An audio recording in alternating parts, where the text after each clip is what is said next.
12 months, a whole year. Let's G, TRMZ love, TRMZ LOV Ethel, TRMZ love, TRMZ LOV Ethel, TRMZ love.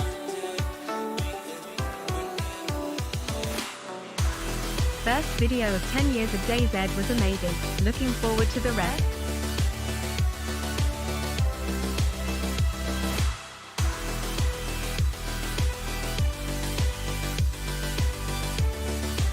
I watch on YouTube now, but you can still have my Prime.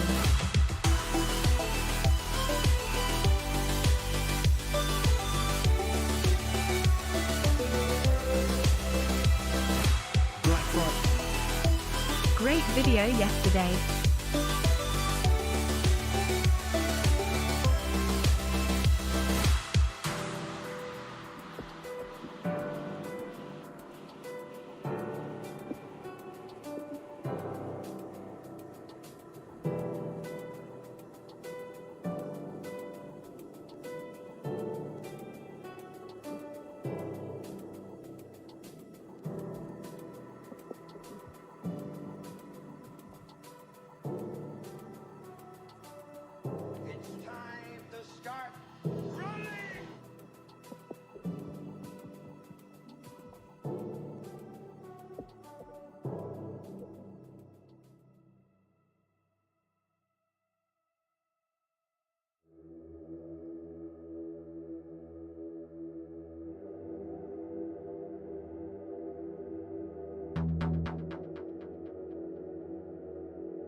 Oh, well, hello everyone. This stream's going to be full of energy. It's going to be full of energy, I tell you. It's going to be like watching, I don't know, Dr. Disrespect having a rant whilst on coke. It's going to be like that, I reckon. Or it's going to be like watching Dr. Disrespect if he's been having a brain transplant with a sloth and he's on Mogadon. Possibly that's more likely. Hello everyone. King George, Shakademus, cheers for the resubs. First video of the 10 years was amazing. Thank you. I fucked up the release of that, so I've hurt myself as well. But anyway, on to that. We'll talk about that later. I discovered this great game through this Twitch channel. King George, thanks for the 12 months. Thank you at the Running Man. El Stanto, cheers for the Prime all the same. I appreciate it, dude. Thank you for doing that. I hope you're doing okay, whichever platform you're watching. Yes, and Yuri, thank you very much. Cheers for the 15 months. Thanks for tuning into the video. Jaden, thank you for the Prime. Tone, thank you for the 39. Joker, cheers for the support. Love the new video. Thank you. 3 years since you discovered the great game. Oh, dude. Well, I hope you keep enjoying it. Thank you, Thomas. To celebrate, let's shoot nades. One play left. Green Reaper, thanks for the support. 12 months for you as well. To celebrate, shoot grenades. If we get that far, I'll be impressed. Elmin, thank you for the 8 months. D-Swole, thank you for the 4. What do I redeem points Paul. for? An air fryer. Thank you for sharing the adventures. You can definitely fry air today. I can. Paladin, thank you very much for the support. Stream harder. Stream harder. Where do I redeem points for an air fryer? Greetings from Texas in America land. Hello. Oh, where do I redeem points for an air fryer? If you just take your mobile phone into your nearest electrical retailer, such as Stream Best harder, Buy or comrade. Curry's, Gobble gobble, mother clucker. you just walk in and go, "Hi, please see my channel points," and they will strip naked, do whatever you want, and give you an air fryer. It's part of the deal. Paladin, thank you very much. Chocolate Obnob, thank you as well. 69, eh? Schweindel, hello from Australia. How you doing? I did see it, Picky Bugger. I stuck around watching it on Joito's stream that I'd raided. Yeah, they did really well. It was a bit of a shame that Yellow waited for the push, isn't it? You know, they were stuck between the two teams, and still did amazingly well. But GG to them. British and Hocken did really, really well. British got a lot of kills. They killed Jezza, who had the DMR, and Jezza killed me. Not Jezza, sorry. Jezza was on our team. TSP Bobby, and he got the DMR and then went on a bit of a rampage with that, which was very, very cool. You know, GG.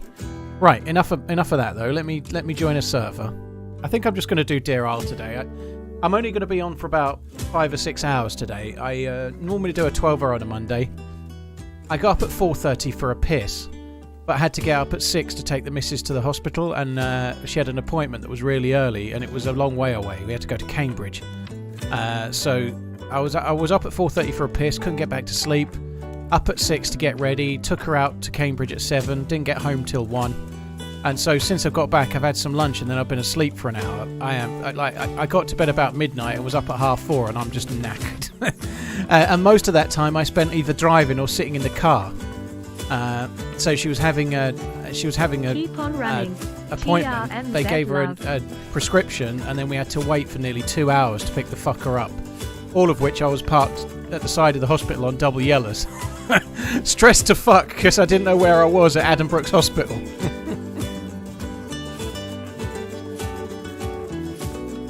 Yeah, it was a fun morning, I'm not going to lie. I really enjoyed it. No end, yeah. Right, I'm going to join the server. Phil Banana, thank you for the prime. Very kind. Gralis, sorry. Thank you very much for the support as well. Turk Dog, thank you for the new sub as well. M3 Daz, thank you. Following the man of the hour, TMRZ.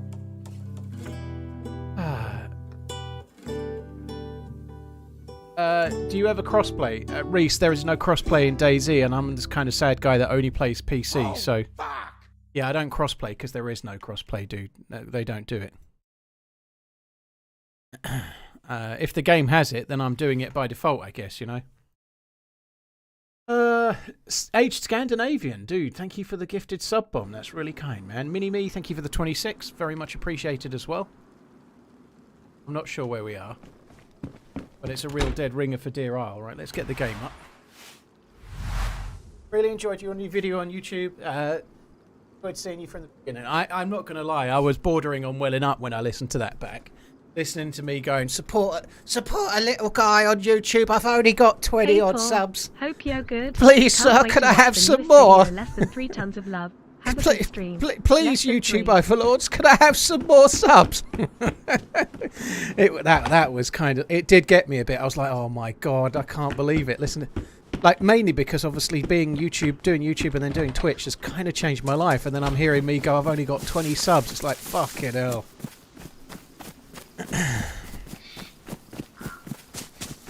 Get an SVD soon. Oh, I'll try. I like that idea. Seems like a good one.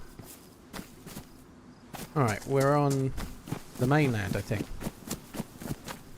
Let's just take this and see where we go. Age Scandinavian, thank you. Minimi, thank you very much for the support. I hope you're good. I hope you're well. Henrik, thank you very much. Can't wait to watch the newest video. Tons of love. Have a good stream. Thank you. Cheers for the support. Scott Fire, thank you for the 35. Hello everybody in the Twitch chat and the YouTube chat. And also, hello future people watching the VODs. I hope you're good future people as well. Thanks for tuning in.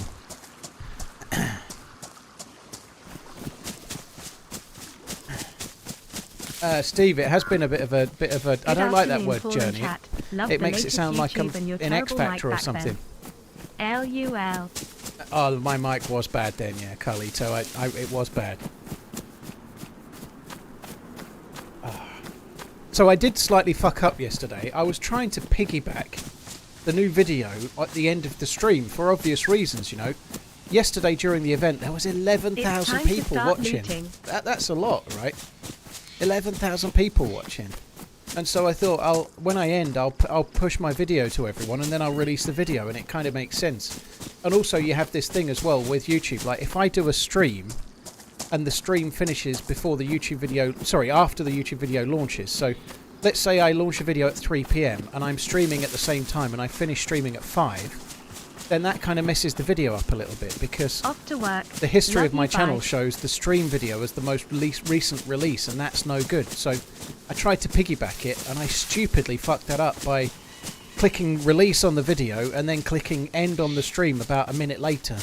So I still did the same fucking thing. If you go to my YouTube channel, the most recent history is the stream from yesterday and not the video from yesterday, which is really dumb. So next time I do that, I'll give out the feed to the unlisted video.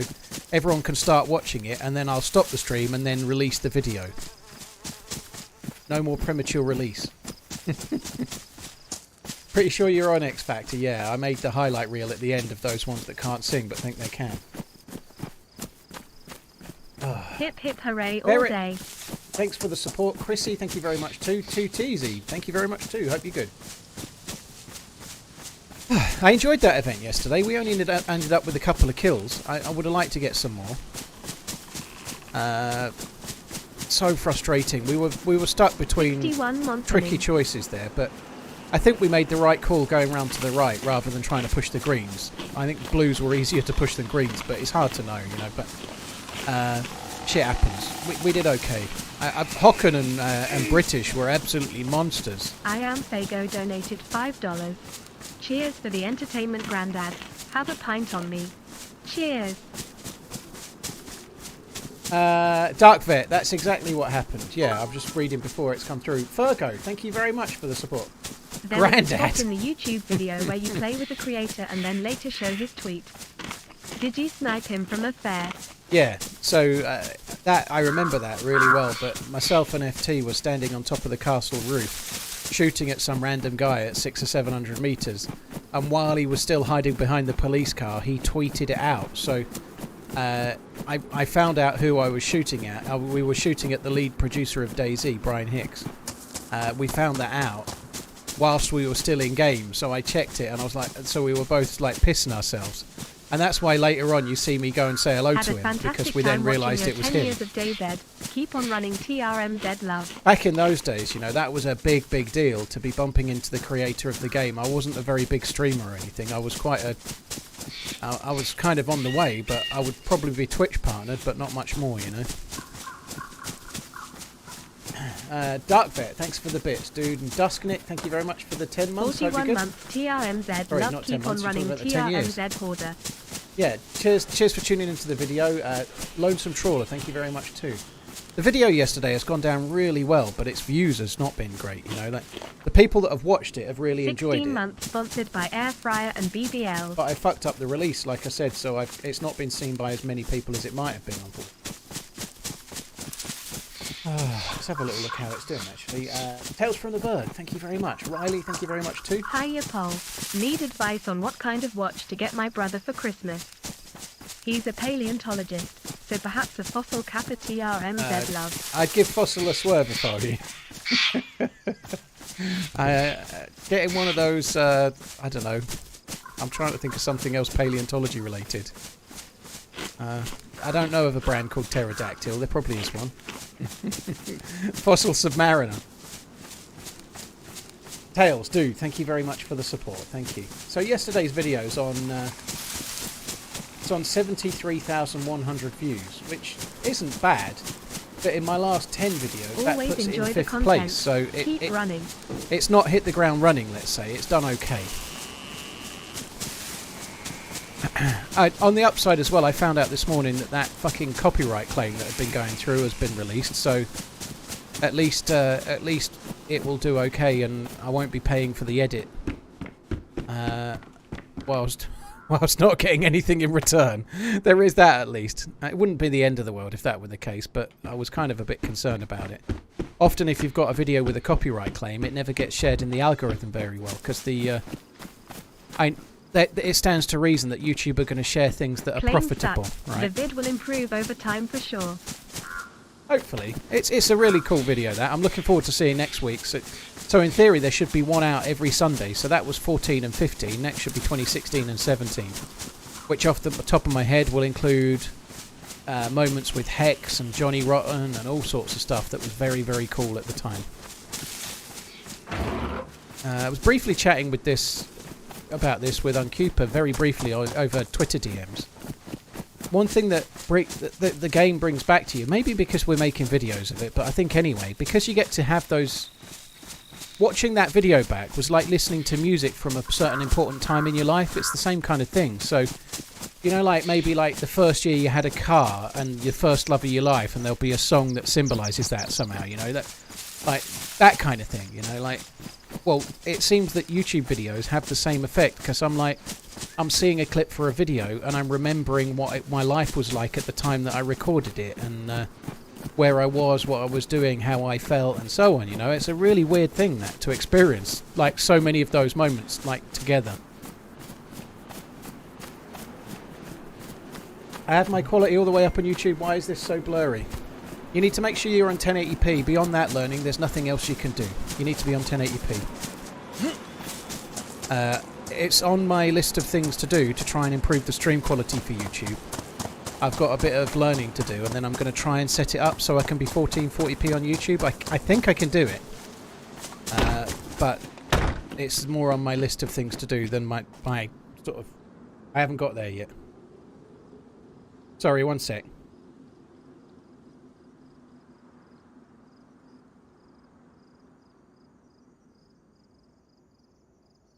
Just had a text from my daughter.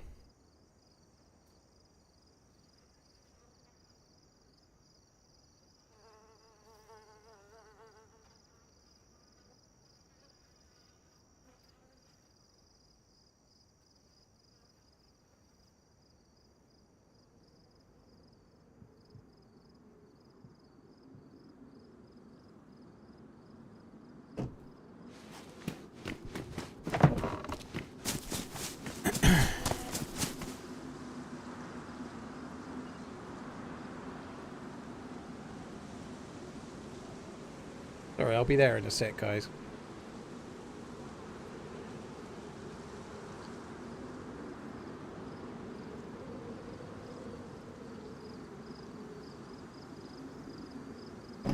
Yes, my younger daughter, at the weekend I'm only having her and not the big one. Happy Monday. The big one's staying in her town. She's helping put up Christmas lights with like volunteering stuff that she's doing. So she's doing Christmas lights and I've got the little one.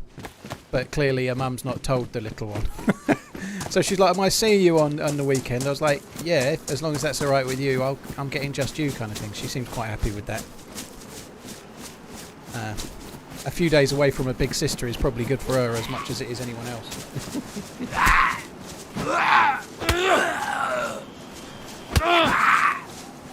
It is a bit like that, Sotis. It's a bit like a dream. So it is a little bit like that. Yeah, I know what you mean. There's something really powerful about music sometimes. The right song can play on the radio or whatever in a certain moment and it can take you back.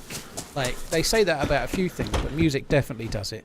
Sometimes people talk about, like, food that does it, you know. It's like you have a meal that you haven't had since you were a kid and it takes you back to food that your mum used to make and stuff like that, you know. But music is the one that does it for me, and it turns out so does 10-year-old YouTube videos.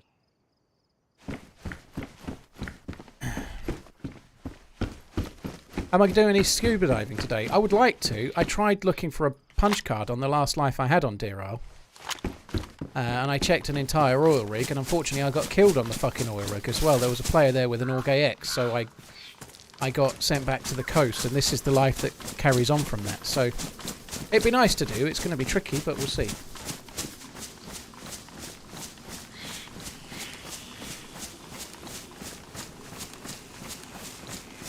"39 months is clearly a mistake. Surely it's only been 38. It probably has been 38. It has, Angry Chair. Dude, thank you for the tier 3. Appreciate it, man. Thank you.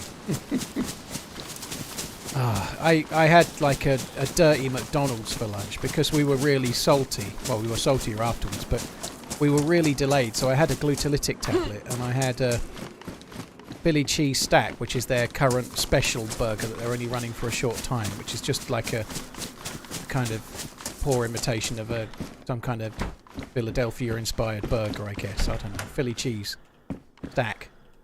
Quite good though. It tastes pretty good, but yeah, I'm not exactly feeling it right now though. I didn't like it. I kind of wolfed it down, hungry as fuck, and then I was so tired.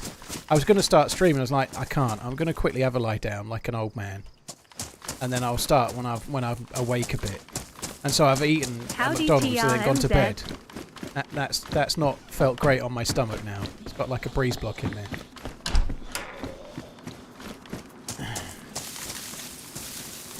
Yeah, it was a lot of fun, Duster. It was cool. I felt a bit bad that British didn't have a scope, but he more than made up for it with the DMR, you know.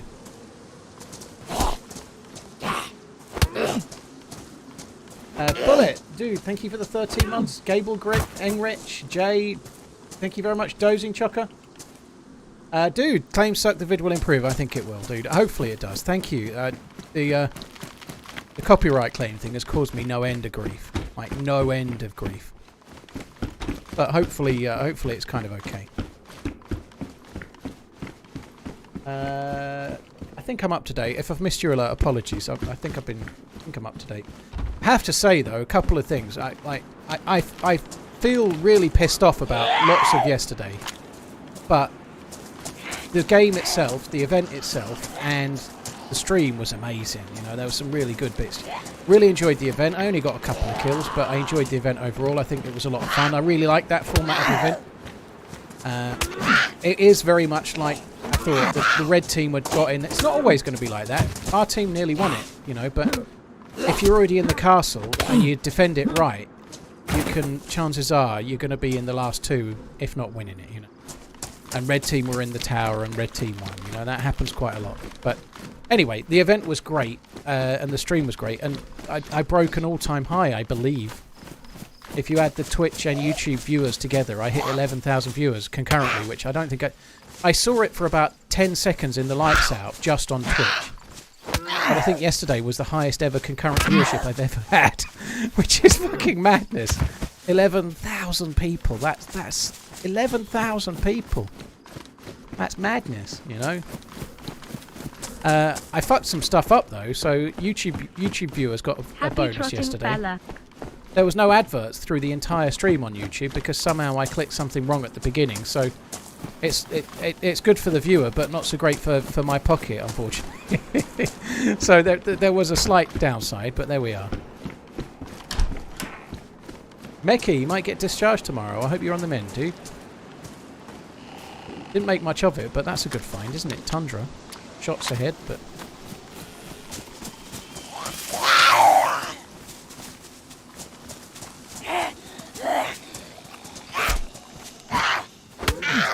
I'm looking forward to Lights Out as well. Yesterday just whetted my appetite for it, to be honest.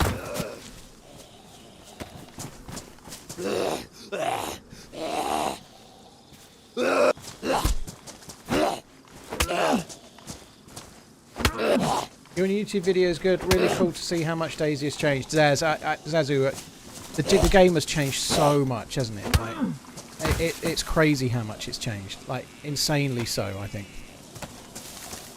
And yet there are people that still legitimately try to say the game hasn't changed since it came out. Hey Killer, how you doing? Thanks for coming in.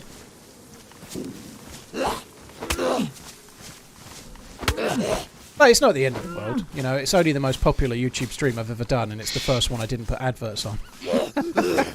I'm not salty about it, though. It should play them automatically, but I don't really know. What happened yesterday, like on YouTube, you have to schedule a stream, which is what I did. And then when I started streaming with my streaming software, it didn't start the scheduled stream. It started a new one on its own. So what I'd set up scheduled was just left hanging there and nothing happened with it. It was just stayed scheduled after the stream had started. Sir Paul, I don't know about Sir Paul. I know Corcair. I know, that's crazy. DayZ's certainly not dead though, right? It's had it broke its all-time peak player base last weekend. And that won't be the end, you know. That was last weekend. Over the course of the next month or two, it'll probably break that peak player base 1 or 2 more times, I suspect, you know. So it didn't hit 70k yet, I think, concurrently, which is a huge number. That's just on PC, but I think it will. You don't get grazes when punching zombies, AYTAS, A-Y-T-A-S. You get grazes if you punch a wall, if you miss the zombie and something, but, well, you don't get grazes. If you get cut when you're dealing with a zombie, it's because it hit you. Even when you're blocking, it can still hit you, but I might make a ham wrap if I want to cut up a chicken or something, but I ain't too worried for now. I might do it, but not yet. Right, let's eat this crap first.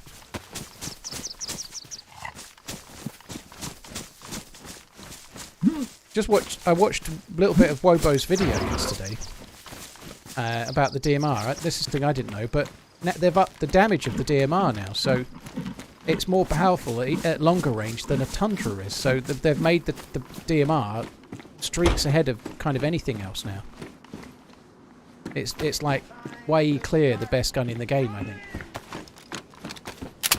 Omgorf, yeah, it's been like that since 1.23 release. Well, I've only had one DMR since then, and I didn't really get to use it. I think I got like 1 kill with it. Since the days of H1Z1 Battle Royale, I can say that DayZ has done a full 180. Really wish their controller mapping could be customised. I really like DayZ as it is now. I don't think DayZ has done anything related to any other game, but I think they have changed the player controller a lot.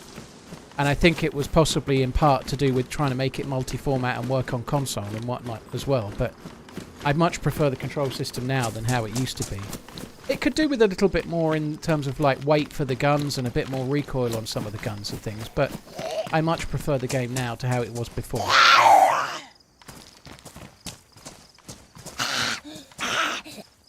Any speculation about the big announcement next month?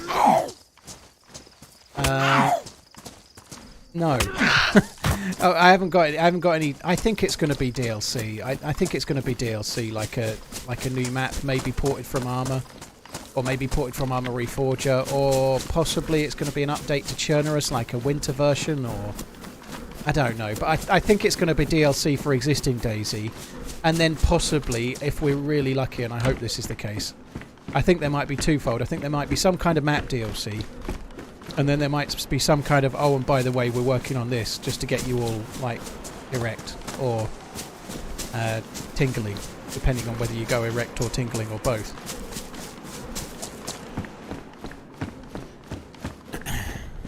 I don't get tingling.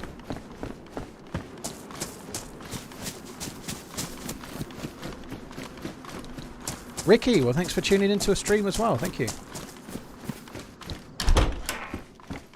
One sec, guys. I haven't stumbled on the train car bug, no.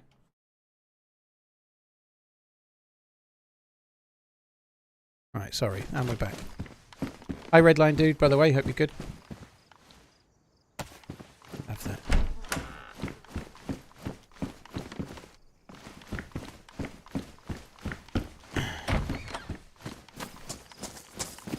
Where...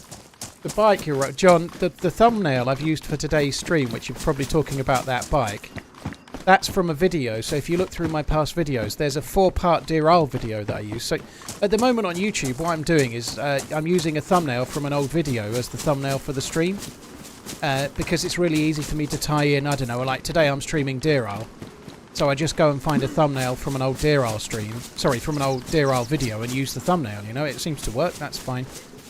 But there is a video, a 4-part series of me playing DRL, and one of the parts, maybe part 2 or 3, I can't remember which, has got that thumbnail with the bike on it, and we do a lot of travelling using the bike. I don't think this server's got modded bikes. It probably has, actually, it probably has, but this server's more useful with the boats than anything else. But you need a thumbnail of some sort when you start a live stream, so I've been using the... I've been using the thumbnail from an old video of whatever map I want to play. It just seemed like a sensible enough thing to do. I can't make a thumbnail 4 times a week for a live stream. I have not got the time or the energy for that. I can't even get to my PC to set up the the streaming properly, you know. Like, I could have cancelled today's stream and set it up properly, but that seems to be, like, counterproductive. I need to try and find some time, possibly on Thursday or Friday, to set it up properly.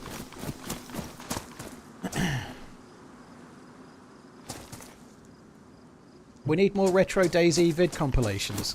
Well, there's going to be one coming hopefully on Sunday of 2016 and 17. So those were the first 2 years of DayZ for me. Next you'll be getting years 3 and 4. You'll be able to track the progress of the game. Arguably the progress of me as a content creator, and the gradual regression of me as a DayZ PvPer. You'll be able to track all of those curves in the videos as they come.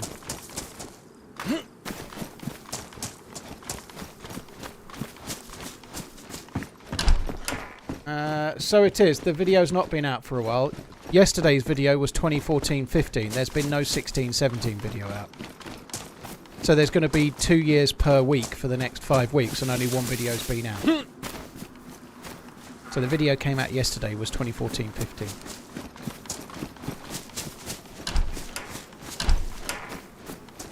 I probably should go and try and find the well. Let's just eat that. That'll give me a little bit of hydration. Thank you, Sammy. Do I think Livonia will get more updates? I'm not convinced, if I'm honest. I think they've got bigger fish to fry, unfortunately. I doubt we'll be seeing too much updated on Livonia anytime soon. Sounds juicy, doesn't it? Livonia needs more updates, but I'm not convinced it will get them.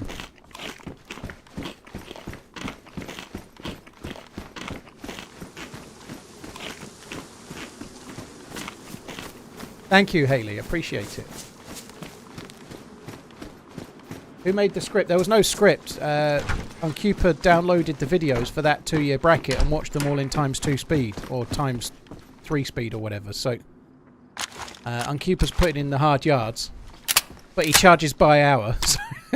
So thankfully he's doing all right out of that as well. So yeah, so Uncupa's gone through the videos, picking out the moments. There's no way to use like an algorithm to get those, really. It needs a personal touch.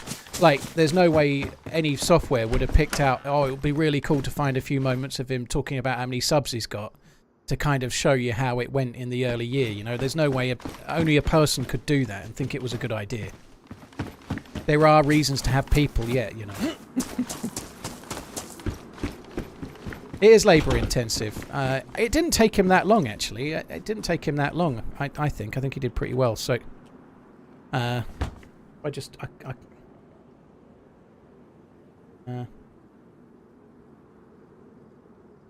it was 17 hours to make part 1.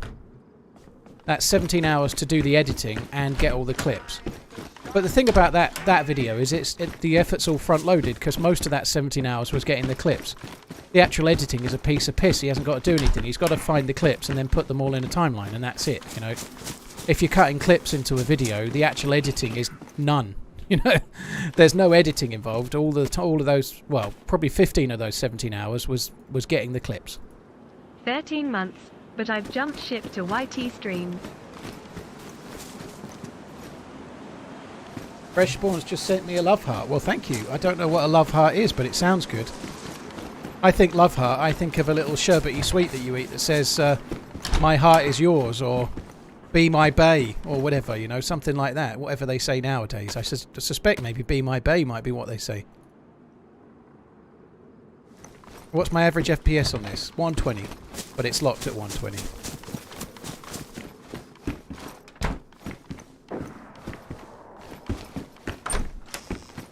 Am I doing a charity stream? Yes, this December. Yep, I think it'll be the first Sunday of the month, although it's going to take a bit of planning. I'm absolutely, like, fucking stretched beyond belief at the moment, IRL. With a lot of stuff going on, like trips to hospitals this morning. Only routine stuff. Nobody's really ill or anything, but today was meant to be a 12-hour stream, and, yeah, no room. I might be doing that tomorrow instead. But anyway...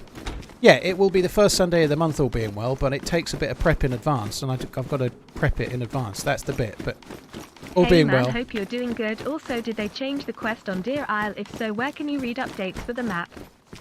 John McClane has a website and a Discord, I believe, so you can find it about there. The quest has changed. There's more to it. He also put a big post on Reddit about it, but I think he has a Discord that you can go and read up about, Dear Isle, if you wish. We might have a link to it if you hang on. We may have a link, we may not. Bush Pounder, thank you very much for the support, dude. Orbit Culture, thank you. Hello, thank you very much. Ludev, thank you. Killer, thanks for the bits.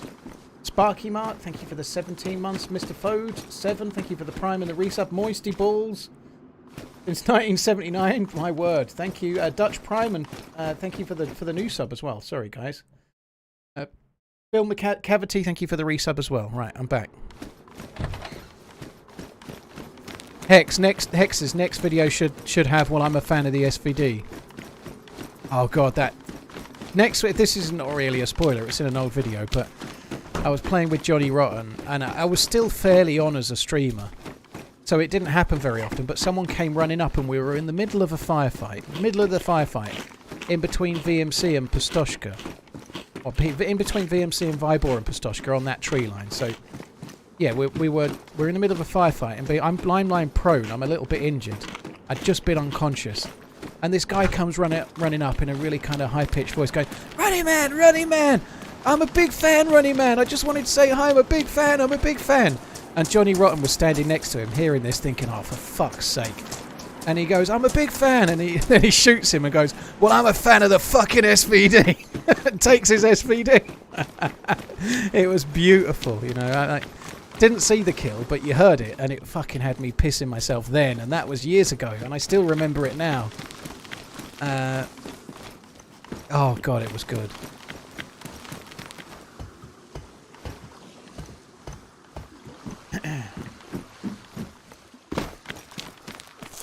They have changed it, Bush Pounder. Yeah, they've definitely changed it. There's a much more to it now. You have to go to the oil rigs to get a key card. You have to go to Mount Katadin, go in the Kmuck Millie base. I'm doing this the wrong way round, really, but never mind. You have to go to Kmuck to find the stuff to go scuba diving. And then when you go to the temple, there's scuba diving to do, as well as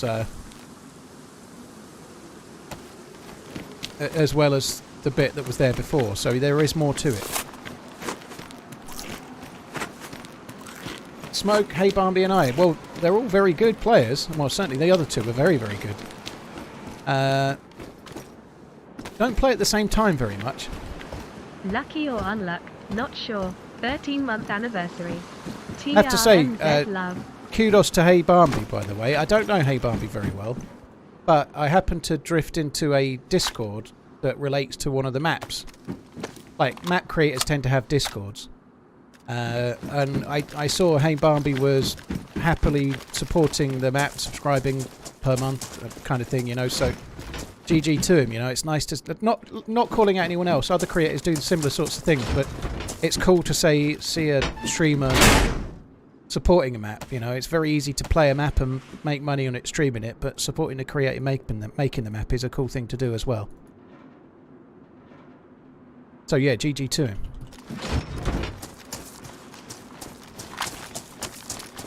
And no one should ever feel forced to support anyone, whether it's a Twitch streamer or a YouTuber or a map creator, but if you're doing okay on stream, making reasonable money, and part of that is you showcasing new maps that people made for free, it's kind of cool to send a little bit back, you know. Like, some streamers will be really struggling to pay the bills the same as everyone else, so no one should feel forced to, but it's cool to see people do it, you know.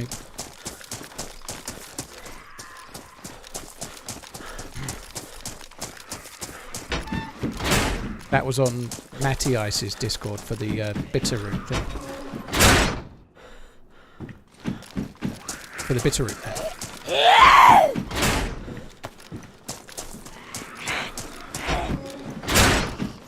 A wife got so mad at her husband she packed his bags and told him to get out. As he walked to the door she yelled, "I hope you die a long, slow, painful death." He turned around and said, "So, you want me to stay?" Oh dear. Come on in, mate. Oh, you fucking kidding me. They improved the pathway on regular Chernerus and Livonia. They didn't improve it on the modded maps, obviously. Great work on the castle even and nice shots at range. The Fox new River. YouTube vid made me cringe. Great video. The game has just came a long way. Oh, hasn't it, dude? The game has moved on so much.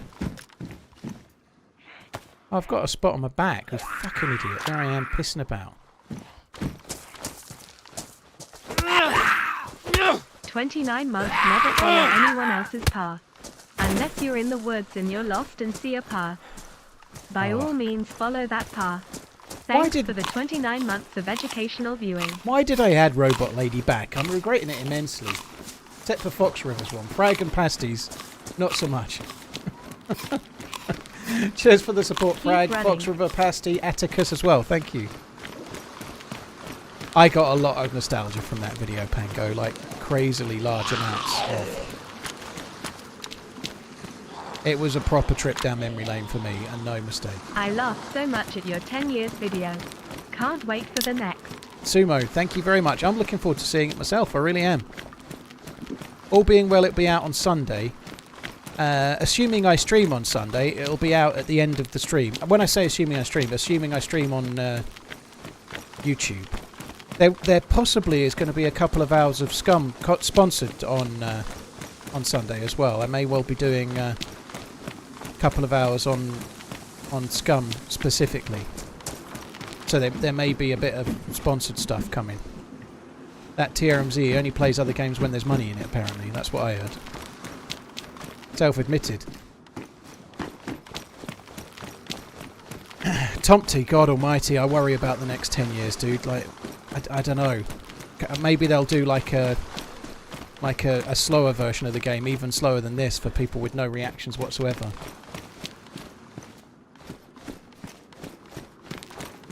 Am I streaming on both YouTube and Twitch? I am indeed, Hendis. Yep. You just got a random gift from the doctors. They gave me Harry Potter and the Philosopher's Stone. I was expecting some kind of... I was expecting some kind of, like, hospital-related pun, like they gave me Harry Potter and the Philosopher's Gallstone or something like that. I wasn't expecting it to just be that you got a book.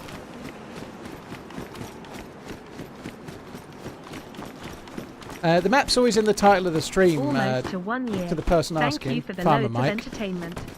We're on Deer Isle at the moment, but I always put the map in the title to try and help peeps out. So if you're looking next time, you'll see the answer, hopefully.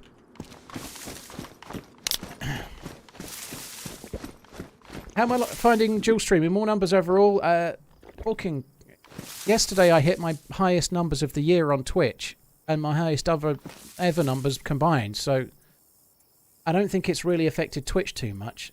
It might be that I'm growing a little bit on Twitch because I'm streaming on YouTube, and then people are going to the other platform and swipping around. You know, it's certainly not hurting anyway. So it's going okay. It's quite hard to manage. The mods are gradually going insane.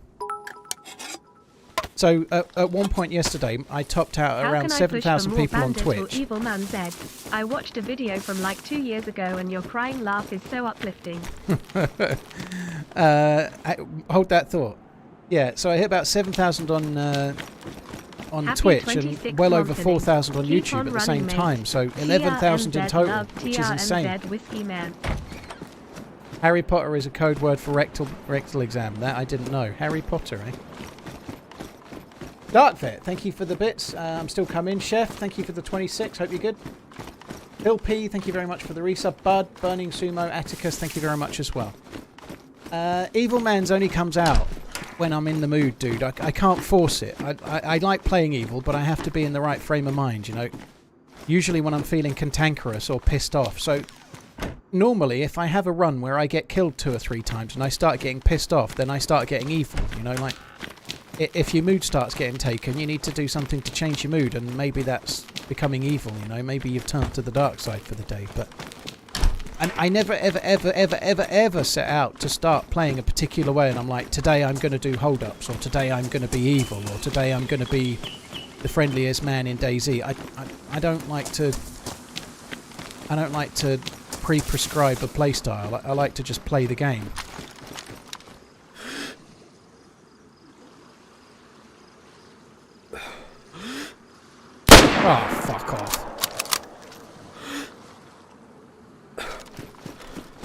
That was terrible. Terrible, terrible.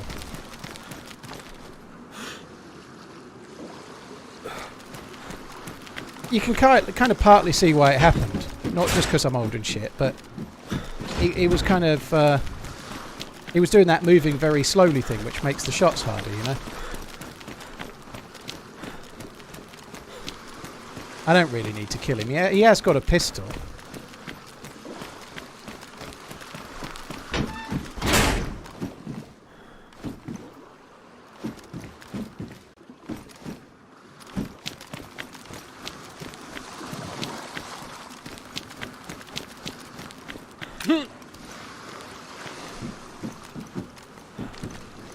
Got a shotgun.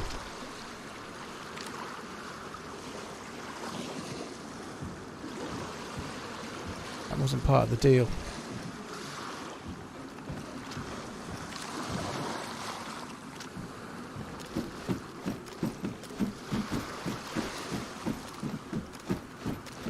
I could be getting a respawn here and I'll probably deserve it. But anyway, I brought it on myself. I decided to shoot. I'm going to have to see it through.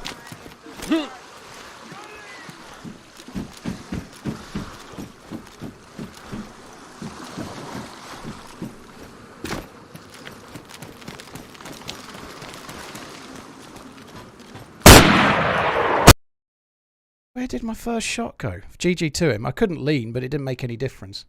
Yeah, I brought that on myself. He fired pretty well. I've been kicked from a fucking restart. He can't even take my loot. Poor guy. Sorry guys, I'm just fixing my lean thing, but it's not. It didn't get me killed. I got me killed. So I feel like my first shot hit. I obviously must have missed it, but it felt clean to me. I doubt I did hit it, but we can have a look while we wait. But you have to say, like, I shot at him and missed. I shot at him and missed. By the look of it, I deserve to die. You know, no big deal. But let's have a look. See if we can find the. Where are we? This is probably easier to do on YouTube actually, but I'm doing it on Twitch anyway because I'm just like a creature of habit. Channel. Do I feel evil yet? I'm getting closer. Last Death, is that up to date? Nope. That's of the event yesterday, so let me just go to the VOD and we'll watch it on the VOD. So I can't play any DayZ right now, the server's gone down. We're going to have to start afresh, and deservedly so. Let me just find past broadcasts, today's broadcast. Restart, he can't even take my loot. Where did my first shot go? Alright, we're going to miss it. Where did my first shot go? GG to him. I could... Make sure we're on quality MEP source.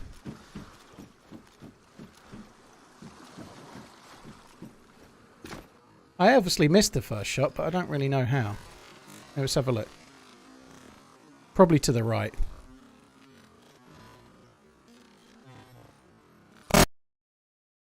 That looked on.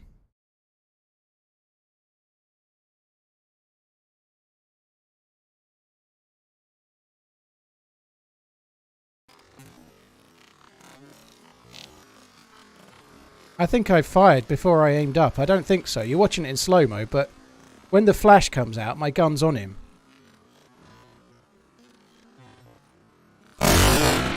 Maybe you're right. Maybe I did. I was aiming up as I fired. Maybe. I don't think so. It felt on to me, but maybe you're right.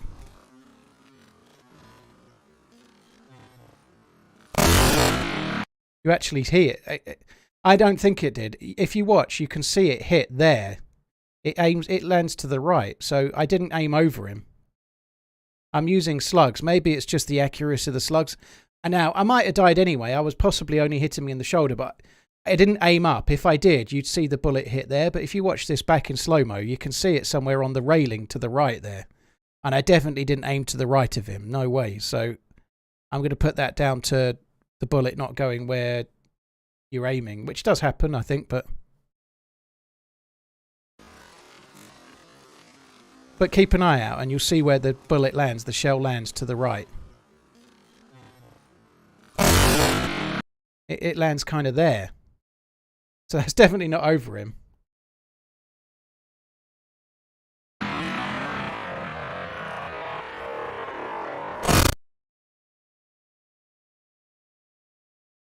So I didn't hit him with my second shot either if I fired the second shot.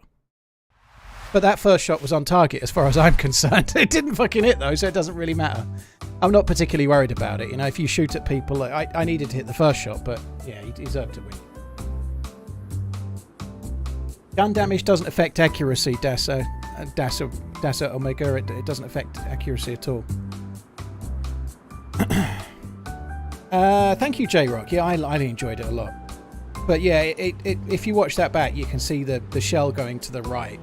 And it's middle of the character, but to the right. That's not where I aimed. So,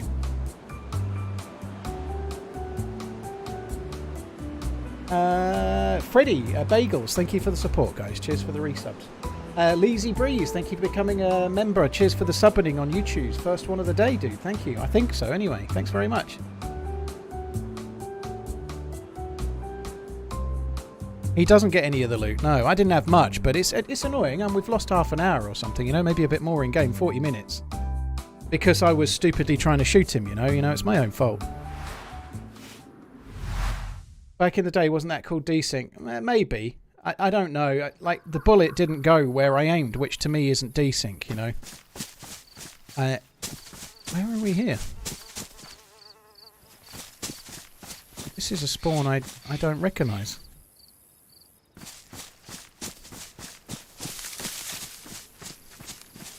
I don't recognise this spawn at all.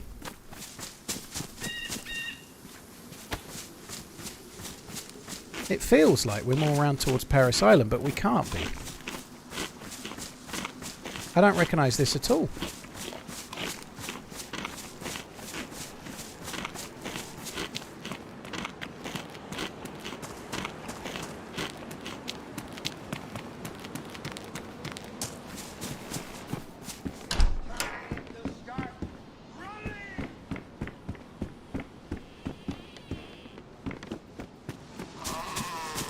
I don't remember ever spawning here before. They have changed the spawns, but this doesn't ring a bell at all.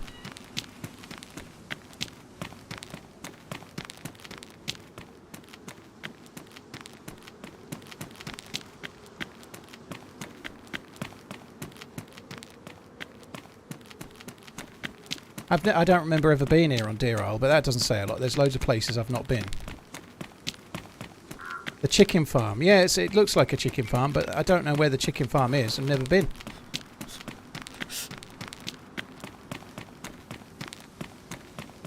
Bagels, Freddy, official by Lucas. Thank you for the prime on Twitch, dude. Thank you. Cheers for the support with the resubs, the other peeps as well. Leezy, well, thank you. No fucking clue where I am.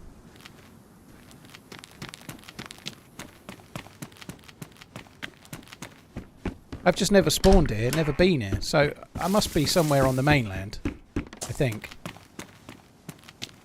And not on the spawn island, but we'll see. We'll just follow the road and see where we end up for now.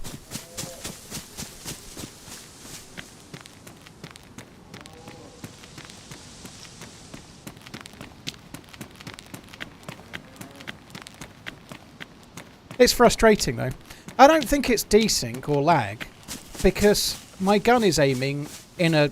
let's say my gun is aiming at that tree in the middle of the screen. I'm going to over-exaggerate this, but my gun is aiming at the middle of the screen, and the guy is where the tree is. And I'm aiming at the tree, the guy is there, and I shoot and I aim exactly there, but the bullet lands over by that little tree. That's not desync or lag, because it's not like the player's moved. The player stayed where he was. My bullet didn't go where I aimed. I don't think that... Unless I'm desync, I suppose. So I'm aiming my shotgun, but the game isn't registering it properly. But that's not how it feels to me. There is some dispersion with guns. Sometimes they're not entirely accurate. If you fire buckshot, obviously it has spread, right? If you fire a single pistol round, it's got quite a lot of dispersion. It doesn't... You can aim perfectly on a zombie's head at 20 meters and miss.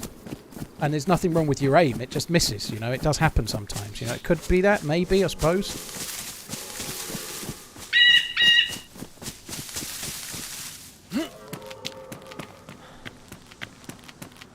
still don't know where we are. Is this on the island north of Spawn Island, maybe? Somewhere around there. TRMZ love.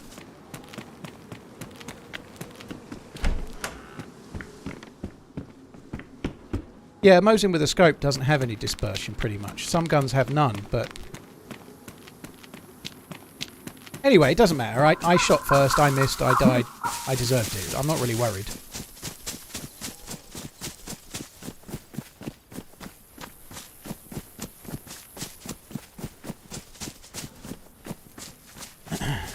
I'm the running man. Picky, yeah, we've all had it, dude. Oi yam, oi yam. Oi got shot at by the bloke next door, but oi cacked him many times before. Oi your team with a Glock to an SVD. Never sees it coming, no ma'am, no ma'am. I'm the running man's oi am. I'm the running man's. Another new life, only less strife. I like it. Blimey, I'm turning even more farmer-like, I think. Oi am. Guard Troll, thank you very much. Wolf Savage, thank you for the resub as well. Terror Ape, and Evil Dog, cheers for the resubs. I've been here.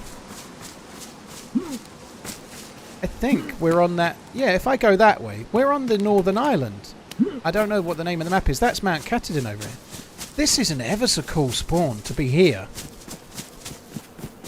This is a really cool spawn. We're kind of like way into the map up here. So this is... I don't know the name of the town up ahead, but we've had a big firefight here this year. Or a long-running firefight. We're going to go and loot these houses down that way for now.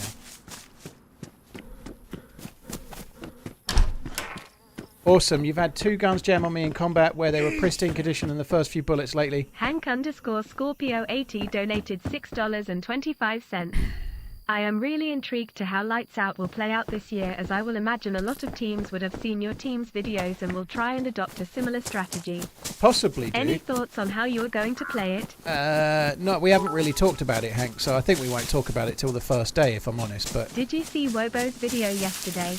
They buffed the DMR and it's not clearly the most powerful gun in DayZ. I did see it, yeah. More than SVD. I talked about that a little earlier. It is very Got a long powerful, drive. man. Glad I have the stream to listen to. Love you, bye. Hank, Dead Moon Reviver and Dark Vet, thank you very much, all of you guys. Guard Troll, Bad Wolf, thank you very much as well. But yeah, this is a cool spawn. This is a very cool spawn. We can just scoot around here and just try and find some shit. From here we've got a few choices. We could go over towards Alcatraz, which is that way, which is a long run, but we could get some good gear, or... I think we might stay around here. Maybe we might go to... I don't know. We could swim to Area 42. But Area 42 is really, really high geared area. I don't know. Or we could go over towards Mount Katahdin and try and get some loot somewhere. Maybe we could go to the little military base around the racetrack and loot around there, maybe. But certainly a different place to spawn.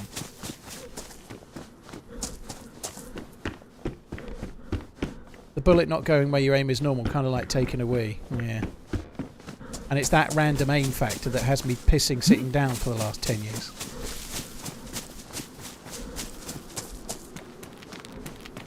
Yeah, coming back to what you were just saying about having a DMR... Sorry, not a DMR. Having a gun ruin when it's pristine.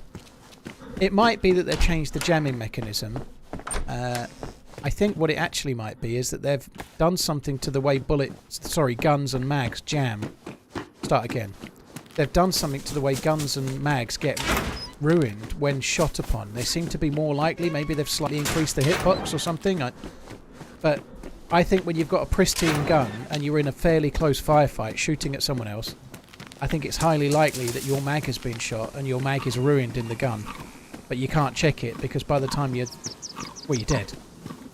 I think I've had that. I think I've had my mag shot and then my gun damaged as a result. My gun jammed as a result. I feel like that might be what's happened. Where your gun's pristine and the mag's worn. It's possible that you fired a few bullets and the mag's gone to damaged and then the mag's jammed. But I actually think some mags are getting ruined while you're being shot at. Do you think men in the 1700s were sitting and pissing? I don't really care. Men in the 1700s were dying of toothache and stuff, you know. I'm not going to live my life by what they did in the 1700s.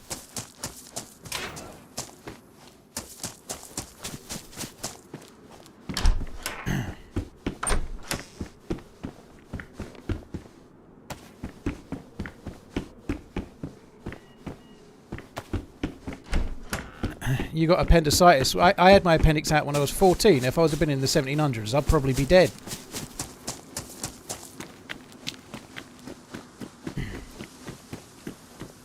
They were wearing powdered wigs full of lice. Well, I wouldn't need the wig. Well, maybe, unless it was for one of those ones to make you look like a judge or something. Like the Beethoven thing, you know, but... Mozart, maybe, even. I don't know. That one. I'm going to be a potato farmer, yeah. Potato!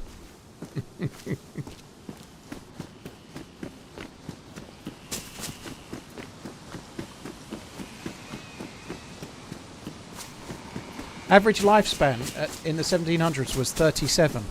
Dude, I'm already 38. You know, fuck me. We are going to be a potato farm. I'm going to need about 3 knives just to cut them up, aren't I? Love the streams and vids, Paul. GGTRMZ love. I get a pristine steak knife and skin all of those. I'm going to need a new fucking steak knife, aren't I?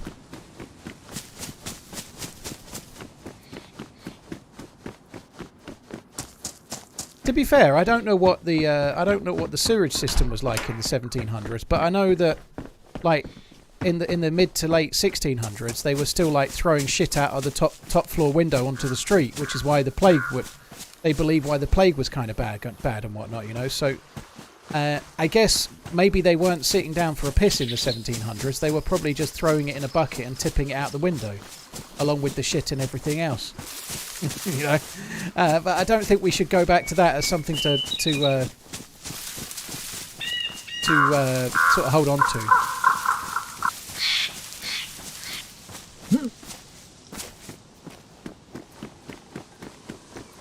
Saves on plumbing, yeah.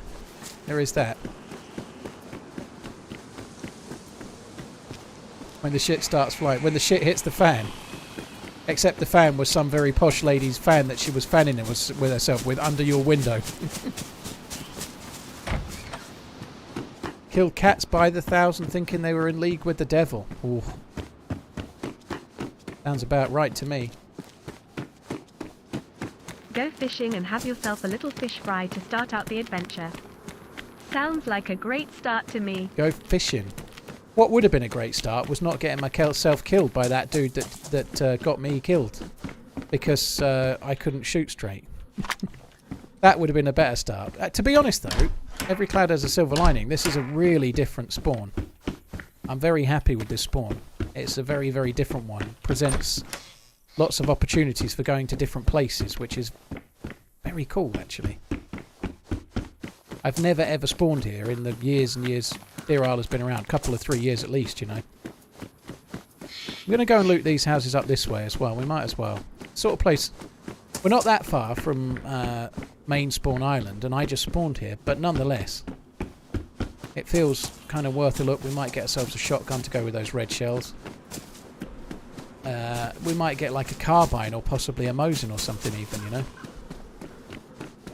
DayZ has changed loads, Ricky, like crazily loads, hasn't it? That tomato. Tomato! Chimney, the spawns have all changed on this patch. I feel like it might be a little bit of both, but the spawns are all different on this patch for sure. But I don't know how much that's John or how much that's server owners. I really don't know. Yeah, I hope you're good, dude. We were doing so well until we, right near the end, I think we got caught not knowing what to do near the end, blue team. We were like, do we wait until the very end, do we not? And in the end, we kind of went in last with blue, but I think we should have gone in first. I would have tried to get in there early, but I think it's easy to say with hindsight, but I think we should have gone in early, personally.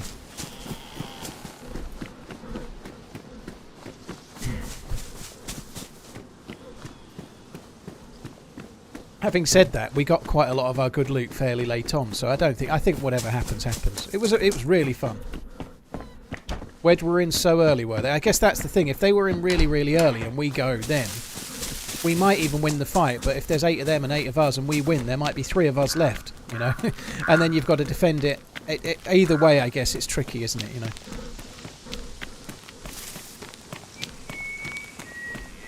Ah, there he is, look, Mr. McLean himself. I hope you're good. So you have changed the spawns. That's cool. Yeah, I have to say, I've just spawned around here, and that's first for me. I've only ever been here once before.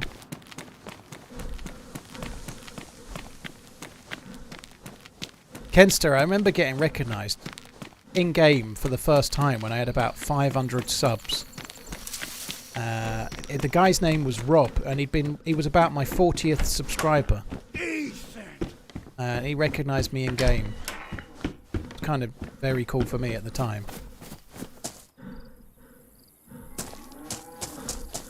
We also have a long-term viewer called Del, who I met in-game, Del Tree.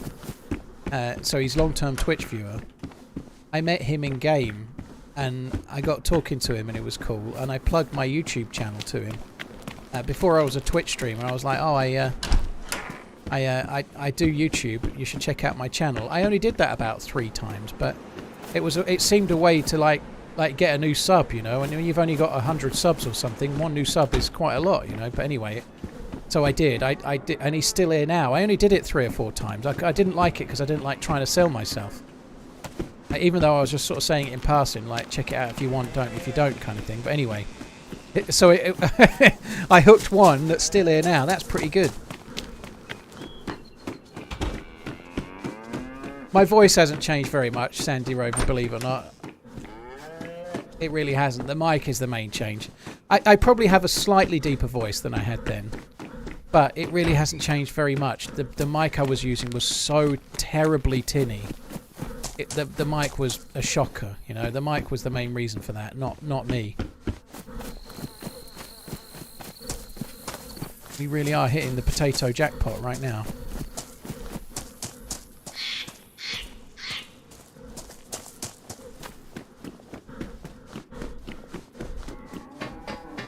Have they dropped then? Your voice definitely gets a tiny bit deeper as you get older. I mean, look at Johnny Cash, right? He had a deep voice, but listen to him in much later in life compared to when he was like 40 or something. Your voice does change, of course it does, right?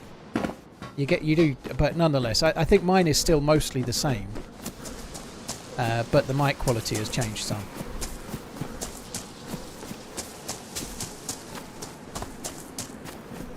Exactly, Cheese Puff. It's not like I was 38 anyway, you know. I was 38 pretty much back when that happened. Same as now.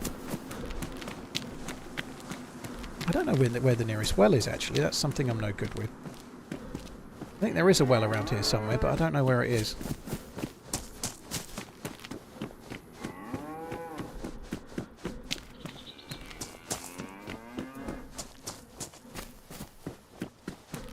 Tell you what I lost that's annoying. I had that Tundra, didn't I? Losing that Tundra is a frustration, but it's my own fault. I'm 50 and still sound like a chipmunk. Zagorki Barsawombe! Oh dear. Do I invest my Twitch money in stocks or crypto? No, in horology.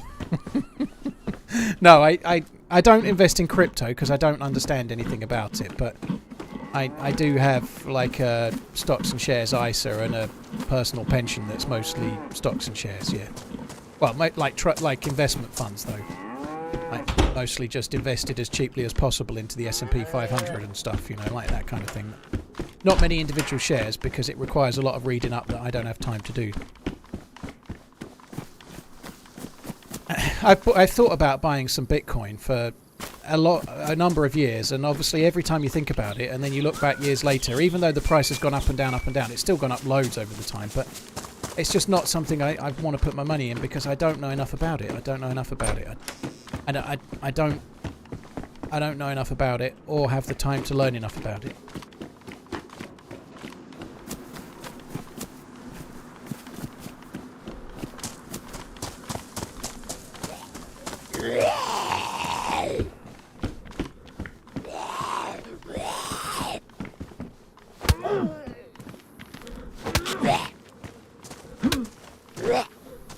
Suto, yeah, it was a long time ago. That was so cool for me back in the day.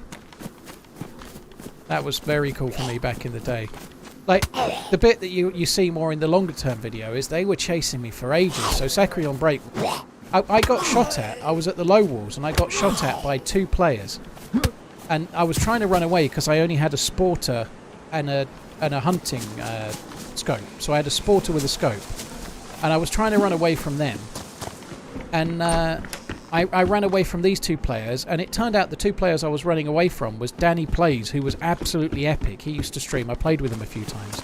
And his buddy. So I was running away from Danny Plays and his buddy. And I ran towards Starry Sobor from Cabanino, and then ran straight into Sacriel and Break, who started shooting at me instead. So I was like out of the frying pan into the fire. And in that video, I'm shooting at Break from about 200 meters. He's got a Blaze with a scope, and I'm using a fucking sporter. Like, Break is an absolutely insane PvPer, and I'm trying to hold my own with a I hit him a couple of times, but I've got like a sporter, and he's got a proper sniper rifle.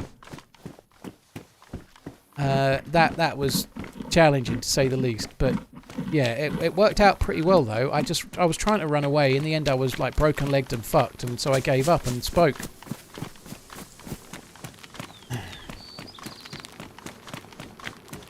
Yeah, I'm not really trying to say crypto's a bad idea. There's plenty of people made loads of money in it.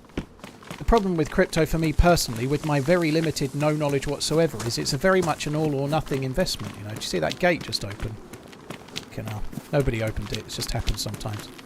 Like, I feel with crypto, if I bought it and held it for 10 years, say I bought Bitcoin, it would either go up massively or I'd have nothing left.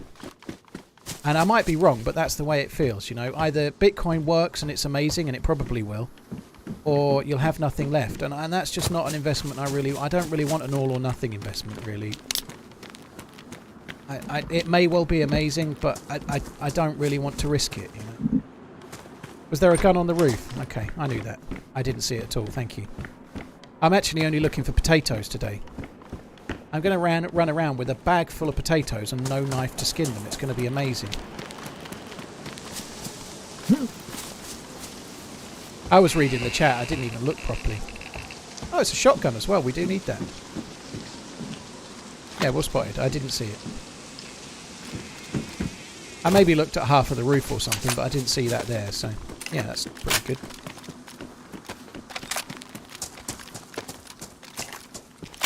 I need to chamber the Glock. I don't have any bullets to chamber the Glock.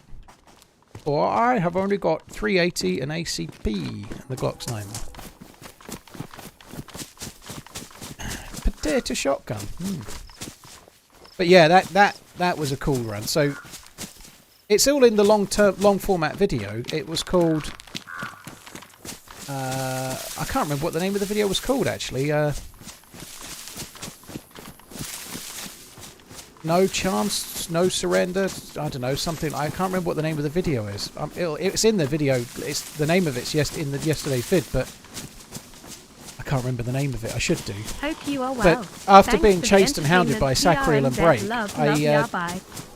I gave up, surrendered, and they spoke, and then we teamed up for the rest of the day. They recognised my voice.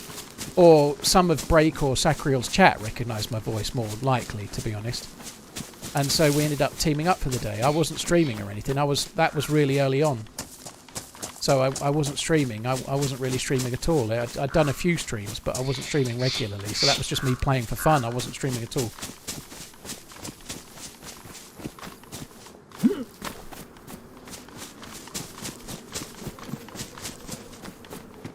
Suto, yeah. That's exactly what happened. Long time ago, but yeah. Have to say, it's a cool thing, really. At that time, my channel was tiny, and bumping into Sacriel and Break was like bumping into I don't know, Dean Martin and fucking Frank Sinatra or something.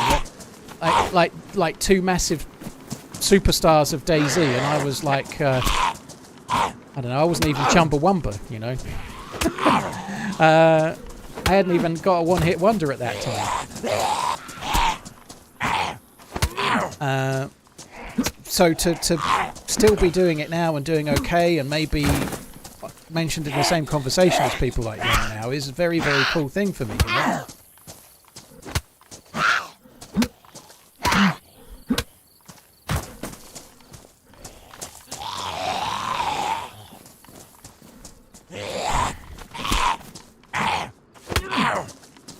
That's how people feel about bumping into you, yeah, until they've spoke. Until I've spoke back. Then they suddenly feel less happy. Well, maybe they don't. I don't know. Depends. You never know. Okay, no food. That's Mount... Well, that's not Mount Katahdin. That's the radio thing, but... What is going on with the loot economy around here? 1, 2, 3, 4, 5, 6, 7, 8, 9 potatoes, and I've eaten one. That's 10 potatoes and no knife.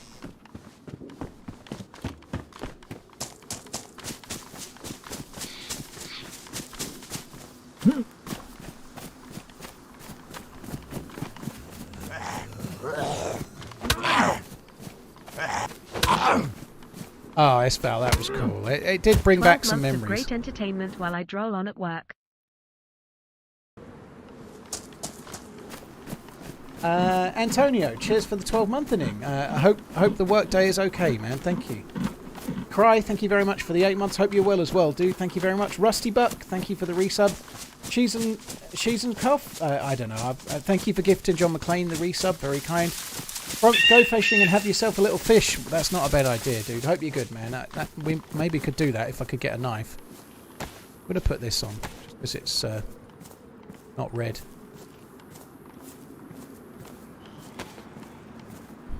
I hear a zombie. Findog, thank you for the resub. Cheers for the support, dude. Oh, there's another one. Should pay attention. There. Looks like the back of a ball reading a map, but it's not. It's something like come in a box or something, but it looks like the back of a ball reading a map. Like the map's at the front. Oh, you fucker.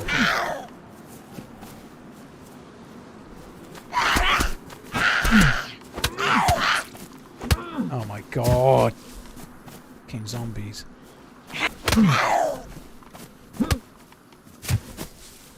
It's half of my rag's gone.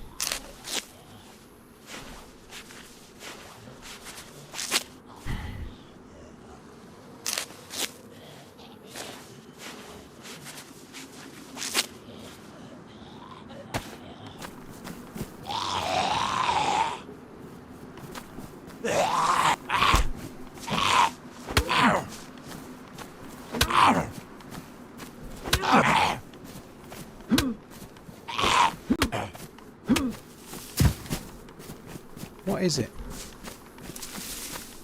Okay, it's a bag next to a white box, but from further back with the grass in the way, it looked like the back of a ball reading a map. I didn't know they were that much of an orienteer, to be honest. There's a house up there. Should we go? Oh, 2 more zombies. Yay.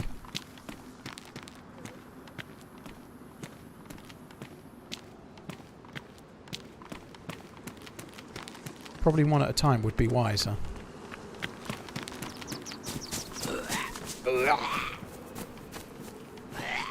August, thank you. Yeah, it was fun. I enjoyed the event loads, actually. I think it was cool.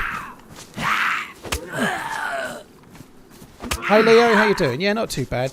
I enjoyed the Kings of the Castle event yesterday. I think we played pretty well as a team. I think we did well with the looting phase. I think we were a touch indecisive. I think I tried fairly, maybe a bit too hard, but I tried to steer us in terms of tactics. But then when we got right near the end, like, I tried to take my foot off the gas a little bit because it didn't seem... Like, if I'm being completely honest, when it comes to making our way around and deciding where to go to get the best loot, I think I'm as good as anyone. That might seem really, really cocky, but it's just an hours thing. It's not really skill.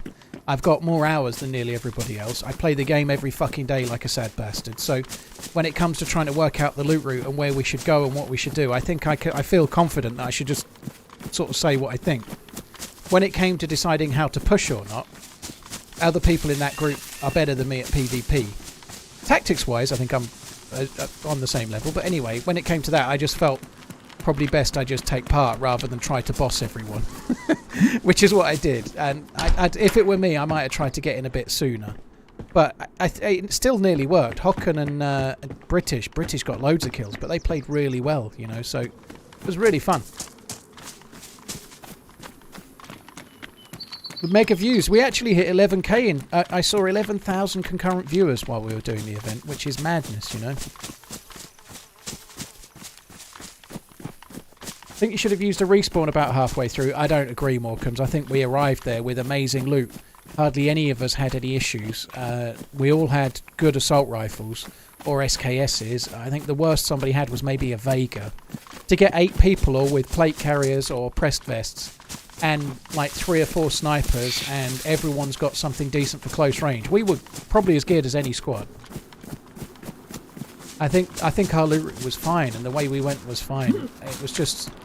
At the end, we were sniping at the team green, and then we had team blue behind. And I think we, as a group, we played it well. We picked off a couple of green. I think we killed 1 blue outside, and we didn't lose anyone. You know, I think we did quite well. But then when we went in, we were a little bit like I was sort of thinking we should push in and go right. And then as we were going in, somebody called, "Go straight left, go straight left," and we started losing people to green. And we were obviously going to, because we were turning into a firing squad.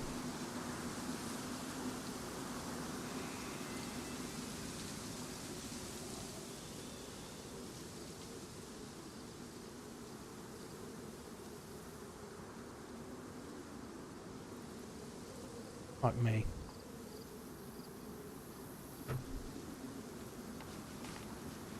I might have to go and talk to the missus, guys. We're waiting on...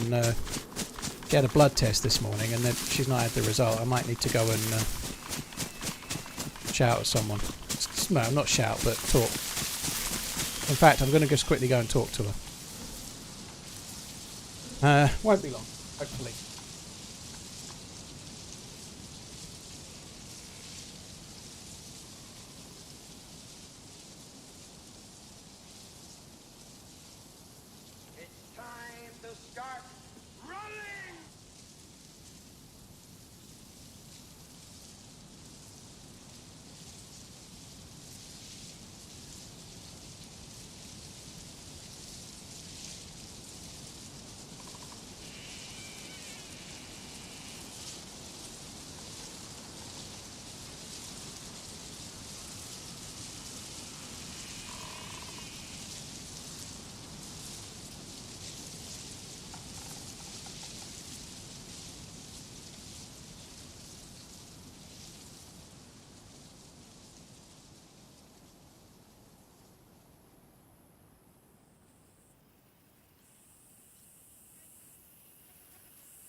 The Laying Man Z, have a great day.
I'm back.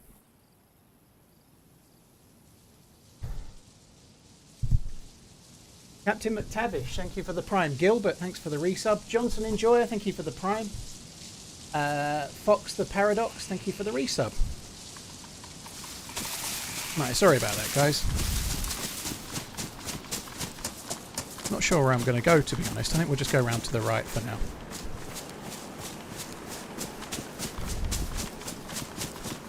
So I don't really want to go into all the details, but my missus is waiting on some tests that are meant to be coming back urgently today. Winner, chicken dinner, and I'm the alive. place where the tests results are coming from are meant to be ringing us with them, and they close at 4.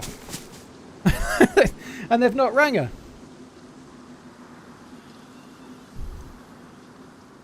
Oh, fucking hell, these fucking useless fucks.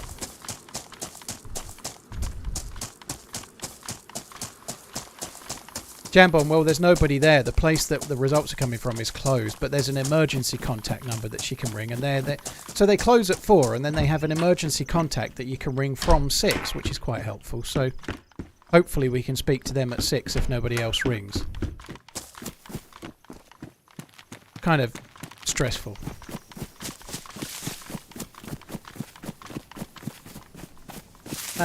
Knuckle, thank you very much for the 16 months. Ignominious, hope you're well, dude. Hope all is well. Winner, winner, chicken dinner. Hope all is good, dude. Thank you.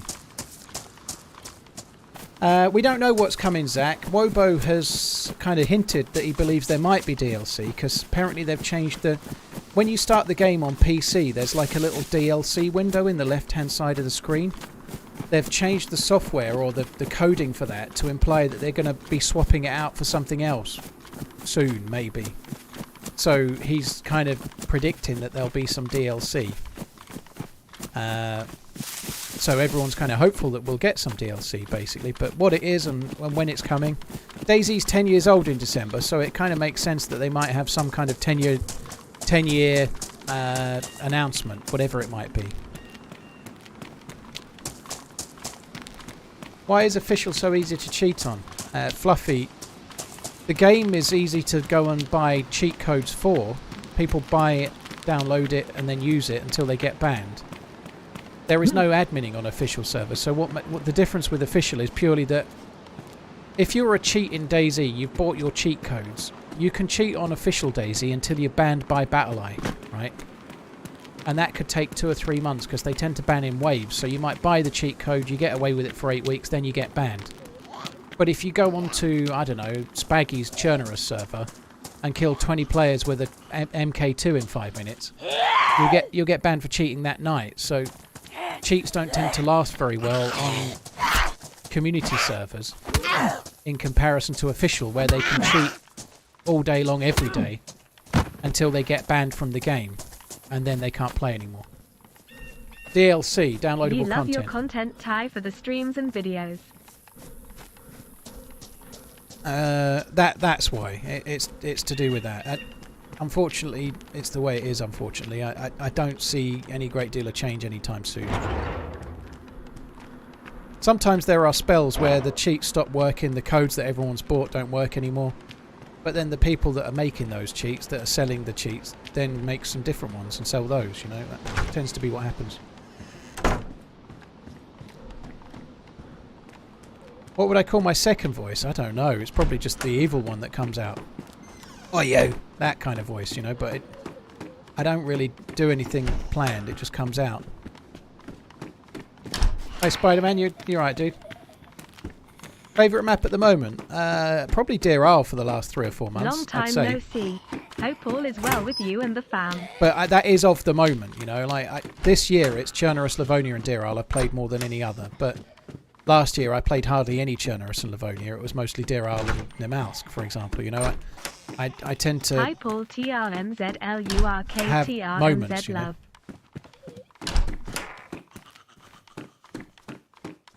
But yeah, for now, I'm not really set on any one map. I'm kind of moving around, mostly doing Churnerous and Deer Isle lately, though. The map I'm giving the biggest break to probably is Nemalsk. I'm just giving it a bit more of a wide berth for now. It's framey here, bloody hell. Well, that was not much loot for a police station, was it? Fuck me. Pig Baron, thank you for the Prime. Man Glorious, thank you for the 31. Long time no see. Hope you're good, dude. Thanks for coming in. Straka, thank you for the 2 months. Coffee's Chaos, thank you for the 19. Cheers for the support as well, dude. Hey Ariana, how you doing? Hope you're good. What server? I don't say what server I'm on, Eric. It kind of spoils the stream if I do that, because if I say the server, then people join it and kill me watching the stream, you know? As a rule, kind of tedious, but for everyone else, sorry. But most streamers don't say what server they're on, because it's like playing hide and seek whilst shouting to tell everyone where you're hiding.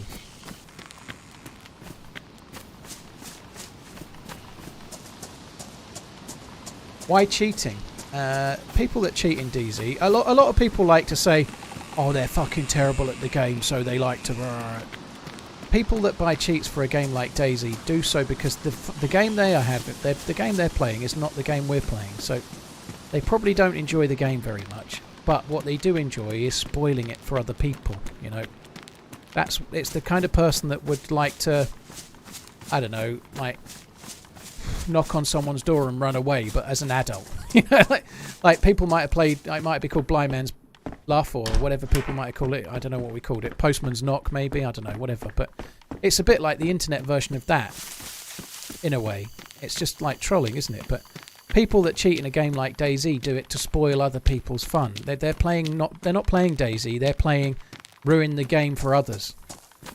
That's the game they're playing. Ding Dong Ditch. Yeah, we didn't call it that around here, but yeah, same kind of thing.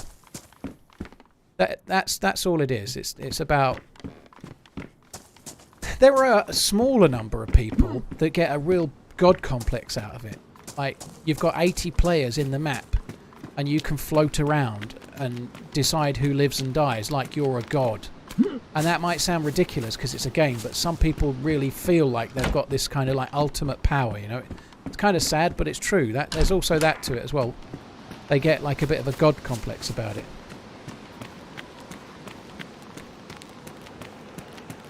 Never played DayZ, is it worth it? Scruff, well, you're going to get a biased opinion in here because it's my all-time favourite game, but yes, it definitely is worth it. Ariana, thanks for putting on King's the Castle, by the way. It was great. It was really, really good. Thought it went really well.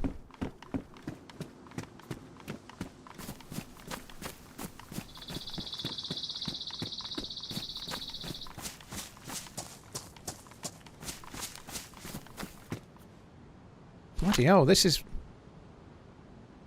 7.62 by 54. This must be one of the guns that's been added by John. So this is a Deer Isle gun now, it seems. So 7.62, but that's going to be powerful as fuck. Don't know where the hell we're going to find the bullets from, but that's going to be a hell of a cool thing to try and get going. And that is in some other servers, you know, the Carabiner, the Car 98, right? It's not the first time I've ever seen it, but it's the first time I've ever seen it in Deer Isle.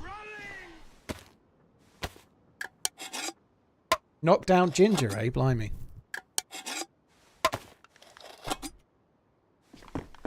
Have you tried to group spawn with teams? Nope.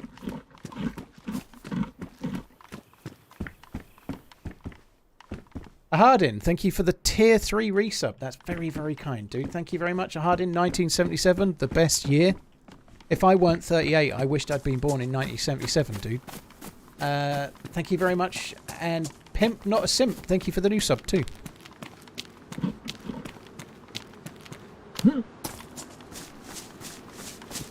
I don't think they've ever had the L85 in standalone Groundhog. It may well have been in the mod from Arma 2, but...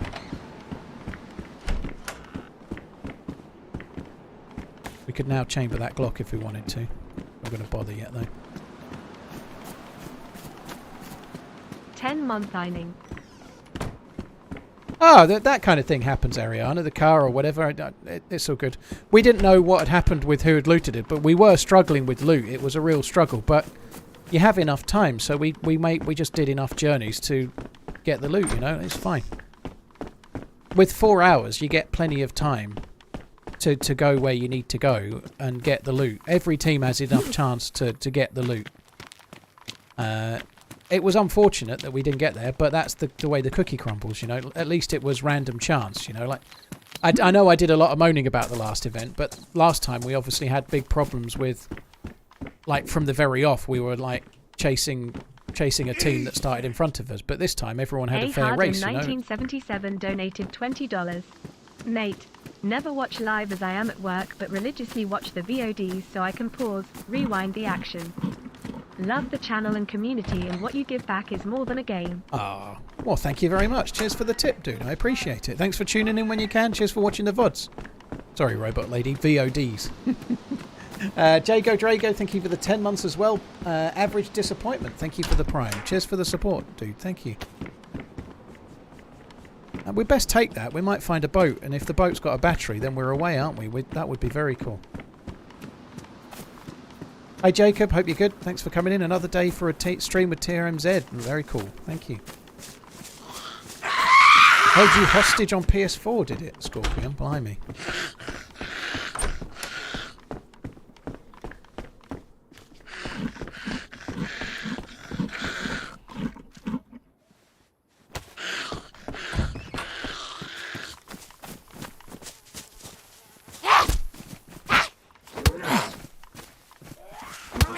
The other team was taking the extra mags and leaving the guns. Yeah, we did struggle for mags.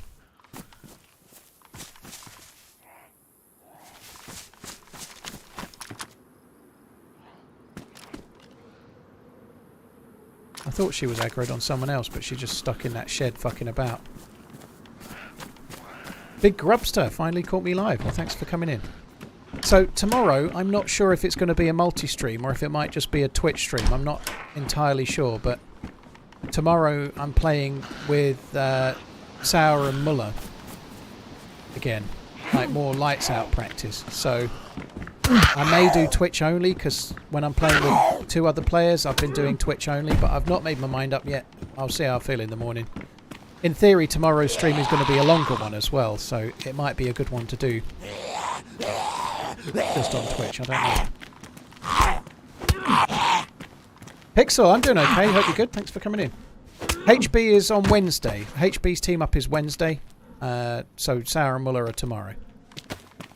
Muller couldn't do today because his missus is around, and it's probably lucky that he couldn't as well, because I couldn't do much of today either now, having been delayed.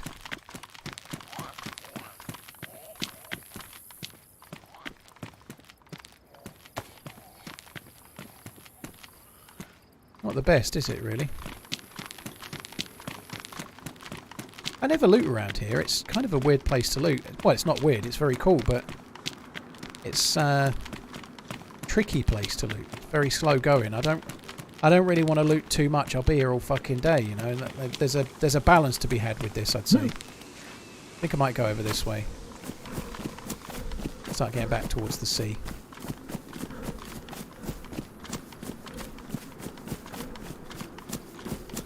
Please do it on YouTube and Twitch. This is your fault. Well, I'll see how I feel, right?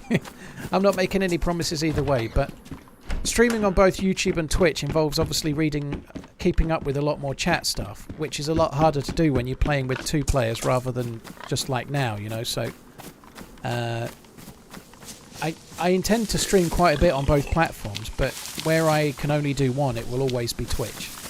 I don't see it not being, because Twitch has been the thing that's made this my job for the last 7 years, you know, 7.5 years. So if I'm going to have to do one, it will have to be Twitch.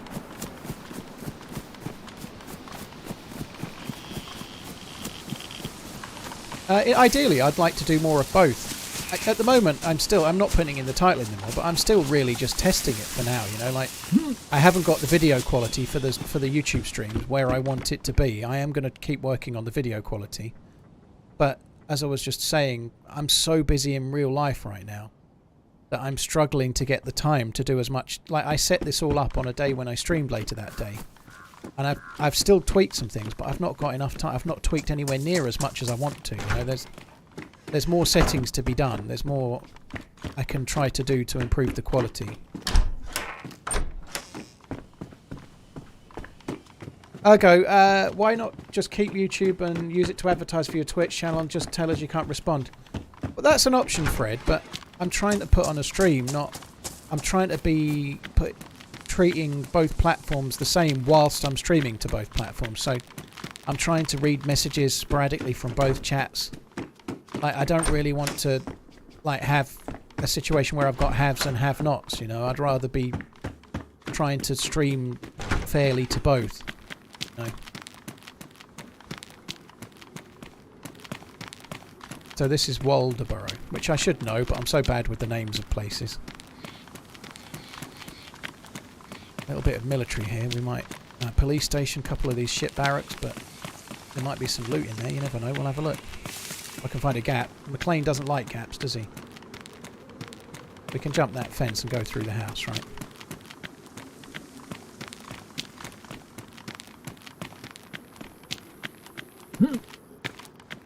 Oh no, I can't. Oh yes, I can.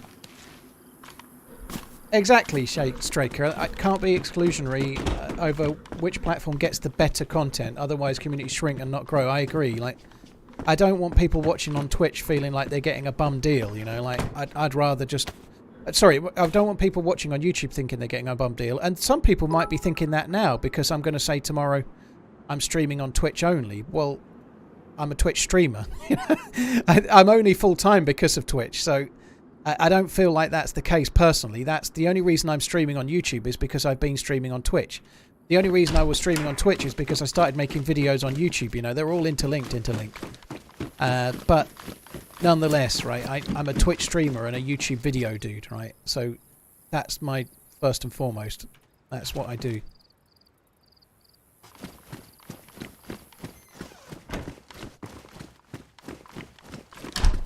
So I just need to try and balance it as best I can. Last week, I think we did 4 of the 5 streams on YouTube. You know, 5 streams, 4 on YouTube. I think that's pretty good. Really enjoyed your YouTube video yesterday. How times have changed. Me too, Ticker. I really enjoyed it watching it back. I genuinely did. It was very cool to reminisce about it. For me. Trey, am I going to upload the VOD on YouTube? I don't know, dude. It depends what happens. Might make an edited video. Obviously, at the moment, my edited videos are very much revolving around trying to celebrate DayZ being 10 years old. So, part 1 of a 5-part series was out on Sunday. And so, edited content-wise, the next 5 Sundays, all being well, if everything goes as it should. So, for the next 4 Sundays, there'll be 4 more 10 years of DayZ videos. Because... it seems like a cool thing to do to coincide with DayZ becoming 10. If it goes well and it goes how it should, the last part will come out the day after DayZ turns 10. So DayZ came out on the 16th of December 2013. And if all goes well, part 5 should be out on the 17th of December 2023. That's the plan. It's just making sure that we get the stuff pushed. We're seeing.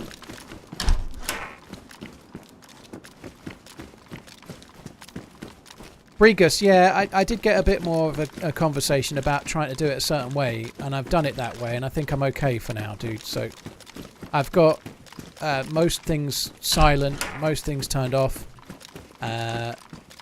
It's kind of set how it should be, but if somebody... Oh, look at that, a savannah. That was manly, wasn't it? Oh, look at that. I don't know what I'm going to do here, though. Now I've got two guns with no scopes. And no bullets.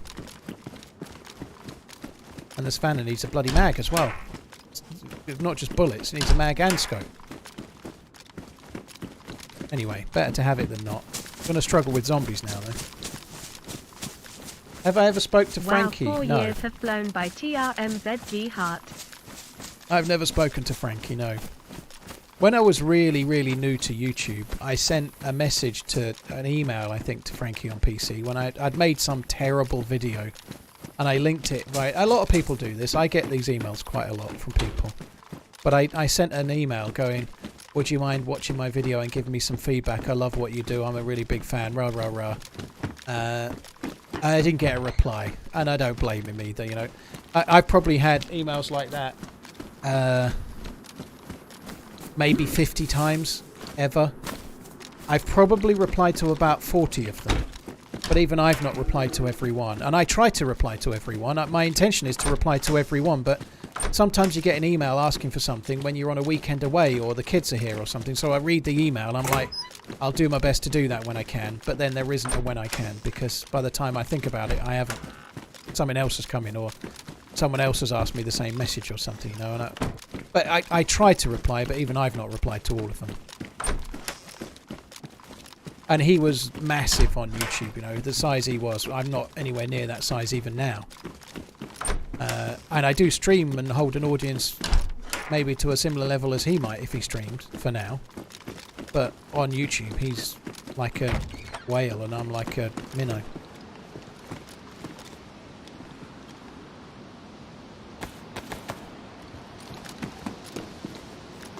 Police station looks really crap, isn't it?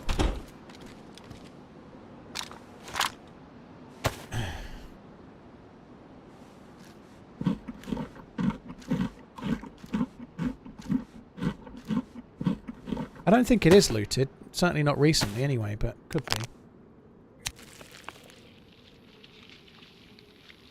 Don't call me out. Thanks for the bits once again, dude. Very kind. Ticker, thank you for the resub. Really enjoyed the YouTube video yesterday. Thank you, dude. Nick, cheers for the 21. Reckless Read, 4 years has flown by. Dude, thank you for the 4-year inning, man. Thank you very much.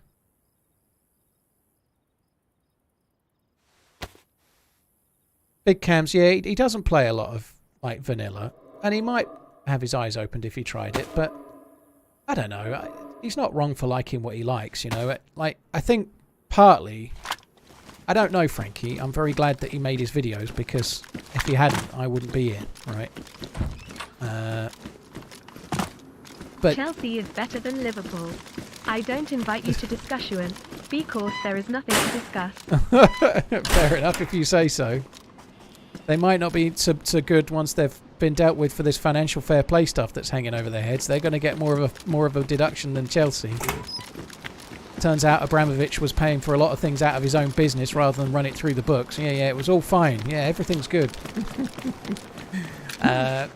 Brutal, thank you very much for the 13 months. I need to get rid of some of these potatoes. It's starting to do my nut in, it is. I think, well, let's eat a bit more of this.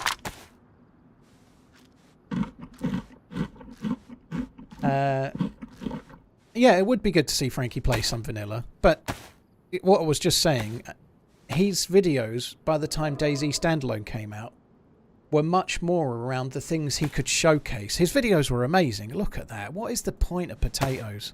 What they fixed that.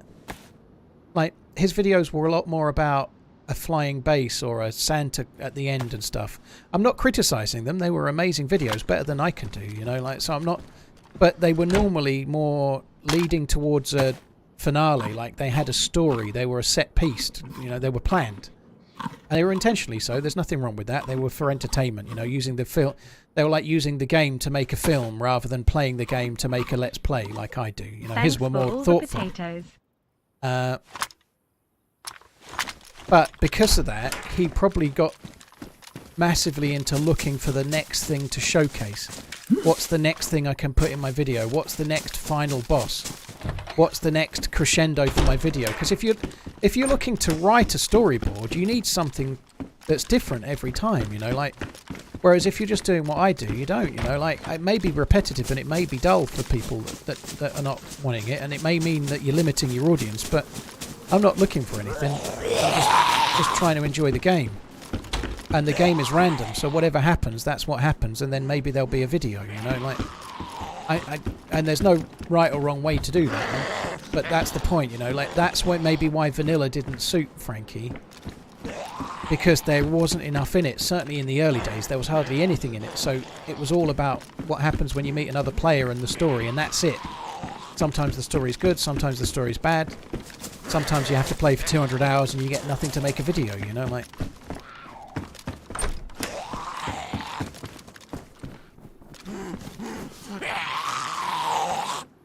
Oh, come on.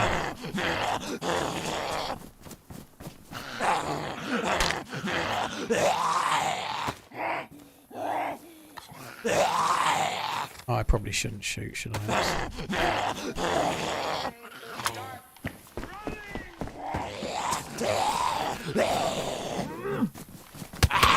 What? Oh, no. Did you fucking see that?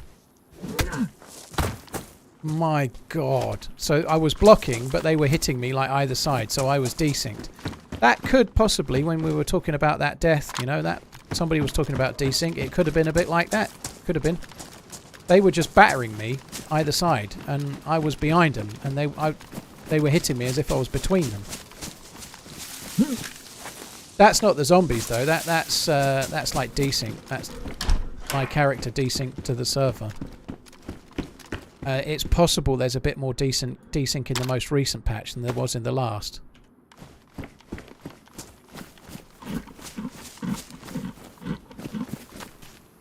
Savannah with a bullet.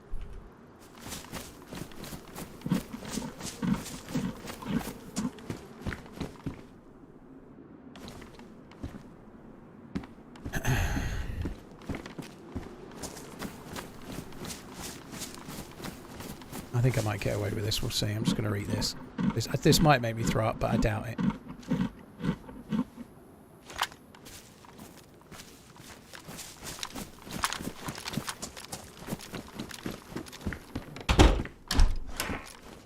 There could be a shell in that. There isn't. It's a BK as well, but... Bah, begone advert.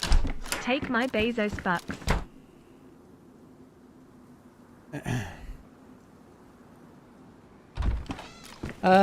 Big cams, I think that's the case, but I think that's the case. Like, it's possible that he doesn't have as much love for the game as like some other people that are in DayZ. I don't really want to say me, and I'm not calling him out, you know. Like, Frankie was a Battlefield player, and he played loads of games. He loved lots and lots of games. Massive gamer in general, you know. I think to know life DayZ for 10 years like I have, you almost need to be like not a gamer, you know. Like, to stick with one game for a decade and play through thick and thin in DayZ, you need to be like massively in love with DayZ, but you also need to be a little bit fucking stupid, I think, you know. Like, I think it's perfectly natural that you kind of might fall in and out of love with DayZ a little bit, you know, but through the course of the timeline of me playing it, video. It looked like you played third person a lot in the early days. I did, dude, I did.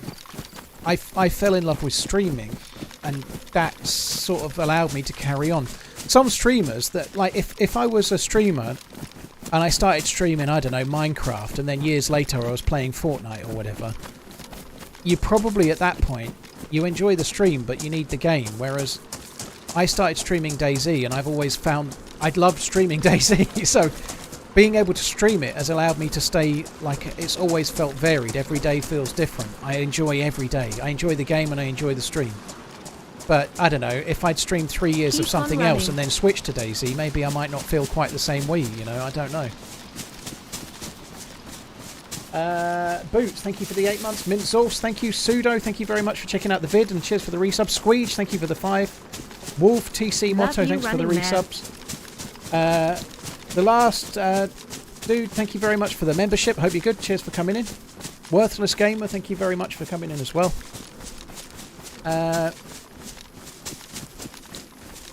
I did. I think third person was much more popular, and all of Frankie's videos were third person. That's what people did. That's what people knew. I only did third person, really. That's what I knew. But as I played the game, I found myself enjoying first person more and more. And I personally can't really watch third person DayZ content anymore. I don't want the game mode to be taken away. I'm not trying to shit on it or anything. I just don't personally enjoy watching it or playing it, you know. It's not for me. A bit like when they brought out PUBG, for example. Like, with PUBG, I really enjoyed watching some of the esports. I think the very first one was in third person. It was ridiculous, you know. Like they were very quickly made PUBG first person only for esports for obvious reasons. And I just guessed by that point I'd already made my mind up that a game like this, first person or nothing, really, you know.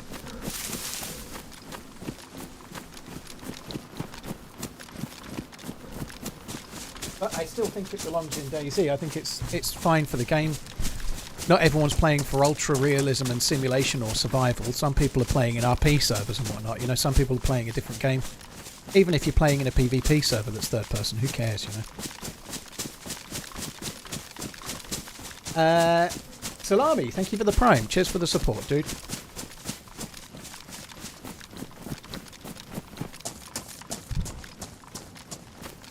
Do you think there's a place for console DayZ content creator to come onto the scene? I don't see any, and I'd love to watch that because it's what I've played. There might be, Nanny. It's just very hard to do. It's really hard to become a new DayZ content creator that grows into the space. People are doing it, you know, people are doing it. Like, if you just look on Twitch, Sour has only been streaming a couple of years, you know, but he was on YouTube for many years before that. So, there's others, but that's just one example, you know. It's really hard to grow into a space that's... The game's been around a decade. Like, I'm making a highlights reel of the last 10 years of playing the game on my YouTube channel right now. It's hard to come into that space as a new up-and-coming YouTuber unless you've got something really stunningly different to offer. It's possible that console gameplay might be partly it. The problem is this. Most people don't care what platform you're playing on.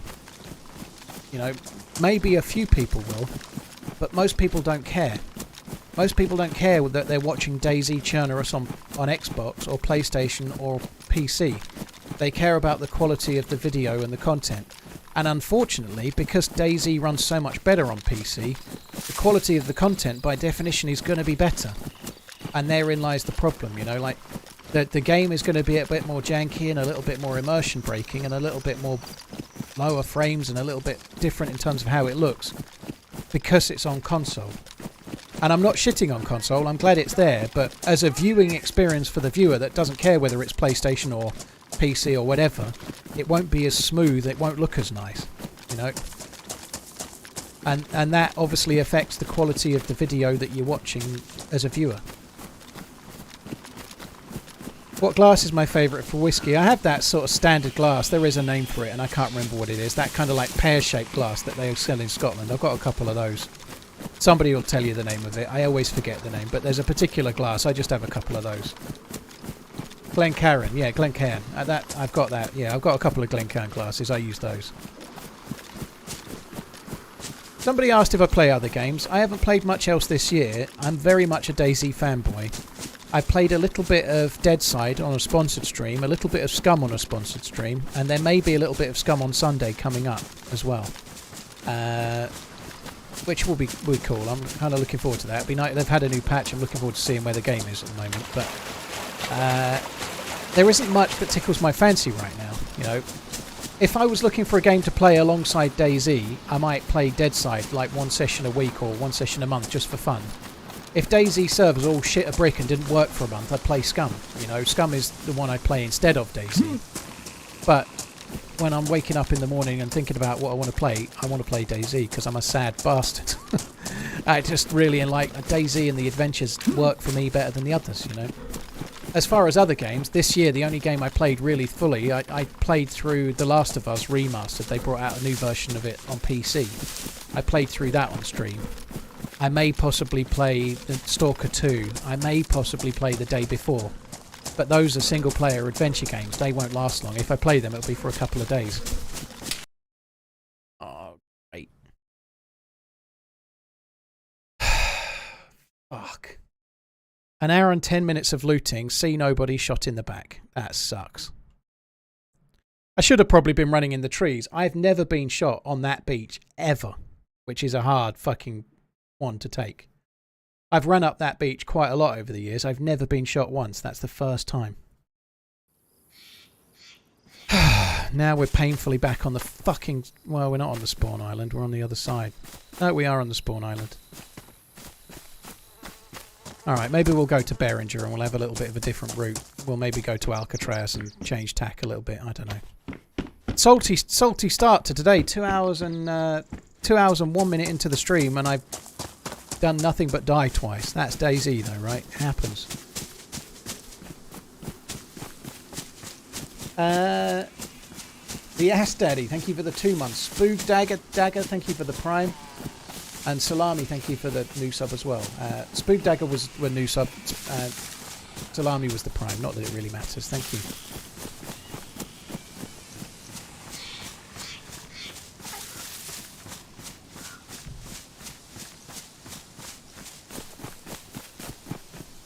Johnny, I think there might be a bit more than that. I think there will, I'm sorry to say. But I don't know, you seem to be the eternal pessimist to somebody that's still playing the game so much, you know.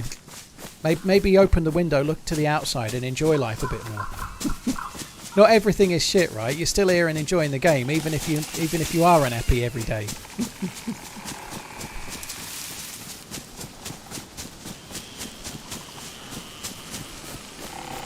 Yeah, that's a pain in the bum, but we can do something from this start point.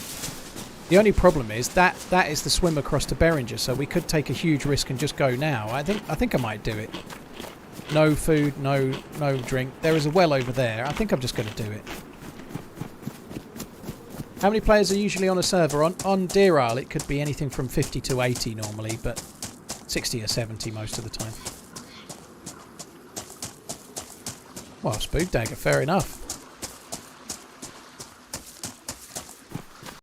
Ernest, thank you. Sorry guys, just got to stop to refresh for a sec.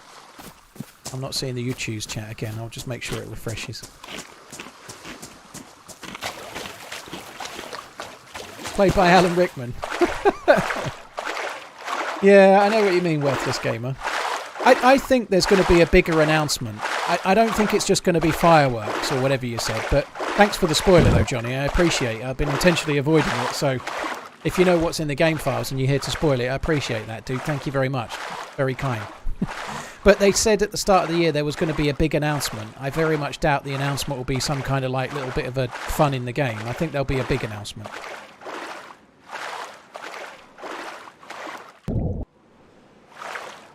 I like my pork wet, dude. That's the way I like it. Moist. Moist pork.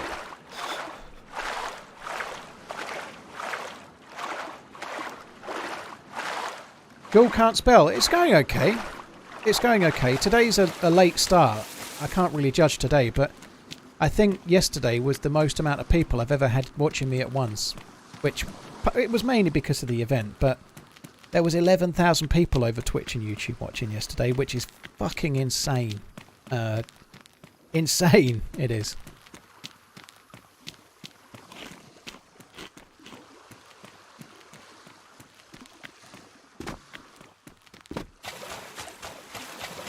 Well, Johnny, people intentionally avoid these things, right? I do. But that's not all we're getting, dude. I don't believe you. I think there'll be something else. There's an announcement coming.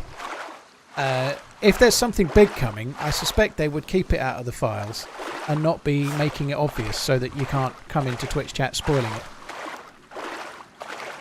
I think the day before is coming out, Max, but I'm not convinced it'll be a game that I'm really bothered about, so I'm not going to be like desperately trying to play it. If it looks good when it comes out, I might try it, you know.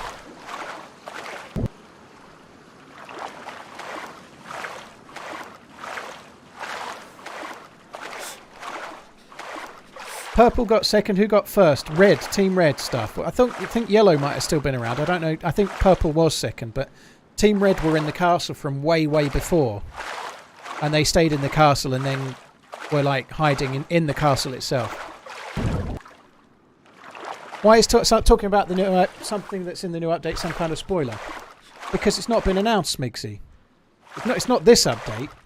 He's talking about something that might be coming for the 10-year anniversary in December, which has not been announced. The only way you can try and work out what might be coming is looking in the game files. That's clearly a spoiler, you know. The devs haven't announced anything. We don't know what's coming. So by telling us what's in the game files, that's a spoiler, you know. That should be something, if you want to go and find it, you find it, but not that you get told about it. That's tantamount to going into the cinema and you're watching you're watching The Sixth Sense and going, Bruce Willis is dead, everyone. Just so you know, Bruce Willis is dead. He's actually dead. He's a ghost all the way through, you know, because it's not something we should know yet. The devs haven't announced it, and you have to go rooting through game files to try and work it out.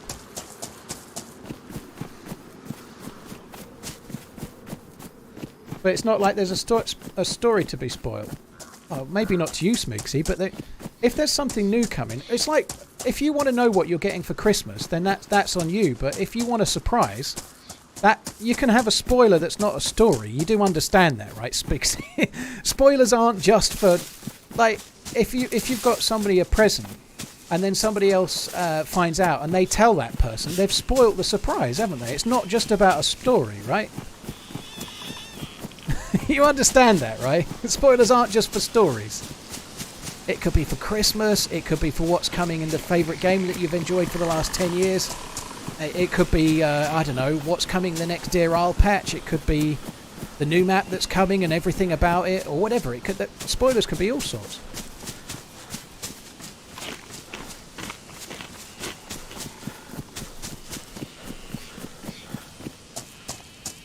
But nonetheless, despite knowing that there's some shit in the game file, I'm still not prepared to accept that's all that's being announced in December. I believe there's going to be something fairly big in December. I don't know what it is. I've got no insider information. I know absolutely fuck all. But I don't believe it's just going to be something that's a little bit like they do for Halloween or Christmas. But because DayZ's 10, I think there'll be a bit more than that announced.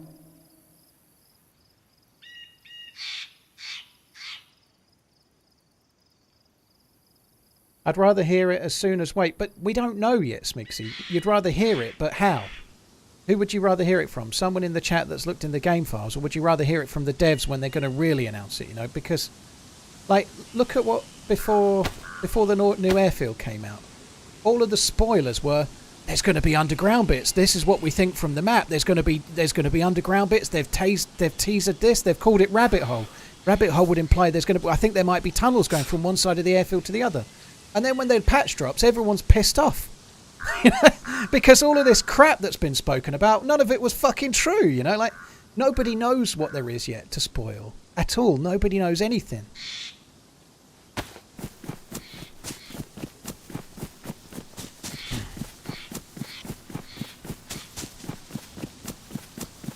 But I think what the devs in January said this. They said there's going to be an announcement this year that will affect the DayZ developers, the company, and the community that plays the game massively. That's not a little celebration with fireworks. That implies big DLC, huge changes to some part of the game, maybe an announcement about DayZ 1.5 or DayZ 2 or whatever, you know. But there's going to be some kind of big announcement. There has to be. A huge announcement isn't, oh, we're going to celebrate 10 years with a t-shirt and some fireworks in game. There's going to be something announced this year, and it won't be that.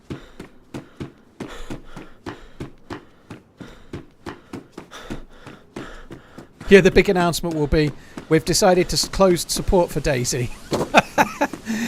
We're not going to have official servers anymore. Good luck. Thanks for coming, and we wish you all the best. Good night. I don't think it'll be that.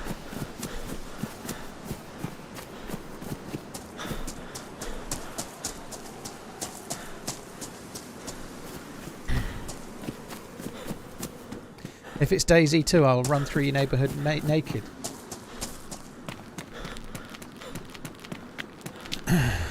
I don't think I'm in the mood for the Unreal Engine 5 discussion today, so I'm just going to skip that one.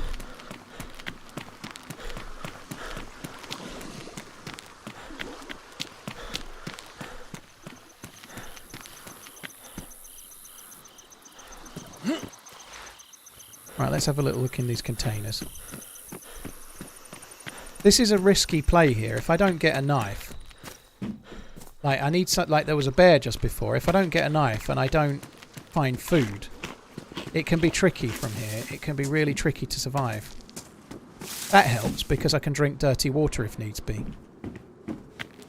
Like I can drink dirty water if I get cholera. I've got the cure, but given that there's a well up ahead, it's not that big of a deal right now. I just need some kind of melee weapon or a knife or similar. Something that allows me to make a fire.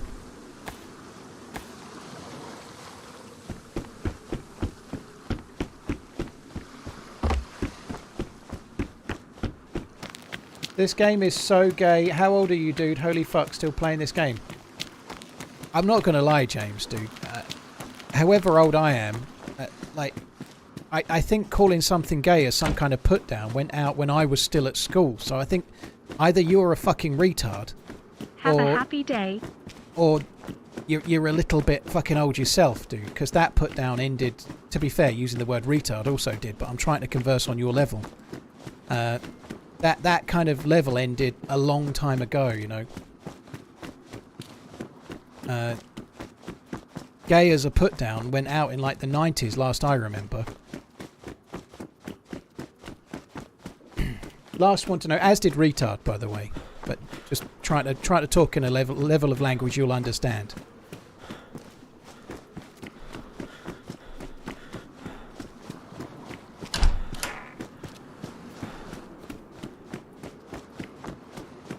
Right.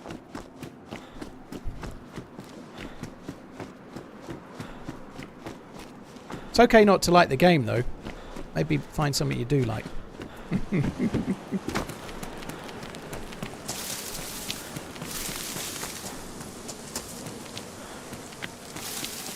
Well, I just think you tried to be woke and cancel yourself. Not really. It's not a word I would normally use.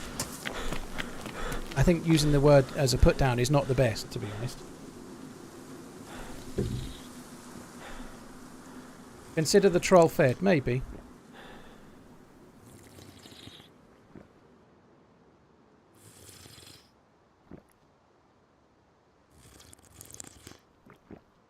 One sec, guys.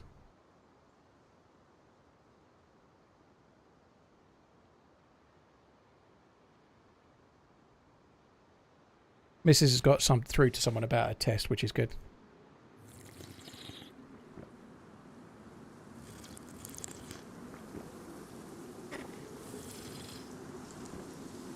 I know, you can call it feeding the troll, but the reality is, from my perspective, there'll be another troll in a minute, you know. There's a troll every hour of every day for me, so whether I feed a troll or I don't feed a troll, there's another one coming. It don't make any odds, so I might as well have a bit of fun along the way, you know. It doesn't really makes no odds to me. Like, some dude that says something stupid, he'll probably never be back. But somebody else will say something stupid in an hour, so I might as well have a bit of fun with it, mightn't I, you know. Who cares?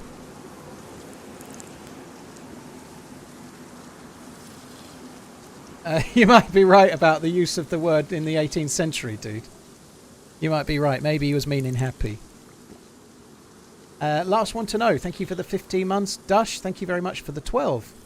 WC, another for the best on YouTube. Dude, thank you very much, WC. I appreciate it. Thank you. Where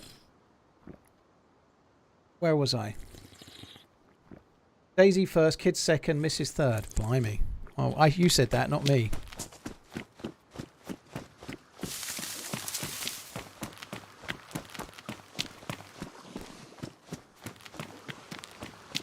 Sorry, guys. Just gotta...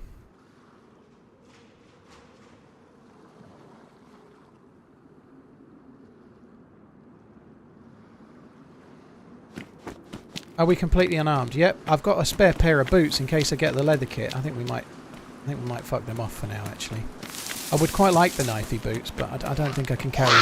If I find a leather kit, I'm not going to waste it.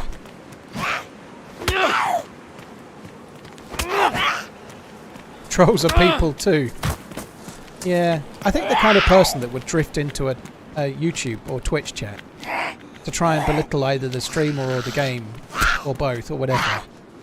Chances are they're having a worse day on the whole. You know? Like, if the best thing going on in your day is going around to try and appear better than someone on Twitch or YouTube, chances are you're having a pretty shit day yourself, you know. I would say.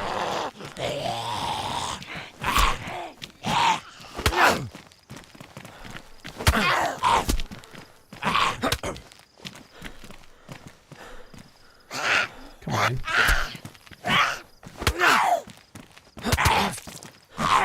Fucking bollocks. Oh, no way! That's the second time we've had back-to-back in, like...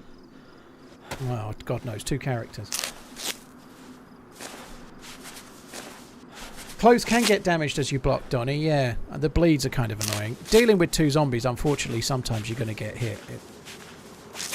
It depends how it goes, but 2 at a time. Yeah, you got to be careful. 1 zombie at a time, you can almost always avoid getting hit, but 2 at a time, you're likely to take a few.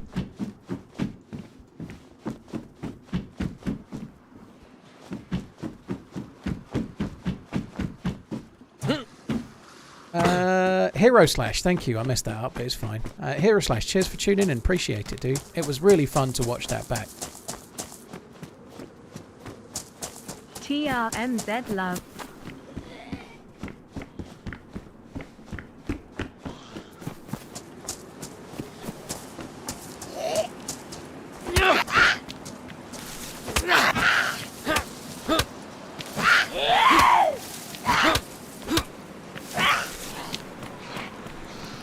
There was another one.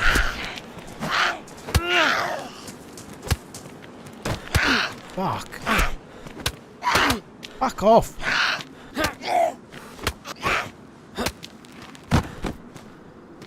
We are getting a bit of loot. It'd be nice if we had a knife.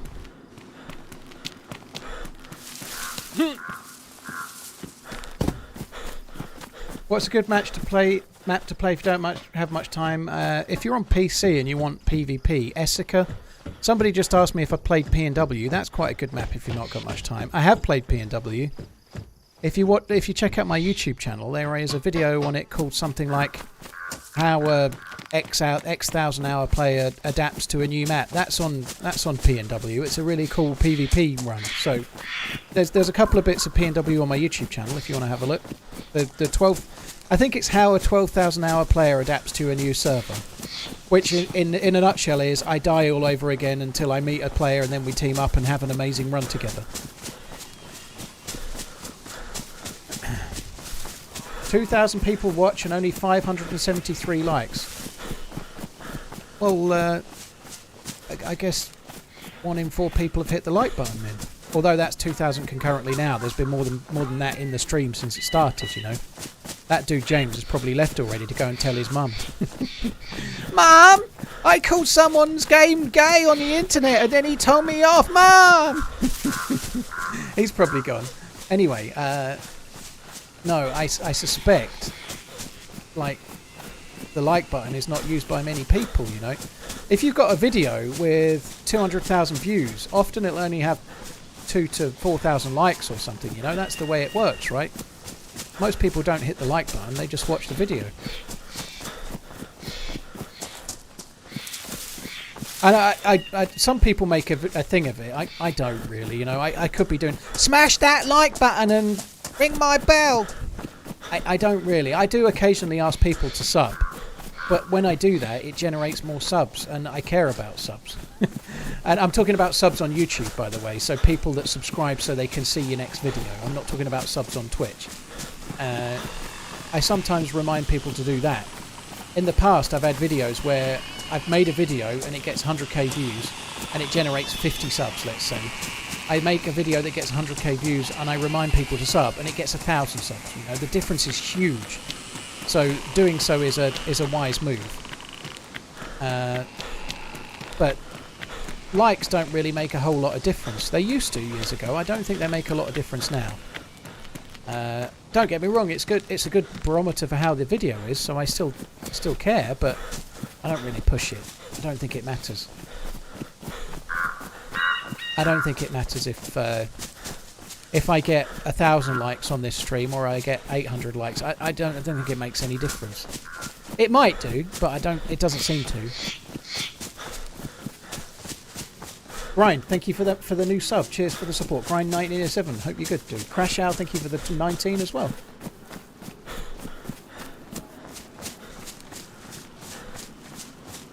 Thought it had something to do with the algorithm. It used to. Likes and comments used to affect the algorithm, but the algorithm nowadays is all about the thumbnail and the title. It's all about... The algorithm seems to mainly focus on two things. Whether people will click your video, and of the people that do click, how long they stay. That's all that matters. It doesn't matter if they like the video or not. Like, some people might hate your video, but they're watching, like, rubbernecking a car crash, right? You can make a really, like, negative video. You could make a 20-minute video shitting on DayZ, and a load of DayZ fans watch it, but they watch the whole thing pissed off, right? They're not going to like that video, but it could get 1 million views, you know, potentially. And that's the point, you know. Like, what matters is how long people stay for when they click, and how often they click. That's it. That's all that matters. Pretty much. Oh, fucking hell.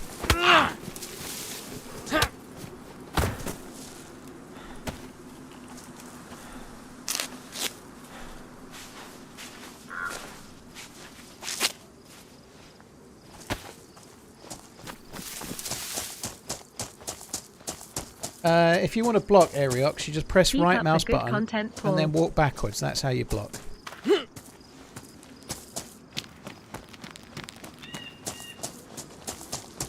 It might affect the viewer's algorithm. You might be right. It might affect what you get shared, maybe.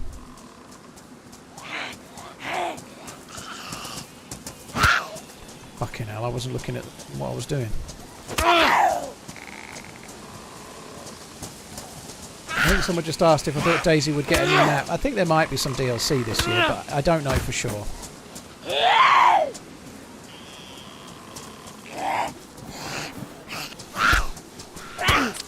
Oh, fuck me. Now we're out of bandages.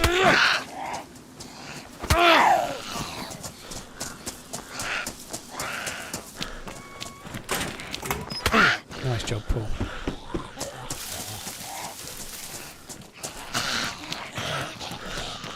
Fuck.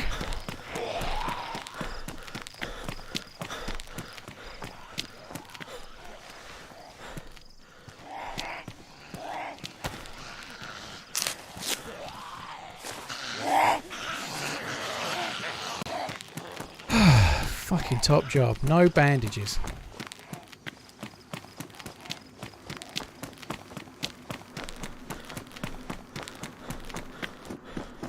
We may get some in the cave. I'm going to loot here, I think. I need to try and find myself a knife. I should really be focusing a bit more than I am. Like, the last couple of times I've bled, it's because I've been, like, not looking at what I'm doing at all. But there we are. Do I like chocolate or syrup better? I like crisps, chips better than both. I've not got a huge sweet tooth. I don't go a bundle on chocolate. Occasionally I get real fancy for it, but it's not very often.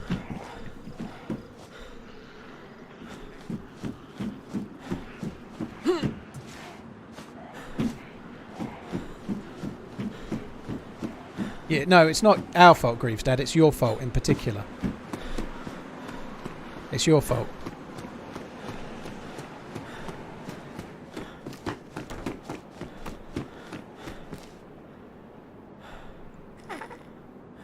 Did I notice, Johnny? Of course I noticed. He's linked in the video description. His name's Vector Bunny.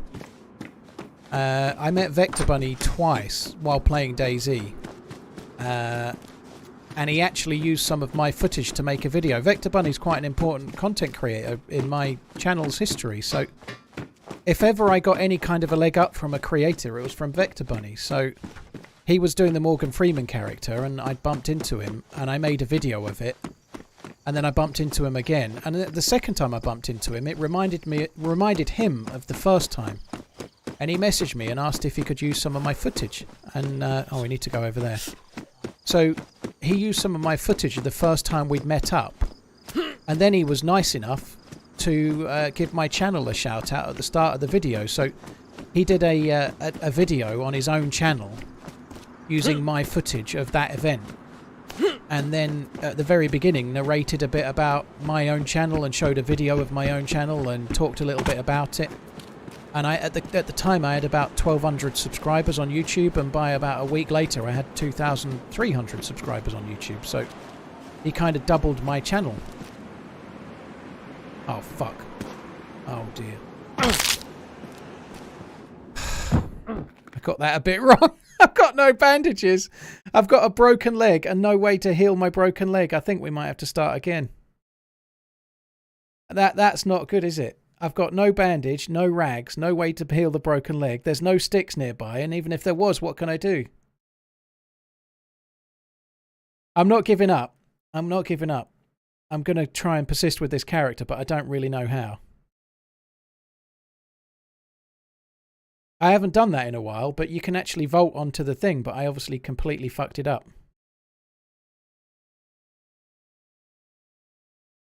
Cutting up my pants, well, I need a knife to do that, dude. I think I haven't got a knife.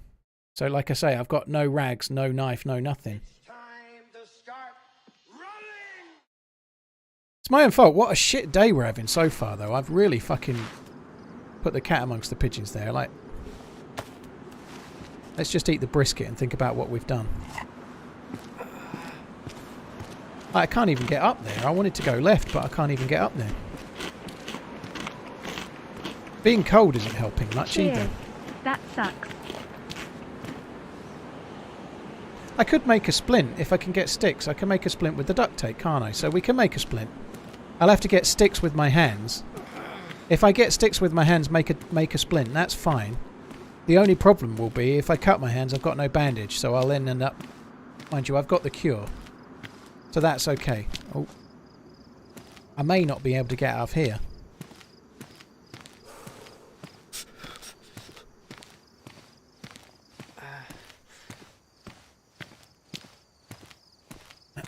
Oh, I really fucked this up, haven't I? What a great start we're having today. Holy shit.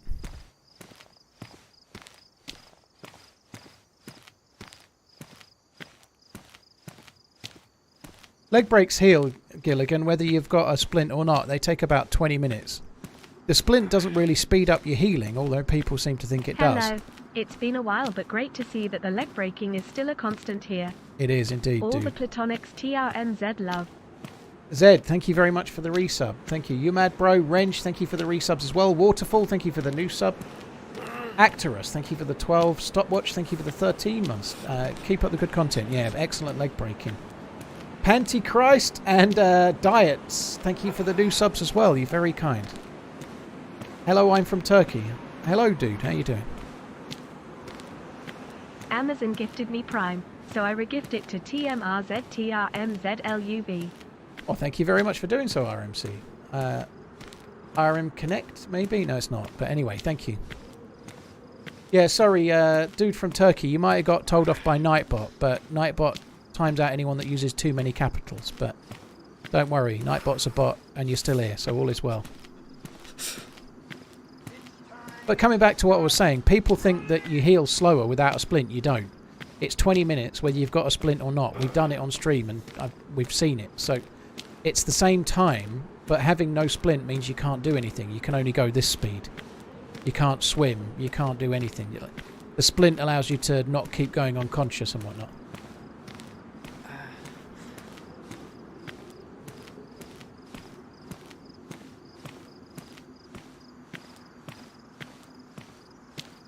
Vantra, thank you for the Prime. Hello, young sir. TRMZONME. Richard Hall, I know that, dude. I'm just limping to a stick. Wait, that's what we're getting now. Logician, thank you for the 11 months, dude. The pain of walking on a broken leg, yeah.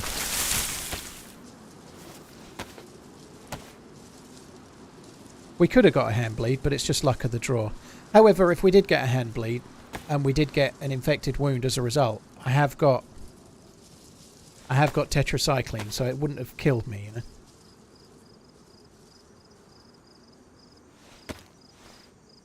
It's time to start running. Teutonic Night, well, thank you.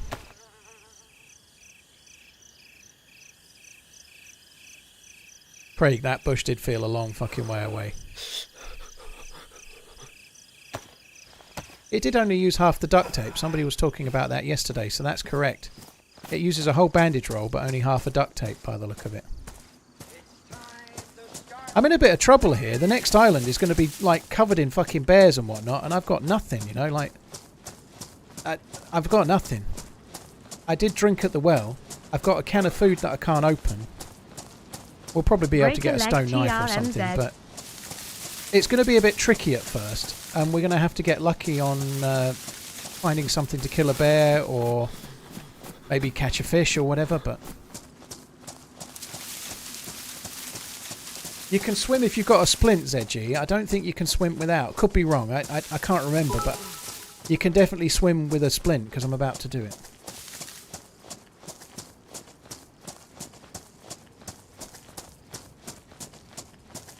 Beat the bears with my bloody splint. Now there's an idea. Pantychrist, thank you for the bits. Coppermoto, thank you for the resub as well. Killer Weapon, thank you for the new sub as well. Oh, Orby1, thank you as well. The hell, you guys are going ham. Thank you very much. How old were you when you bought your first game? Well, the first system I played on was an Amstrad CPC 464, but I didn't buy it or the game because I was a kid, right? I would have been I used to do a paper round from when I was about 13. I would have been buying games then, but what... I guess Roland on the Ropes is the game I remember playing first on a system at home, which was like some crap game you could only play on Amstrad. I really liked it, but it was hard as fuck. I don't remember what my first game was beyond that. Sorcery Plus on the Amstrad. I had, as a kid, I had a Mega Drive and a Super Nintendo. I got one for Christmas, and then a year or so later I got a second-hand Mega Drive with some games for my birthday. And played the shit out of those. I had a lot of fun. I mean, the year I got my Mega Drive, my birthday's July the 21st, which was right at the start of the summer holidays. And I got a Mega Drive with something like 15 games second-hand for the price of... It was less than the price of a new Mega Drive, and it came with 15 games, right? I was made up. Very cool. And I spent most of the summer holidays gaming. I went fishing like once or twice a week, and other than that, I just played the Mega Drive. Mega Drive would have been... I don't know what the name for it was in America, but it was the same period as the Super Nintendo. I don't know if it was called a Mega Drive in the US. There was different names sometimes, but... Sega Genesis, yeah, that was it.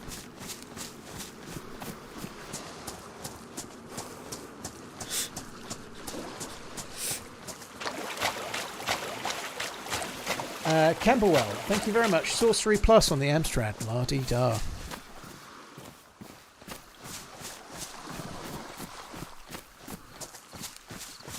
Barely, no. I tried to jump off a dam and land on a support thing, but I got it all run, missed the support, and fell to my busted legness.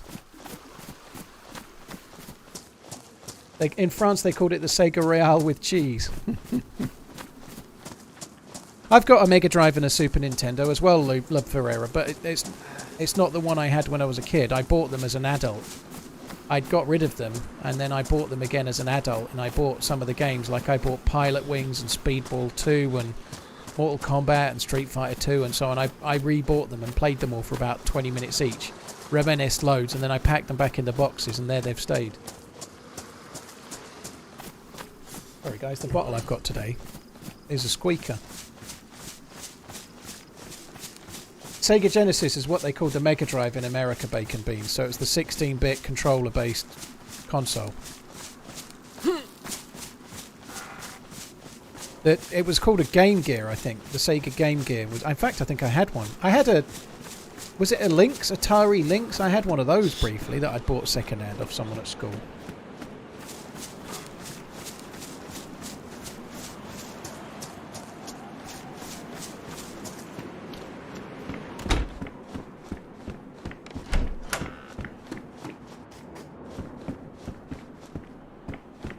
Kind of hoping we might get a knife, but no. What I'm worried about here is how cold I am, and the impact of the cold is going to have on my my overall temperature. It's not going to be good. I'm going to get cold, and when I'm getting cold, it's going to affect my energy, and I've got no way to eat the peaches I've got. Phil for my sub gift.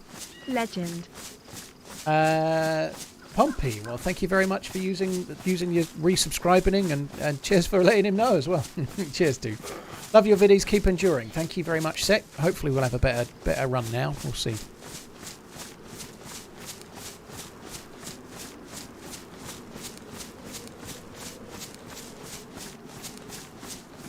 I actually quite fancy getting one of those handheld... Well, I think all Switches are handheld, but I quite fancy getting the handheld one.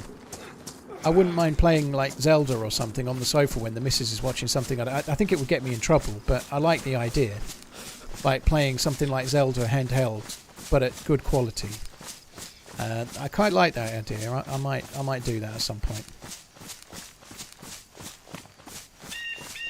I thought you was only 38. Some of these games had been out a while. Mike, well, what can I say? When I was a kid, I had to get old gen stuff. You know, I can't help it.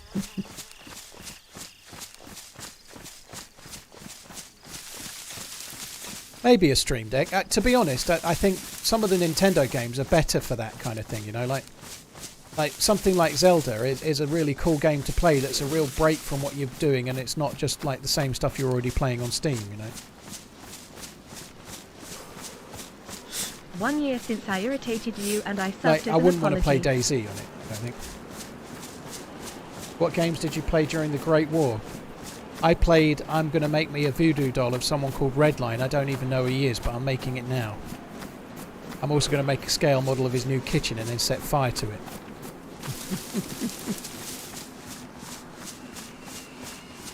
Lily Parade, thank you for the 12 months. Corpse Killer, thank you for the bits. Right, give me a knife or give me some food, please. I see the potatoes are back on the menu. At least we can eat this one. It's gone yellow hungry as well. Yeah, I'm hoping we'll get a hunting knife there. It looks like there's trousers in there, unfortunately, but there could be hunting knife in the trousers. You never know. You can actually use that to bandage with, but...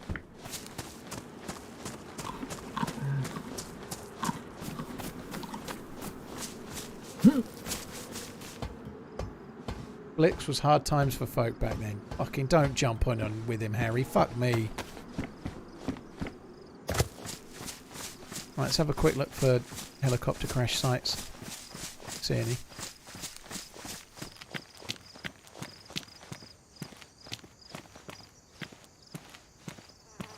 The bag is quite useful, but it's not going to give me anything to shoot with or hunt with or eat with. Norway, 4x4 way, or Norway, thank you. I think you've always been able to eat with the helmet on, Rapid. Maybe on 1 or 2 servers. You can in vanilla eat with the helmet on, I think. Can't eat with the gas mask on, but I think you can with the helmet on, because the visor can come up, I think. Just jumped out of a stand with a broken leg. Yeah, that one doesn't cause any damage to you, so it should be fine, dude. Dyson, dude, thanks for buying the merch. Appreciate it, man. Thank you. Very, very cool, dude. Thank you. Big Lassie, thank you for the 2 months. Lily Parade, thank you again. Over a year since I irritated you. Nobody's ever irritated me, Lily Parade. That can't possibly be true. Well, you can unsub now if you want. You don't need to feel obliged to carry on. Thank you, though. Very kind. Thank you. They had pinball machines as well, did they? Holy shit, Solvane. I did pretty well with stuff as a kid. I did pretty well. I did okay with the consoles and whatnot, but we didn't have a lot of money when I was a kid. Like my mum did, and dad did a very good job on not much money bringing up me and my sister, as most families do. Certainly, it's much the case now, you know. But I guess if my parents were bringing up 2 young kids now, they would be so much. It would be harder still, you know. Like my mum was a sister in a hospital, which is like a senior nurse, and my dad had to retire, and so we had one income plus a small pension that he got because he retired due to ill health. So he got an early pension because he was forced to retire, and he got some benefits as well, like because he invalidity benefit or whatever it was called, I don't know, but we weren't on very much as a family, so but nonetheless we still did okay, you know. I still got console and whatnot. It did mean that like a lot of kids, I was doing like paper rounds and stuff and trying to pay for things myself at 13, you know, but so what.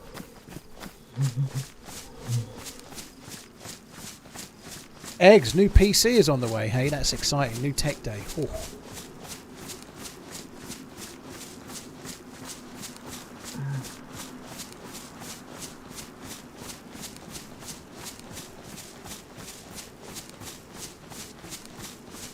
Johnny, I don't know the names of them, but I know there's some with like a little bit in the belly, but I don't know the names of them. To be honest, there's 3 oil rigs. I think I've only been to all of them once anyway, you know. But up until recently, it's not been something that's been a requirement, is it? The keycard and KMUC was not that big of a deal, you know. Like, I guess quite a few of us have done the underground areas at KMUC before the card even spawned on the oil rig, you know. So there's never been much of a reason to bother. Like, going to the underground area was amazing, but that was in long before they added the bits in the northeast, you know, the ice sheet and so on. You know, the aircraft carrier massively superseded KMUC as an end-game goal, so not many people have bothered.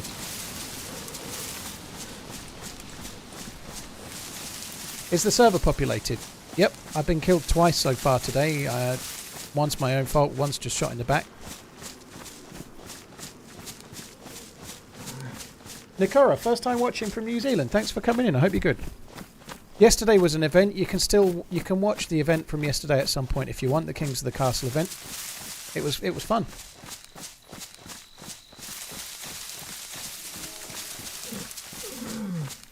Aren't you the running man, not the slow, brisk pace man? Well, even running dudes break the leg from time to time. This is the first time I've broken my leg in about 18 months, though. I don't often do it. It's quite a rarity. You did just hear a bear. Yeah, hopefully he's over that way somewhere.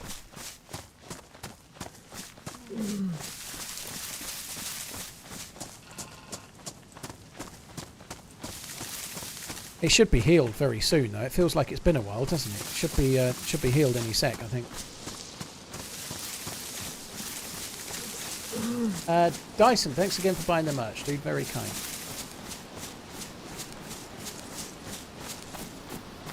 How to join the event? Matthew, if you want to join an event in DayZ, you usually have to be a streamer of some sort. You don't need to be big, but you need to normally be able to stream the game. Like, there were streamers yesterday of all shapes and sizes, you know, so it wasn't just for big streamers. It was first come, first served for everybody. But if you want to go in an event, you need to learn who puts the events on and follow them on Twitter. Or keep an eye on their Discord or whatever, but Twitter's the best place. So with the event that I went to yesterday, the invite or the tweet went out on a Monday saying I'm taking entries for Kings of the Castle, and then it's first come, first served, whoever enters gets in.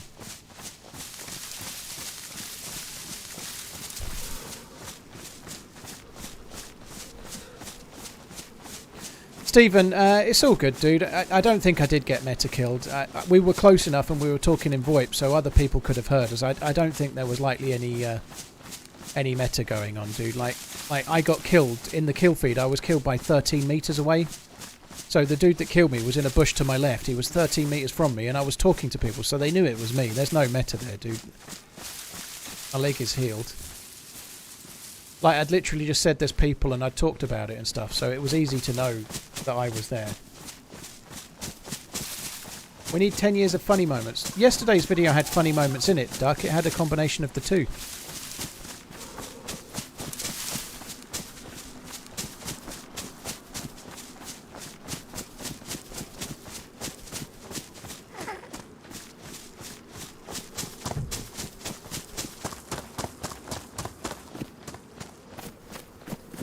What's it mean for there to be meta? Zane, well, in this case, what was the suggestion is that somebody was watching the stream to know where I was and then kill me, but that's not what happened, because I'd talked in-game.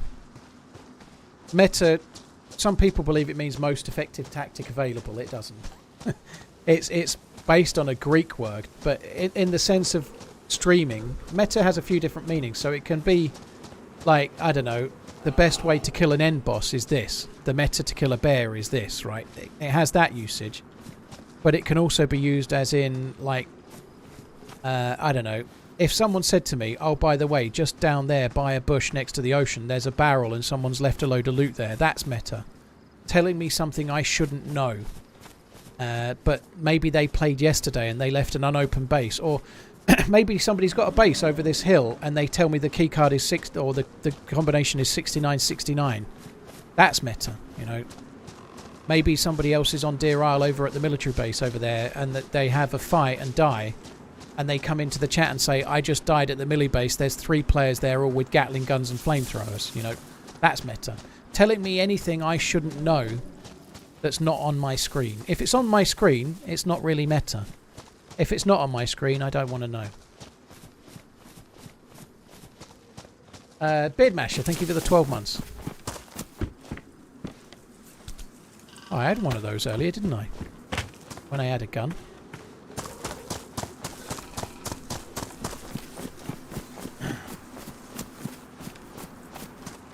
I don't think telling me if one of your testicles is bigger than the other would be considered meta. No, Sapien, no, it's fine.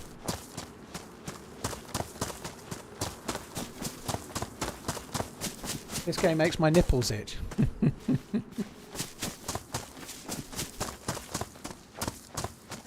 Exactly, Zane. It's getting intel inorganically. Exactly right. Some people would argue, like, I look to the left like that, and there's a player on the hill. But just as you see him in the chat, I'm reading something I'm reading the... Sorry, just as you see him watching the stream, and I've glanced at the second monitor because of an alert or because I'm reading the chat or something.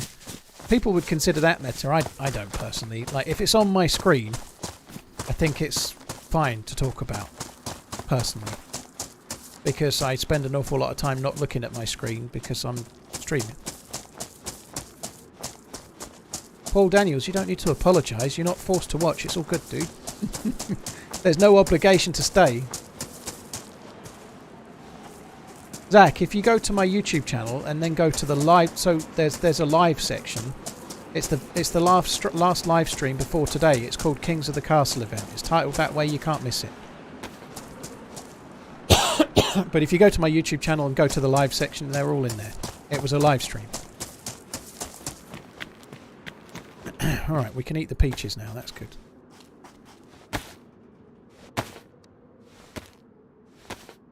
Riley's been forced to watch for 16 months. Lucky bastard, Riley. If you die in DayZ, there's no meta about it. You just die.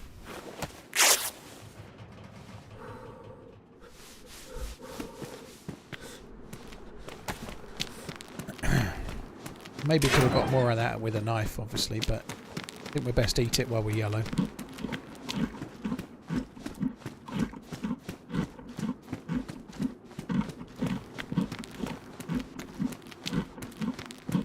You should show us viewers your crystal clear face cam. It doesn't work if you've already seen it. You can't. It doesn't work. It only works if it's a nice little surprise. And the cat's out of the bag right now. This is a choice to be here? It is a choice. You don't feel under any duress to be here. You know, there's no penalties for not watching. It's fine.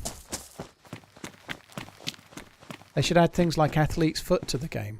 It's time to start running.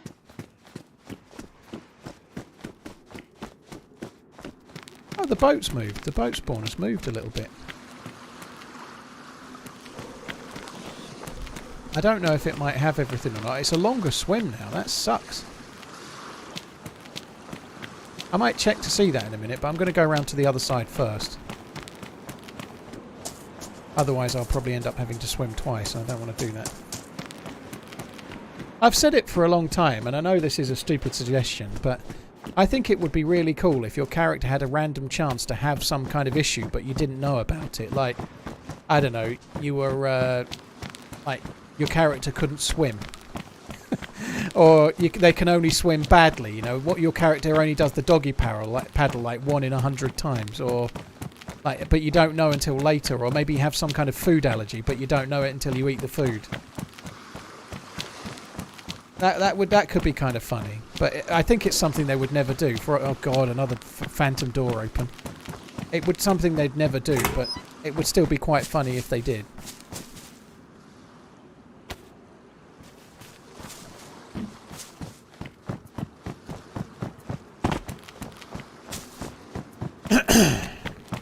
Yeah, your character's an alcoholic, yeah. Josh Middleton, back to work. Have a good day, dude. Hope it goes okay. No bueno. Caleb, thank you for the 41 months. Litmanen Jari. Jari Litmanen has just primed. Jari Litmanen is in the house. Holy shit. I remember being very, very excited when you signed for Liverpool back in the day, dude. Zesty, thank you for the 25. Beard Masher, thank you for the 12. Cheers for the support, guys.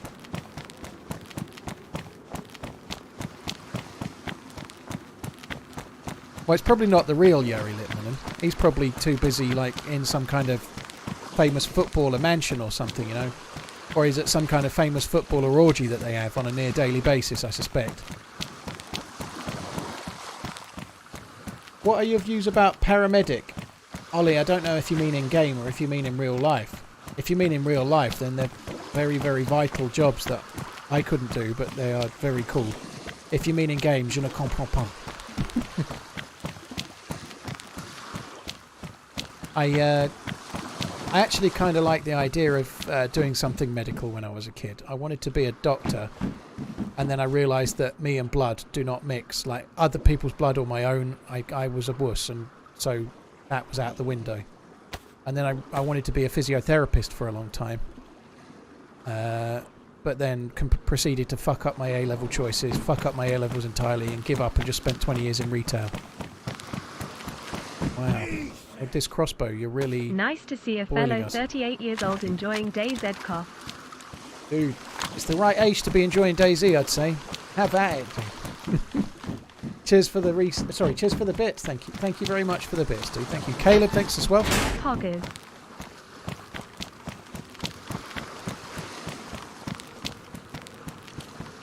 Can I actually get down there without getting injured? Yeah. It's a pretty long swim now because I've got 9 months watching from Dallas, Texas. to swim there to Building get a out. PC. Any tips for processor or GPU, etc.? Sober Tiger, honestly, the more you spend, the better you get. But there is a sweet spot with all of these things. If you want to stream, you may not. If you're just building a PC, you're probably not thinking about streaming. But if you think you want to stream, have a look at 40 series cards because they're the best cards for streaming. There's a number of reasons, and AV1 is going to be a big deal. So having a card that supports AV1 is important. But beyond that, dude, I'm nowhere near au fait with the current tech to know what's what and what you should be getting and what not. You know, it only needs a sparkler.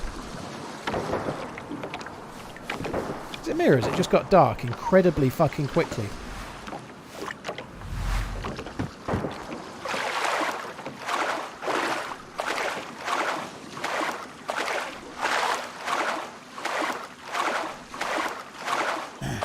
What do you think of the idea of being able to draw on maps to devise plans with squad mates? Could be cool if someone killed and then look at the map and they have to say, nah, maybe. I think what I like the idea of is stats-based stuff that's on your player. So I really love the idea of you kill a player and then in their inventory somewhere they have like a diary that you can read, and it's like somehow tells you how many zombies they've killed and how many people they've killed, you know, maybe how long they've been alive, how far they've travelled, you know, like the game gives you stats, right? The stats aren't always 100% accurate, but some way of reading the stats for the player you've killed would be really cool, I think, because you know when you've just killed someone and you're like, well, that might have been harsh, but it felt like the right thing to do. It would be really cool if you could then see they'd been alive for 30 hours, killed 200 zombies and killed no players, and then you would know that you just killed a really nice guy and you'd be gutted. Or maybe they'd only been alive 6 hours and they'd killed 20 people, you know. It would be really cool to get that info. I think that would be good. It wouldn't cause any meta, it wouldn't do anything bad for the game. It would just be like a little way to see what kind of player you'd just killed. I think that would be cool.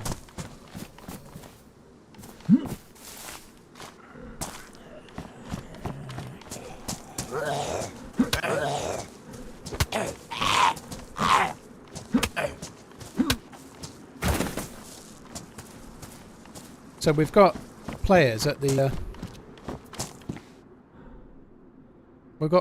military base, which makes me a little bit unsure I want to be going there, to be honest. We'll stay here for a bit. I ain't gonna go rushing off for now. I need to use the crowbar to kill the Zeds now, rather than use my fists. I don't want to ruin the gloves. Hi from Vizil. How you doing, Vinicius? I hope you're good. Thanks for coming in.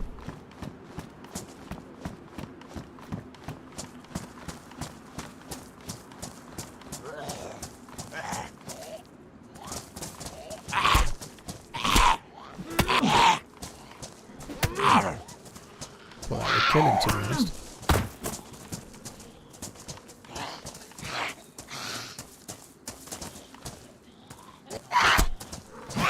Can't afford to get hit by zombies at the moment. I've got no bandage. Not a clean one, anyway.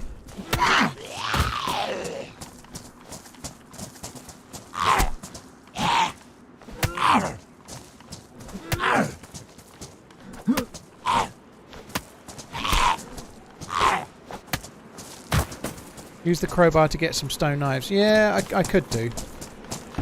I've got no need for a knife right now, I guess. You know, I can't fish. I can't...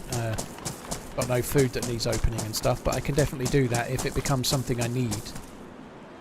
Right now there's no need, I guess.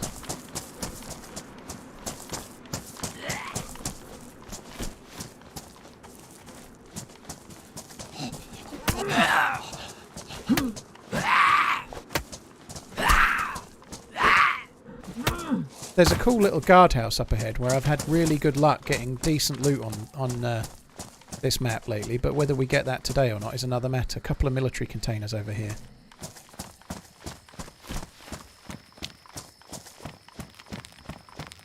God, really fucking dark, didn't it?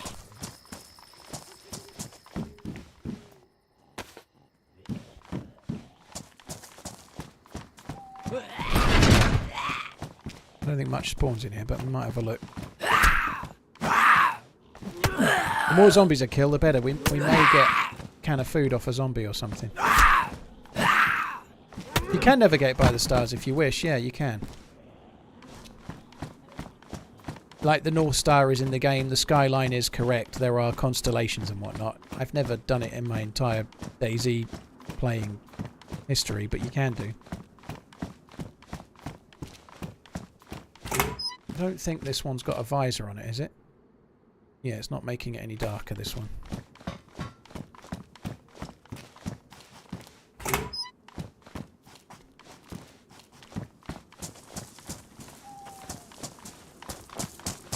Coffee, thank you very much for the bits. You're very, very kind. Chance Gaming, thank you for the prime. Really, really appreciate it, dude. Thank you.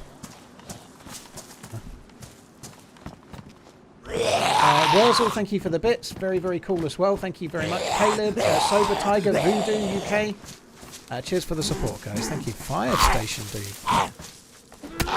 Where's the fire at? I was going to say he's not likely to have food, and there he has. He's got a Macauki.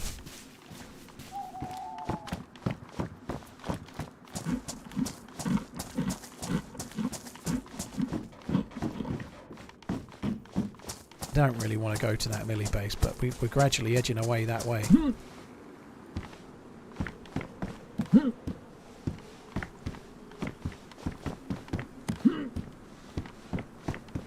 Oh, for fuck's sake.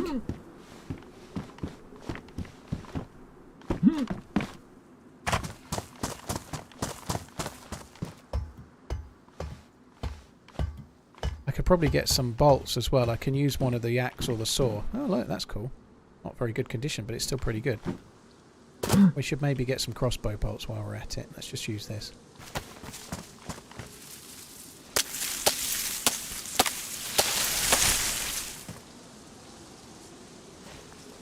Hi FN Friday, I'm good. Hope you're good.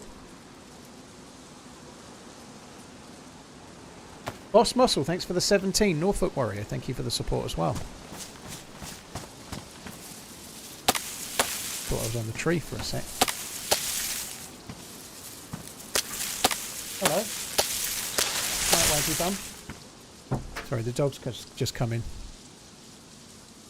Sorry guys, just need to mute for a sec, because when I said the dog came in, I meant Toby, but my missus has come in as well. Let's mute. Well, I didn't want them thinking they were talking about you, see? I might be back in a sec.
Right, sorry guys, I'm back.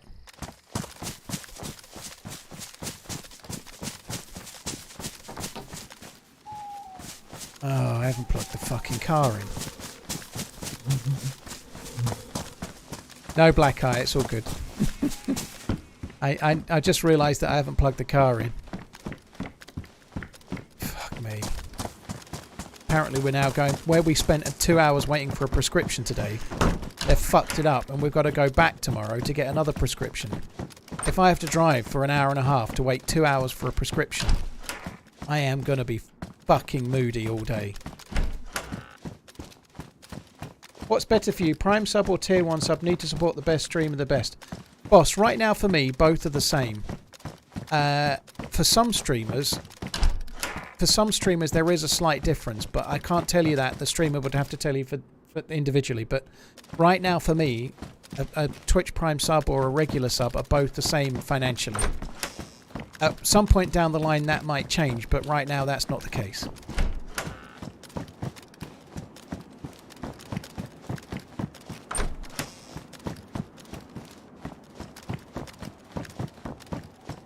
Norfolk Warrior Storm, Thick Daddy, thank you very much for the support, guys. Really appreciate it. Chainmail on here. Holy shit, that's weird.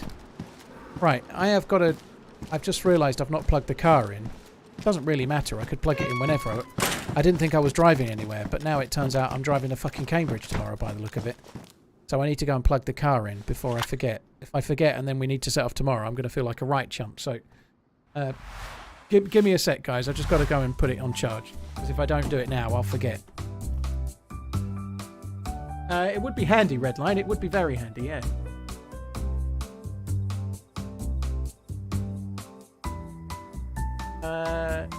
Yeltsy, thank you for the 3 months. Thick Daddy, just had a sip of whiskey and checked my watch and realised the car is done charging.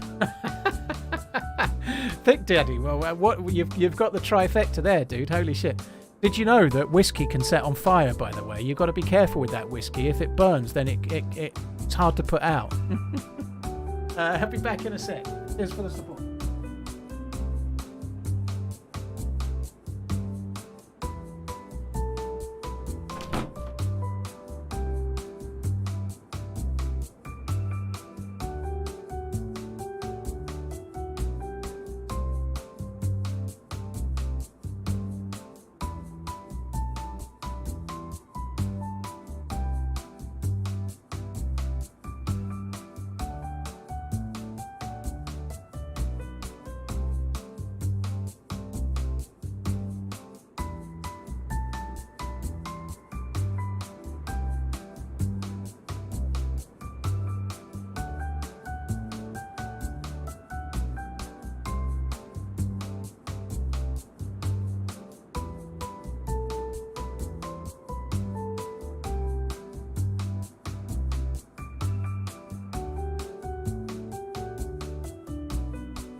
Sorry, guys. Make sure it's working properly.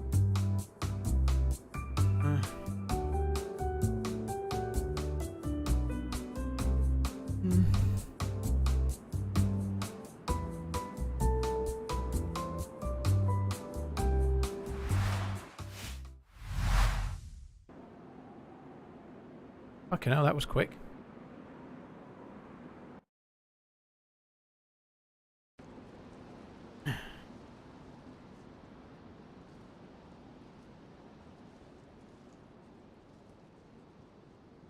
Bloody hell, we're in. I better get my headphones on.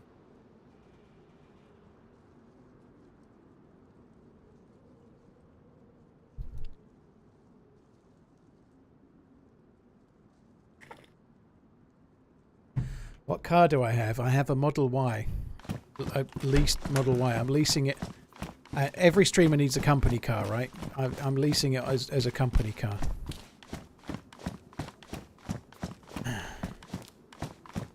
Is there diving on Deer Isle like Ewan McGregor did in Trainspotting? There is, exactly like that, yeah.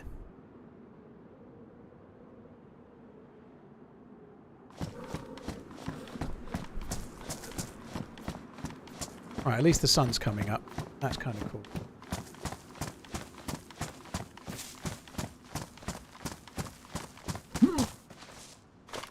Yeah, I've got the app set up, Greaves Dad. Of course I have. You can't really not have a Tesla app if you're using a Tesla. You don't need a key.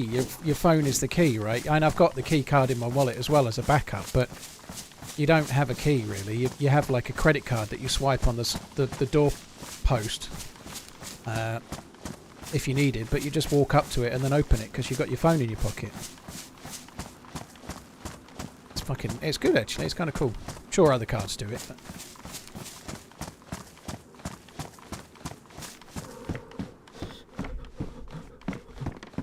So there was shots at that milli base. I'm not sure if I want to go there or not. I think I might just go up to the tower that's kind of up this way somewhere. They're probably still at the milli base. It's a big base. It takes a lot of looting. I think I'm going to swerve it for now.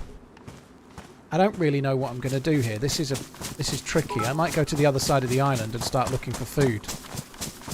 I watched The Creator on Friday. You were right. It's a very good movie. Highly underrated. I'm not too sure about Napoleon though. Ridley Scott did Alexander with Colin Farrell and that left a bad taste in my mouth for when he does biopics. I don't remember Alexander very well, but this one looks like it's going to be amazing. Napoleon looks like it's going to be really, really good. I don't think it's going to be very historically accurate, you know, in terms of what it shows, but I think it will be an interesting film. On the subject of not historically accurate, it may not be something that many people watch here or not, but me and the missus have watched the first 4 episodes of the new series of The Crown. I quite like it, I'm not going to lie. It's maybe a bit of a guilty pleasure, but I think the last series of The Crown has been really kind of harsh on some people that are no longer around, particularly Dodi Fayed. You know, I think it's really harsh. That it's using people that died a while ago, 20, 30 years ago maybe. What was it, like 1997 maybe? I can't remember, but 25, 28 years ago. But like, I don't know, it seems a bit shit really, like making up how they were and how he was, you know. It's not that long ago. It just feels a bit harsh to me, you know, like when they make a film of somebody from the 30s, somehow, maybe it doesn't make any difference, but when that person's still got living relatives, maybe siblings, you know, like people that knew him still around, it seems a bit worse somehow. It is fiction, isn't it? But it's fiction that if you were around and it was fiction about you, you probably wouldn't like it. And if it was about your dead brother or something, you'd probably like it even worse.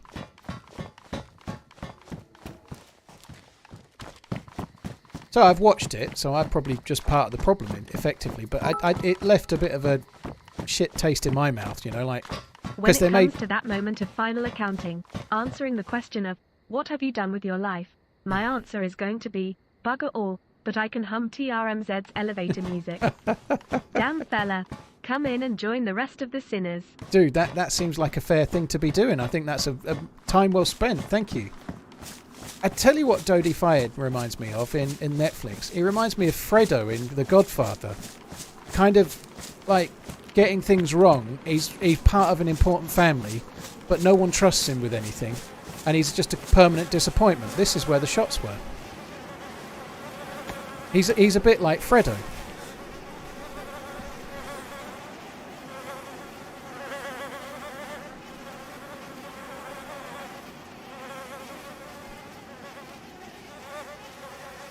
Super Sweet 21.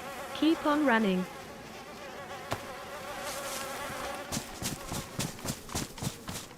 And I think that's a fair analogy, and I think it sucks really because Fredo's a fictional character.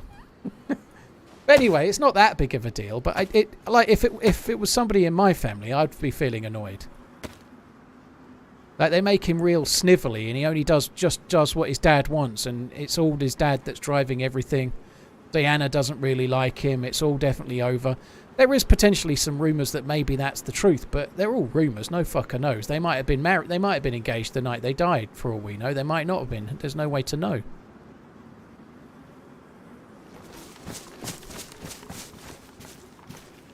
But yeah, it just feels a bit shit, if I'm honest. It's not, like I say, it's not the biggest deal in the world, but it does feel, it leaves a bit of a sour taste.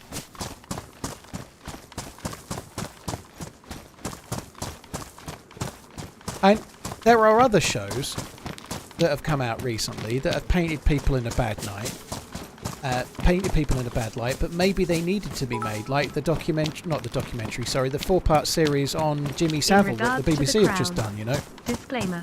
I'm from America, but I have loved the show. It opened my mind to how the royalty thing works.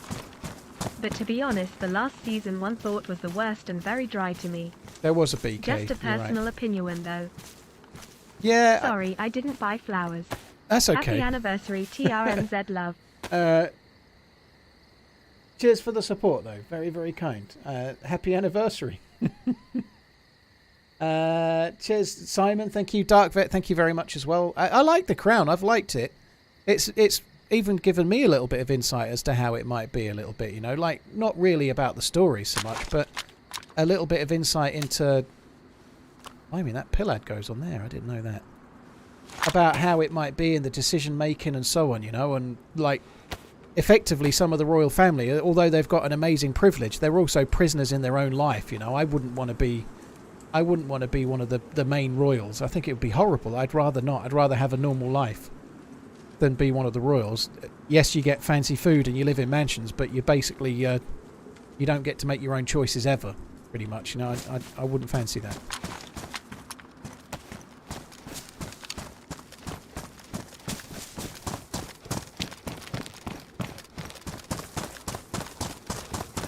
Long-range crossbow sniping, yeah, it does seem appealing, but what's it range to? 100 metre range. I think I might leave that off there for now.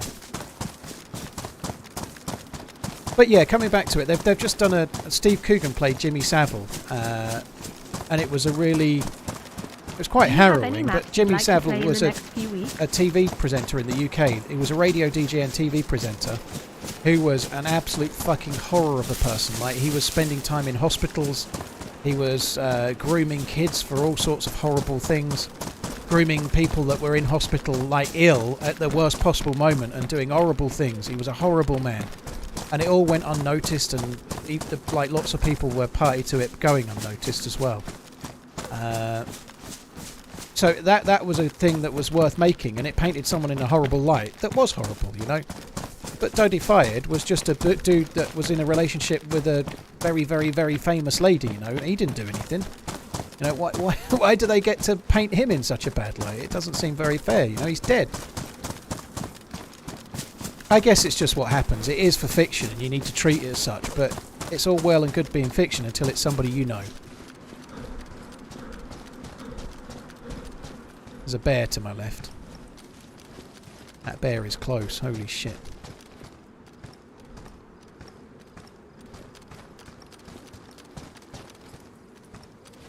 All these skeletons and no...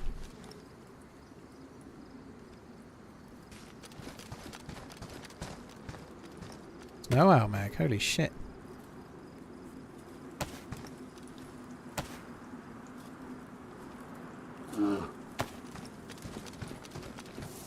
She's getting closer. I'm just trying to work out if there's anywhere higher I could jump up 10 crossbow bolts doesn't kill a bear, I don't think. So if I hit it 10 times in the head, it still wouldn't die. He is coming towards me. I need to be a bit quick here if I can. He's not aggroed or anything. Hucker, thank you very much for the 10 months. Simon, thank you for the 22. Dark Vet, Head T-Ball, thank you very much. I think being able to hum the theme tune to a twatty streamer is definitely a life goal achieved, I'd say.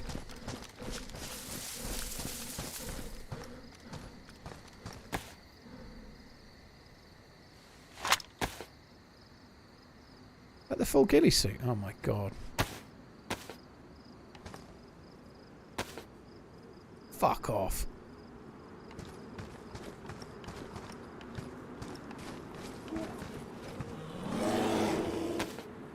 I should not be doing this.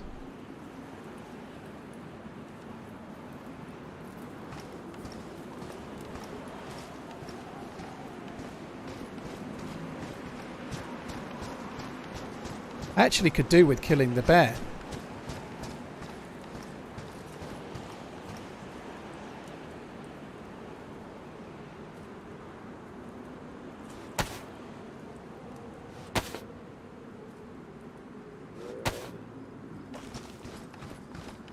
There's a hunting stand somewhere up here. Just wondering if I can get enough bolts to kill it. I think I need more bolts than I've got. Definitely need more bolts. Like maybe 20.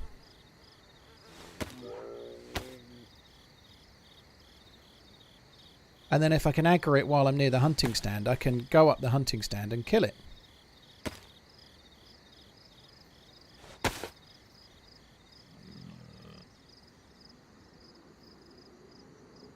Keep running.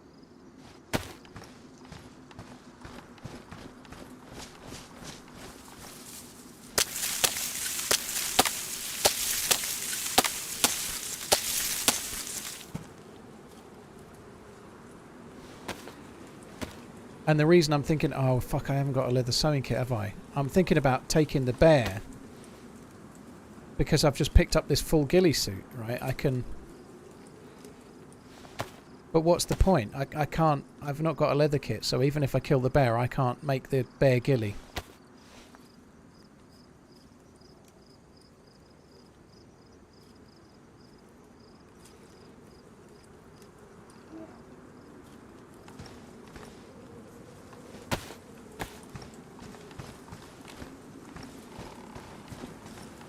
I could, however, eat. I haven't got a great deal of food. If I could kill the bear, I've got lots of food, haven't I?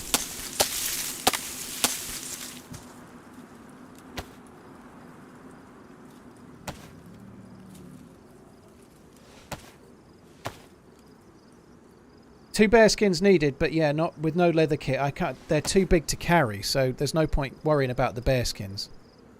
Because without a leather kit, I can't craft them into the pelt that I need. I can cut the skin, but I can't craft them into the thing that I can then use to make the bear suit. It's not going to work. Actually, let's...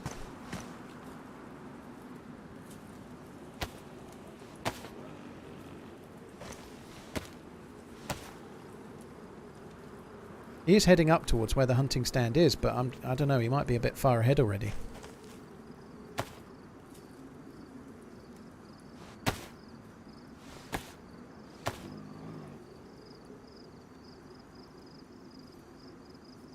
A bit close to this plane for what I'm doing right now. This is kind of risky.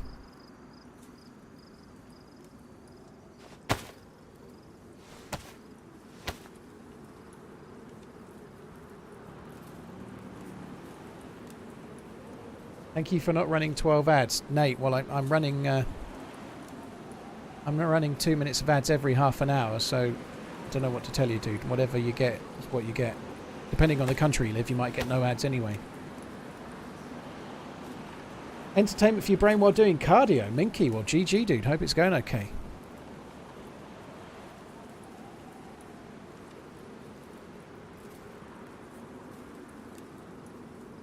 I think we're going to take those for now. That'll do. I can always make more.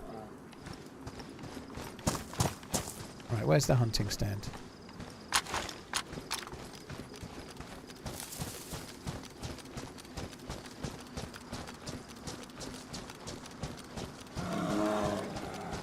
close. Fuck. Player on the hill up there. He's probably the one that killed the dude we just met as well. I've just seen a player up there and he was going left to right. TRMZ full auto.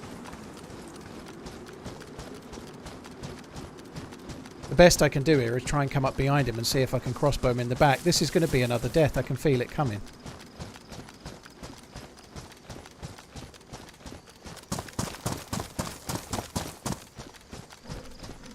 Gone red hungry. Unfortunately, my stomach rumbling could give my position away as well.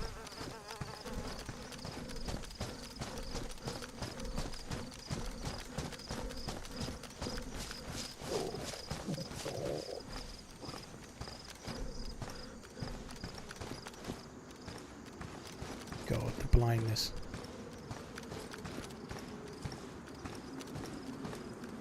It's so risky.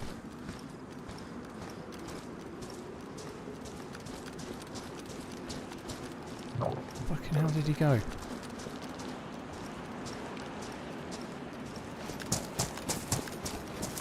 He may have stopped in the rocks.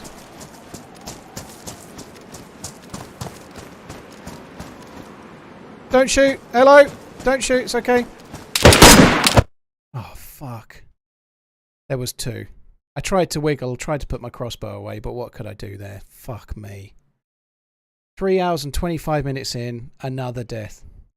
I had a few choices there. I guess I could have just gone the other way.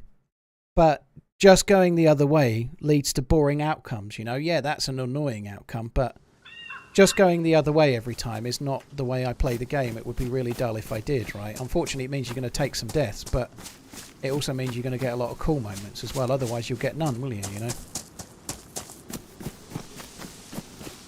Yeah, well, I did have a gun in my... well, a crossbow in my hands, but I did try to wiggle. At no point did I raise it. But there we are. The bear killed them if they're low ammo. Their bear won't kill them, unfortunately. They'll kill the bear easy. They're very, very good. Nothing wrong with being a KOS player there. I tried to KOS someone earlier and they killed me because I was a noob. But I'm not really bothered, you know. Beringer Island's a military island. Shoot if you want, you know, but... when they get to me, they'll realise that I've got absolutely fuck all, you know. They've kind of wasted their bullets, but nonetheless, they're cool, isn't it, you know? Still better than a 10-point deduction. God, I was listening to TalkSport. I was waiting for my missus while she was collecting a prescription. I was in the car for an hour and 40 minutes, like waiting, well, nearly 2 hours actually by the time she got back. Not her fault. Like in a hospital prescriptions, that's what you get, right? But anyway, even better, we've got to go back tomorrow. Fuck me. But yeah, I was listening to the radio. They were talking about the Everton 10-point deduction for about an hour. It was so boring. It was so boring. I think Everton can feel a little bit hard done by, but I think it's good that now that's the way it is. If they're going to have financial fair play, good. Make it a big penalty if you break it. You know, I think that's fair. I hope Everton don't go down as a result. But you could argue that if they had to spent the money they should have done, maybe they would have gone down instead of somebody else last season. Maybe. Probably not. But.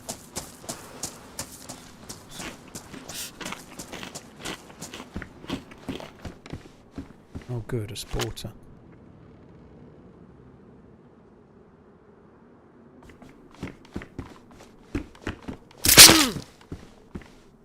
Oh, fuck me. It's not my day, is it? Apparently the relegated clubs are looking to sue them. That'll never work, dude. It won't happen. Like, they were talking about that on the radio, but the way the financial fair play works, right, they get 3 years and they're allowed to lose so much money in football. And they were allowed to lose over 3 years. They were allowed to lose £105 million. For people around the world, that means that the club has spent more money on transfers than the club has made in income. And other expenditure as well. But they were allowed to lose 105 million and they lost 120 odd million, right? But that's over 3 seasons. And during those 3 seasons, 9 different teams got relegated, not the 3 in the last season. So I think it's bullshit. It's smoke and mirrors. It's not a fair thing to say, like, we don't know where the money they spent went on. Maybe they signed a player, but maybe that player didn't actually help them at all. Maybe the player they wasted the money on was terrible, you know. They spent lots of money on players that were no good, you know. They spent all that money on players and got worse, didn't they, you know? So I don't think it works, personally. I don't think the team suing, I don't think will get anywhere. How can 3 relegated teams sue when even if Everton went down, 2 of those 3 would have gone down anyway, you know? Only the team that finished 3rd from bottom could even have vague attempt at any kind of recourse, I think. Oh, do you know what? I was going to suicide, but I'm not going to. I should suicide, but I'm not going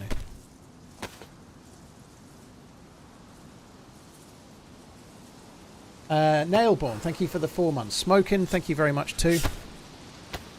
Asmalus, thank you very much for the support. Thank you all of you guys. Thank you.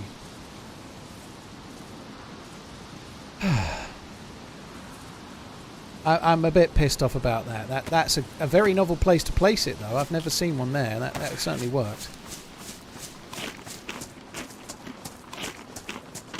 West Ham settled with Sheffield United, but that was very specific, though, Gala, right? They were specifically playing unregistered players in a game that cost Sheffield United their place in the league. West Ham were playing players, and they'd broken rules that were blatantly obvious.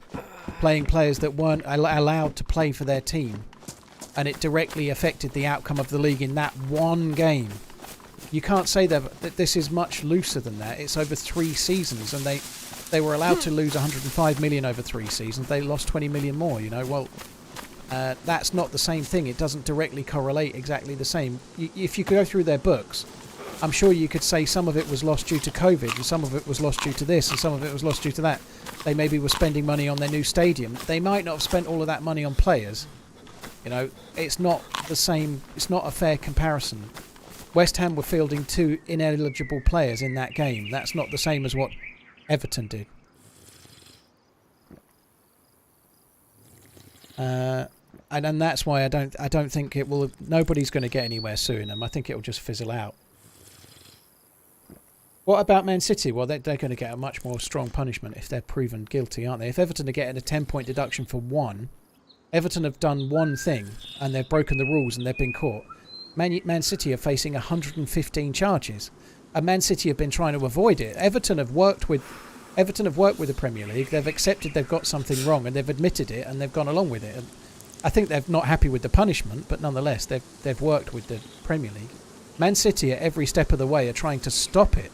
They're not working with the Premier League. They're denying they've done anything wrong. They're saying they're doing everything they can to fight it every step of the way.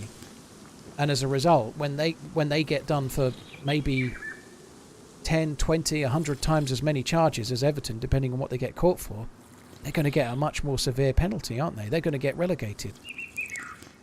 They won't get expulsion, Tomty. They'll get something...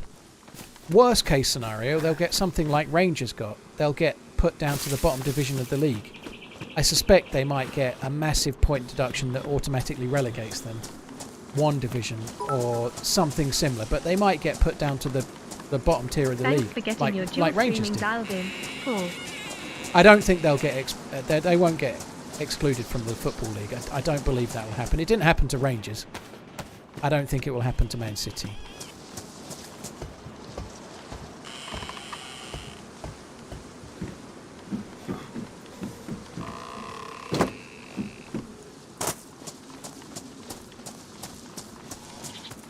I think even teams that have been paying referees in other leagues, teams that have been caught potentially doing really dodgy things like paying referees and paying for decisions and whatnot, have not been expelled. Hi, so Paul. Hope you're doing well, I don't mate. see that being a Are thing. we allowed to know the server? I don't say what server I'm at. No, sorry. I keep the server to myself because it would spoil the stream if I didn't do that too. Although maybe somebody else might break their leg instead of me.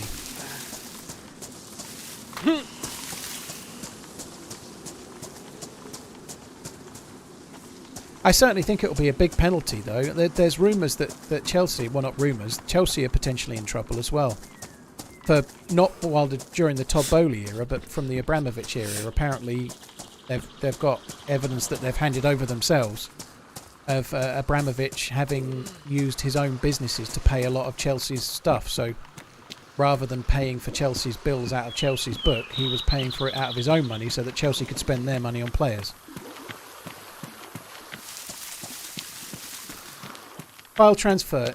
The leagues try to regulate transfers. Like in America, in say American football, there's a salary cap, right? So there's a maximum you can spend per player and so on. And there's also a draft. And American football is set up very differently.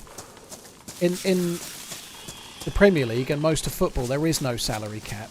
The salary cap seems to be something that nobody wants. Certainly the players don't want it. Maybe some teams might want it, but there's no salary cap. But you are burdened to only spend what you can afford. You're allowed to lose money because football clubs can be invested in by a rich owner, right? So the clubs are allowed to lose money, but they're only allowed to lose a certain percentage of their income. So you're allowed to lose so much over 3 years and no more. And so if you're a club that earns 100 million, but you spend 300 million a season, you're going to get done for financial fair play. King, I've not seen any of the show, Wrexham. I've not really got much invested into it at the moment. I'll try and watch that show at some point, but I've not watched a single episode just yet.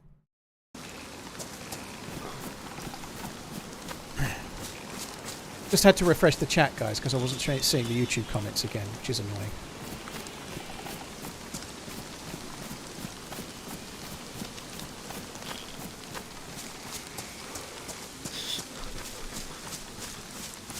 They used a smaller club to make an example of. Well, you've still broke the rules, Robbie, and let's be fair, they could have, if they'd done it quick enough, they could have given you the relegation points last season, and then you would have gone down. So I think you might be lucky, to be honest. Thank you. I think Everton getting the 10-point reduction this year, when they're playing a bit better, you know, if they'd got this done quicker, you could have had that reduction last year. You'd have got relegated, you know. I think in the grand scheme of things, you'll stay up and it won't hurt you very much. So it's okay.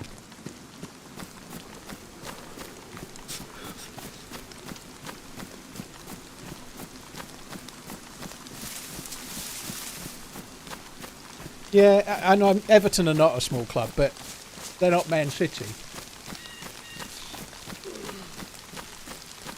And Everton have spent something like 500 million on transfers in the last not many seasons, haven't they?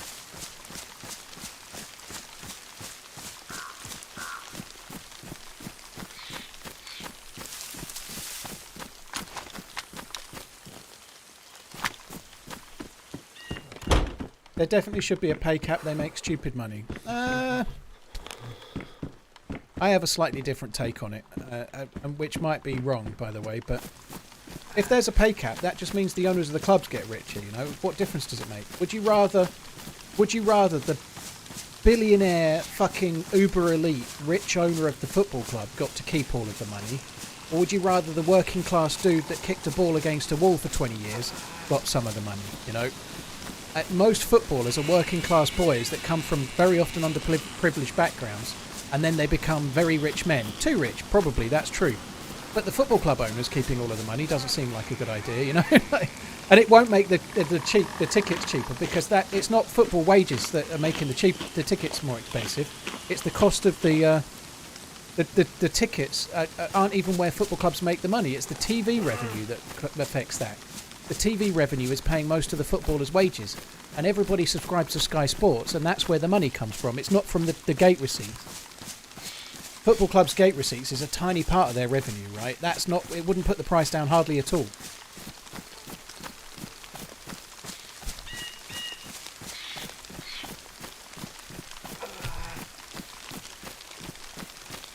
I'd like to see cheaper gate receipts, Bashmaster. Don't get me wrong, I don't disagree. But a salary cap just doesn't work. It doesn't work for many reasons. Like, you've got Saudi Arabia spending like Ronaldo's on Jordan Henderson's on like 400 or 500 grand a week, early right? Thanksgiving, Paul. Remember to use high quality butter on all rolls. TRMZ love, TRMZ love, TRMZ love. You can't have a Premier League with a salary cap that then tries to compete with Qatar and Saudi Arabia, where they can pay Jordan Henderson $500,000 a week. There's no way you can have that. It's just not competitive, unfortunately. It just wouldn't work. That aside, it wouldn't work because it's just never going to happen.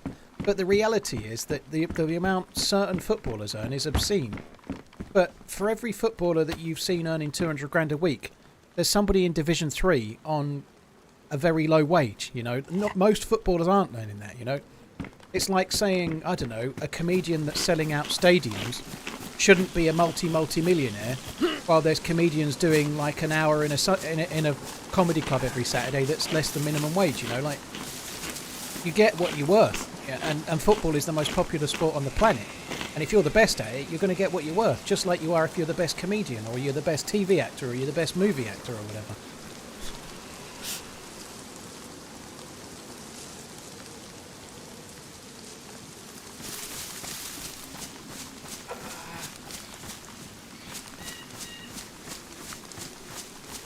Vinzers, let's not pretend that that's pure profit, by the way. But that's still not where most of the money comes from. I think it's around 10% of most football clubs' turnover is gate receipts, if that.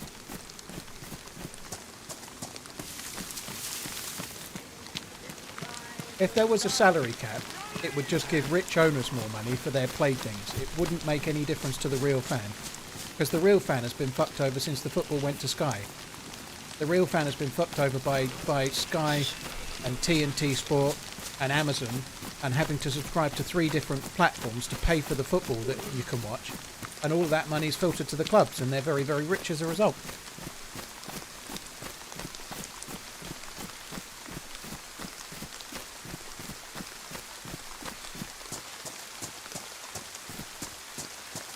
Man City made 65 million on match days in 21 to 22 and 294 million from broadcasting.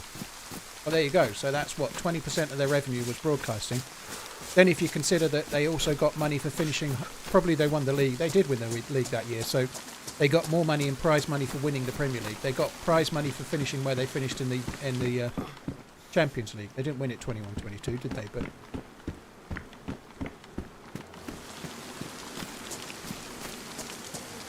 But nonetheless, a salary cap just takes the money out of the player's pocket and puts it into the football club owner's pocket. It doesn't put it back in the fans' pocket. I don't believe that's the case.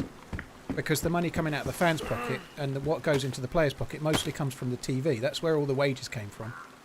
Football clubs used to be owned by rich people, and fans used to pay at the gate, and football clubs used to get... The players' wages were lower. These massive wage increases came at the time when it all started being on pay-for TV. The crazy wages came from the TV revenue. It didn't come from the gate receipts.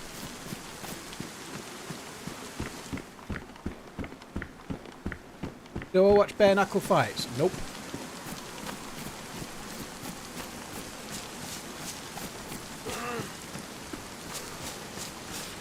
I think there is a big case to be made for making the ticket prices lower in football stadiums anyway. But the reality is they're selling out every week. But they're never going to do it, are they? You know, they can sell out. People pay like 10 times the ticket value. So even if the ticket price went down, the person that wants to go to one game would still have to buy a scalp ticket anyway.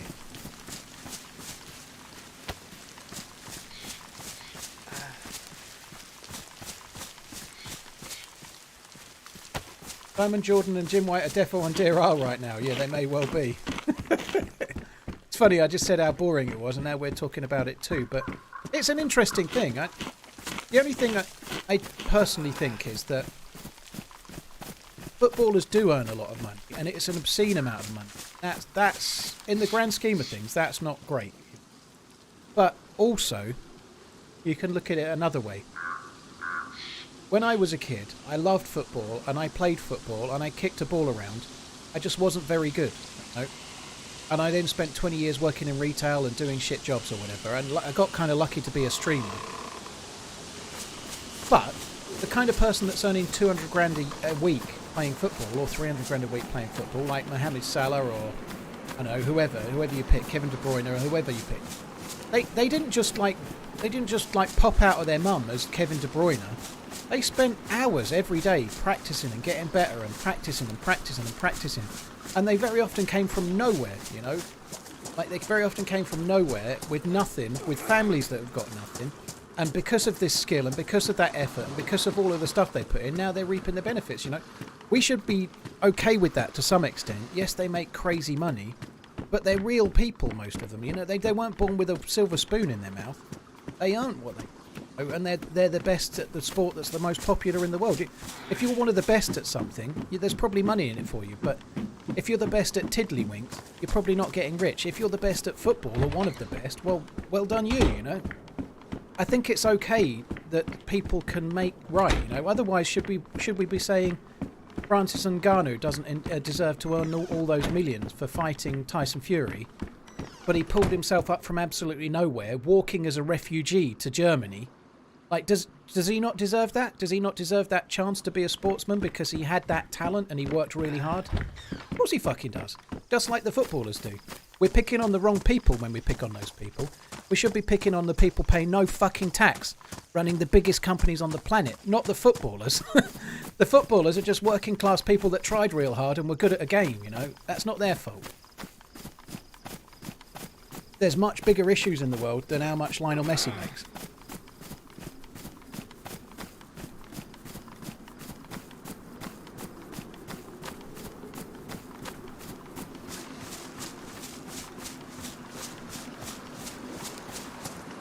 Stainless, thank you for the 8 months. Noakes, thank you very much for the gifted sub to Leonardo. Romig, thank you for the 35. Found you on YouTube a while back. Love the live stream. Thanks for all that you do. Finally, it's fixed. C-Noakes, thank you very much again. Romig, thank you for the resubs. C-Noakes, thank you for the gifted sub and the new sub, dude. Flex Boogie, Matt Parks, Jeff Moans, Asmelas, and Nailborn. Cheers for the support, guys.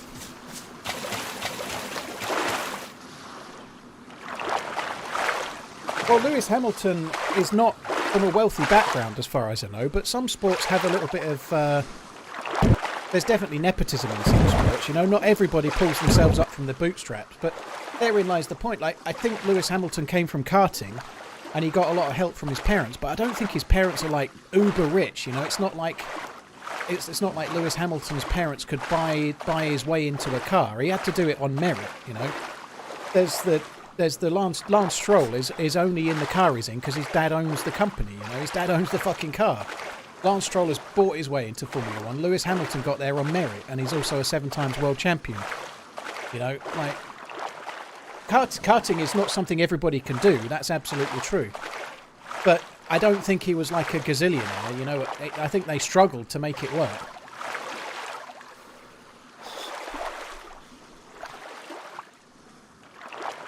But therein lies the rub. Not everybody is that, but here we're specifically talking about footballers, most of whom played like some of the best footballers in the world come from places that had nothing. You know, look at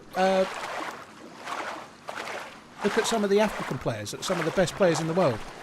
Sadio Mane sends a lot of his salary back to the town where he lived. He's building things like schools and stuff where he lived in his village and whatnot. But football is an incredibly cheap sport. What do you need to be good at football? You need a ball and time, and you need some talent, you know. So most people that get really good at football did it on the cheap. They weren't like... It's not like they were injected with some kind of like compound V and they suddenly became Cristiano Ronaldo. They had fuck all and they worked really hard, you know.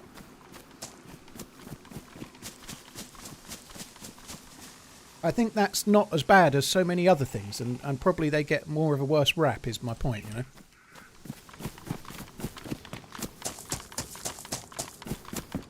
The money is obscene, though. There's no denying it. Nobody needs to be earning 400 or 500 grand a week. I'm not trying to defend the really top end of it. But the reality is, if they didn't earn it, it'd just be the rich club owners keeping it. That's where it would go. It wouldn't go to anyone else.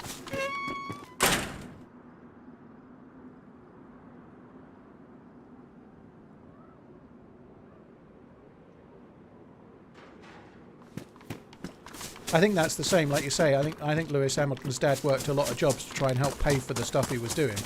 He could see the talent in his son, so he was working like a crazy madman trying to fund it all. Num num num num num. Not really an argument, you know. It's in a number one. It's just a discussion, really. I guess I'm just passionate about it, really. It's not really a big deal. I'm not arguing with any one person at all. I'm just quite passionate on the subject. I just guess that what happens is that we as a nation of football fans, as a nation of more, let's say, working class people, and I guess I'm not working class, but what we do is build people up and have all these high expectations, but then when people make it, we knock them. You know? If somebody breaks out from like everyday normal life and really breaks into like that other stratosphere, we knock them more than the people that just got it by birth, or that got it by nepotism, or that got it by some. We knock the people that came from working class. We knock them more for some reason. I don't know why.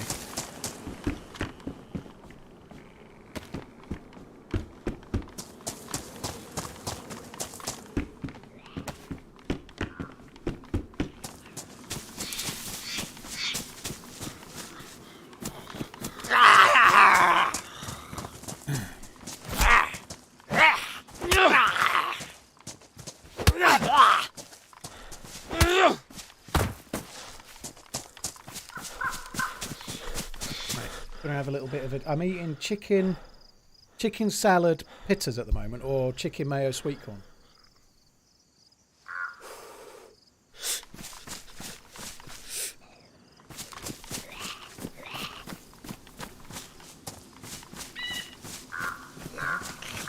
UDA best TRMZ love TRMZ love.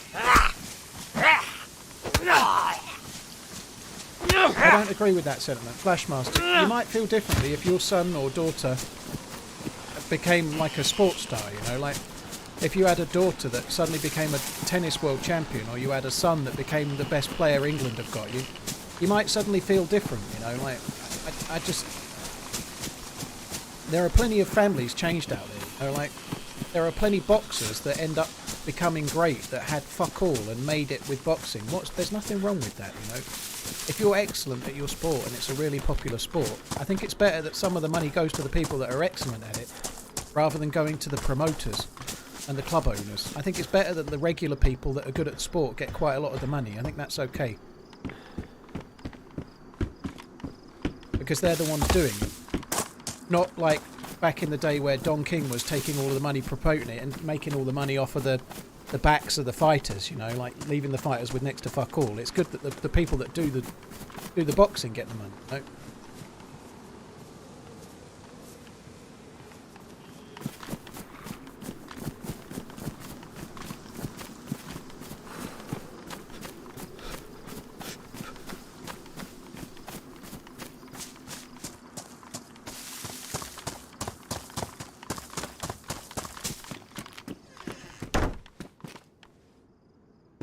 Num.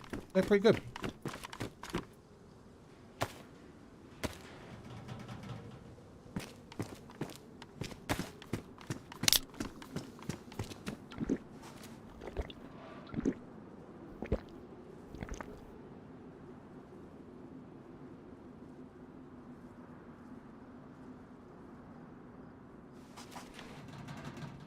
Found you on YouTube a while back. Love the live streams. Thanks for all that you do. Stingray, thank you. OP Wish, thank you for the 4 months as well. Cheers, guys. Thank you very much.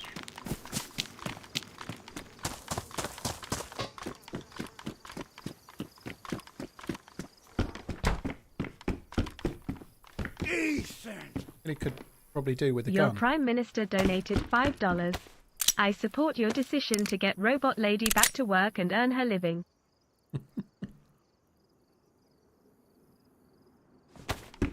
Thank you, whoever my Prime Minister is this week. I appreciate it. Cheers for the support, dude. Thank you very much. Very kind.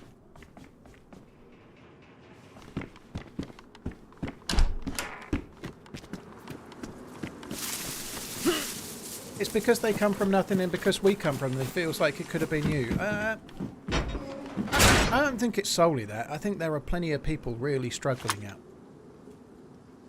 I've really struggled in the past, massively so. You know, like I've struggled massively to, like, just cover credit card bills and stuff. Some of it my own making. You know, I used to be an addicted gambler as well, but I've struggled massively with a low wage and stuck in retail and 2 kids and problems and whatnot, and struggled to find the money to pay for things. Like, a lot of people are struggling, and it's understandable that if you're working fucking shitloads of hours a week and you can see somebody that's a footballer earning 150 grand, 200 grand, 300 grand per week. You know, 1 week of that could change your life forever.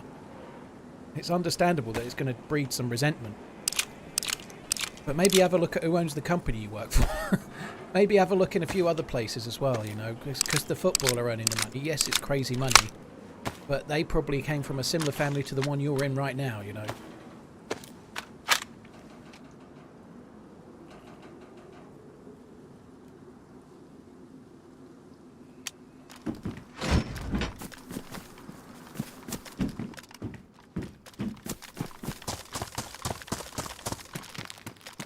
Are the England football team overrated? No.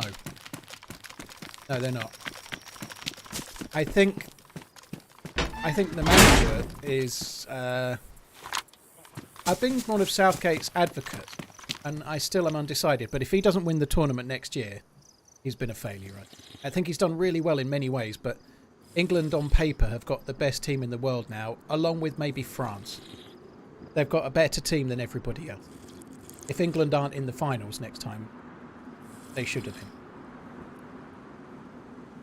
They're a little bit weak at the back, but no team has got 11 world-class players, but England's attack and midfield is as good as anybody else's.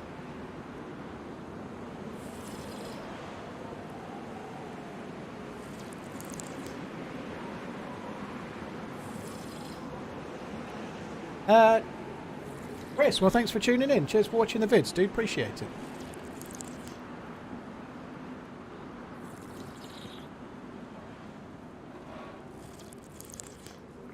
Num num num.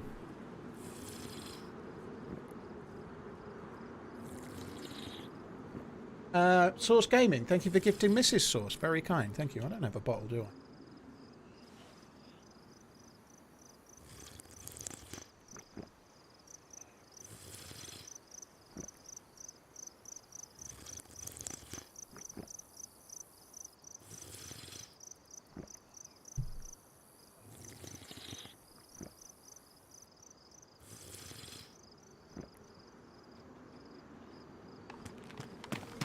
What exactly did I gamble on? Almost everything. Primarily horse racing, but all sorts of other stuff too.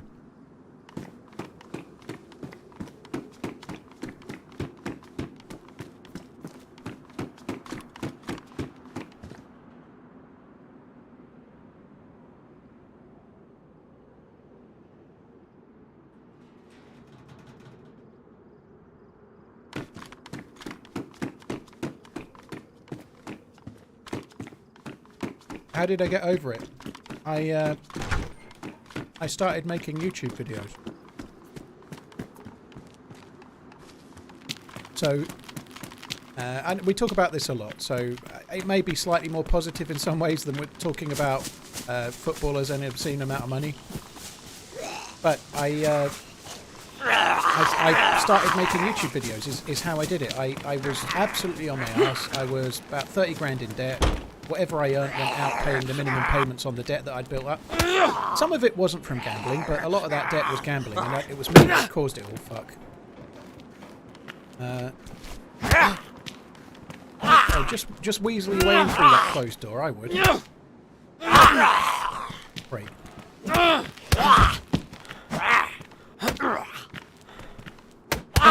Oh, fuck off. I haven't got a bandage, and you've just come through a closed door. Me. I feel a little bit aggrieved there, I ain't gonna lie.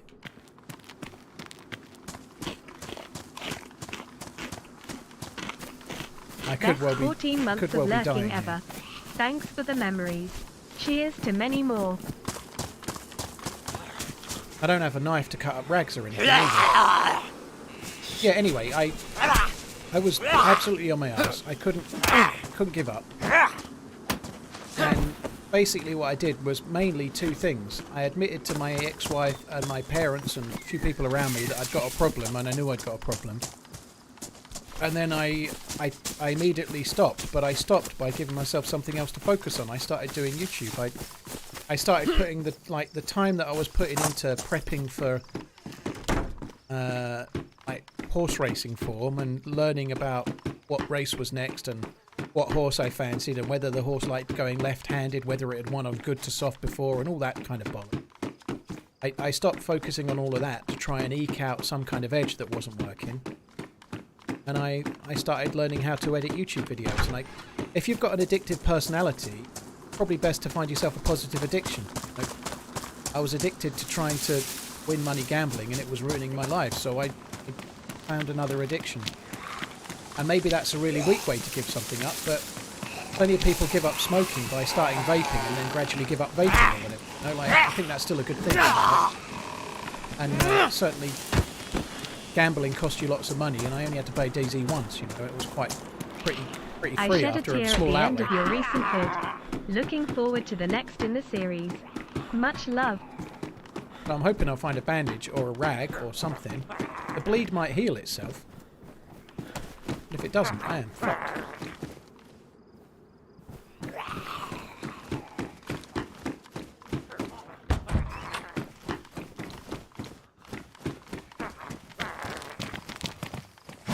They do occasionally have rags or bandages on them, which is the other thing I'm hoping for.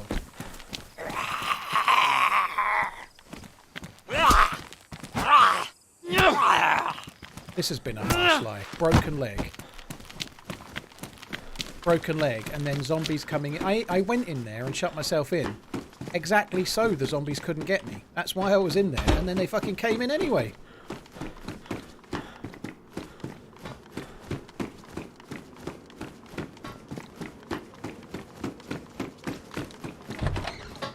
Yeah, you certainly do need to admit you're an addict, but it's no good admitting it to yourself, because if you keep it to yourself with gambling, you can carry it on. Admitting it to yourself is okay, but if you've told other people, it's like you've really admitted it, you know. You haven't really admitted it when you're hiding, and most addicted gamblers are hiding. Nobody else knows, just them. They might have a partner that doesn't know. They might have whatever, family that don't know. But you haven't really admitted that you're an addicted gambler until you've told people. That's the way it felt to me anyway. Like, a few times I'd be like, right, that's it, I've got to stop. This is a real problem. It's ruining my life. And then you don't stop. Because you've only admitted it to yourself, and then you allow yourself to try and buy your way out of the problem you're in. It's get worse. You break down a splint, you only get sticks, you don't get rags. So breaking down the splint is not going to work.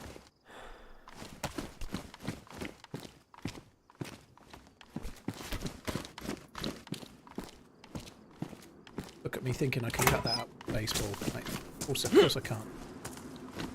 You can't bandage with duct tape. No, I wish you could. It might heal itself, it might not, but there's nothing I can do. I've just got to keep looking for a knife. And hoping. There's nothing else I can do. If I find a knife or some kind of melee weapon, I can cut up some rags. If I don't, I'm fucked. Unless the bleed heals itself, which it might do or it might not. I'm going to start dropping unconscious any second. So what I'm doing right now is, oh, there we go, look. Looking for something sharp. Used to cut up, like.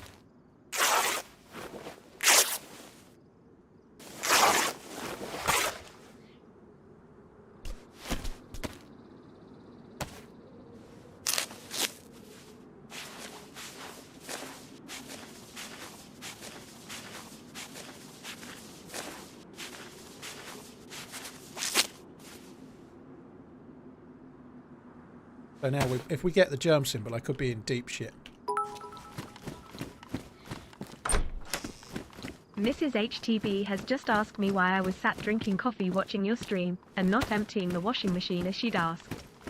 Apparently desync is not an acceptable response. It was desync, love. I would have got there, but instead of flicking on the, what was it, washing machine, instead of flicking the washing machine on, I turned on my iPad instead. What can I say? Pristine does not mean clean, no. They have to be disinfected. So I haven't disinfected. Still get the sickness, yeah.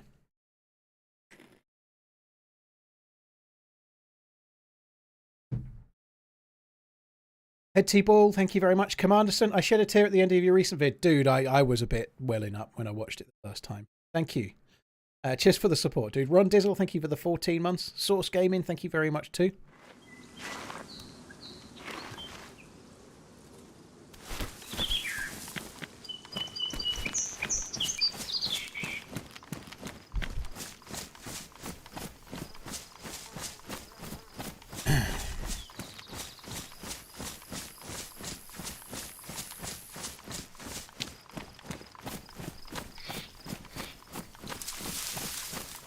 Right, we're probably going to go on con a bit more, but at least we're not dead. I'm really hoping the germ symbol doesn't appear.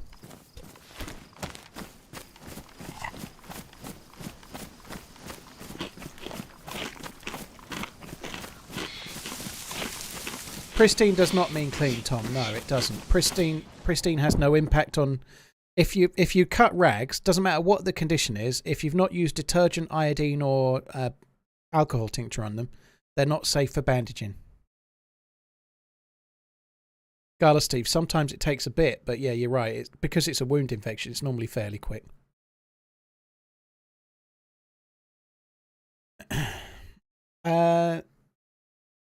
Thanks again, Hitty Ball Commanders and Ron Dizzle. Thank you.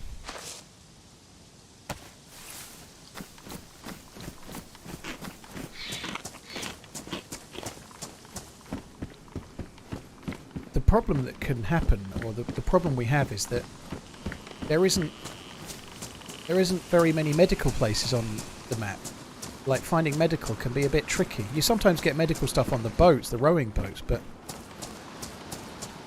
I'm going to go on con again in a sec.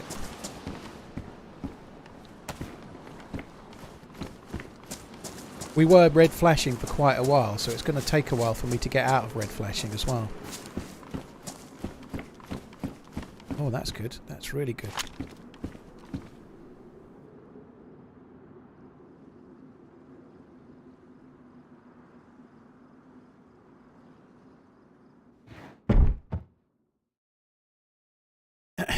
I know it was an interest of, like, some people were really bored of that topic and stuff about football, but if I'm being honest, partly why I'm probably passionate about it is that I get a very, very tiny bit of it myself. I get people that are really annoyed that I make a living from gaming.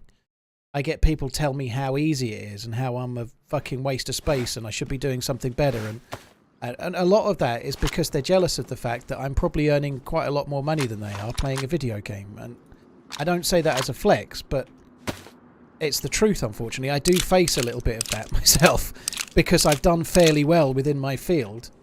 Alright, I'm only playing a DayZ game, and I'm not talking streaming up. I think streaming is... I'm very glad to do it, but I don't think it's that big of a deal, you know? I think there's plenty of people doing way more meaningful things than being a streamer, you know? If you're my favourite DayZ streamer and content creator. If you're a nurse or a teacher or a firefighter or a police officer or a paramedic or a whatever, you know, there's so many... If you're in the... There's so many more important jobs than stream douche, right? But nonetheless...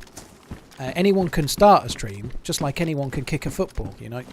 Anyone can practice at football and try to get good at it. Anyone can start streaming today for free and try to be a streamer. Anyone can do it. Just not many people do, you know. And there is a phase where when you're a little creator, lots of people are on your side, really bigging you up. And if you've got 40 viewers, everyone's like, you should be so much better. You should have more views.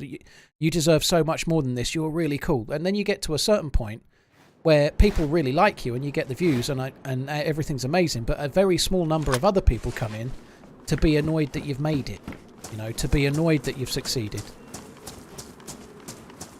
And that's the thing, you know, and it's a little bit like that with the footballers, but much bigger, you know. And it might take me 2 years to get anywhere close to some footballers' like weekly wage, I would have thought. I don't really know. That's by the by, you know. I don't know what the most weekly wage is, but the point is, it's like anyone can try and do those things, you know.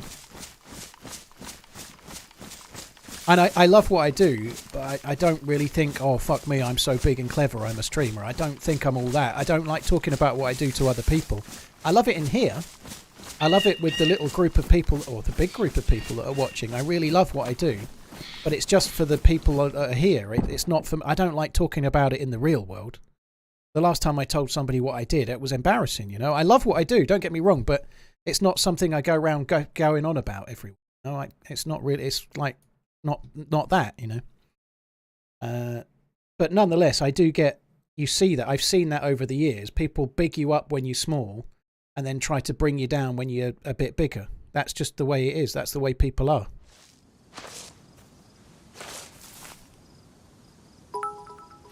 It's just a byproduct of human nature in a way, I suppose.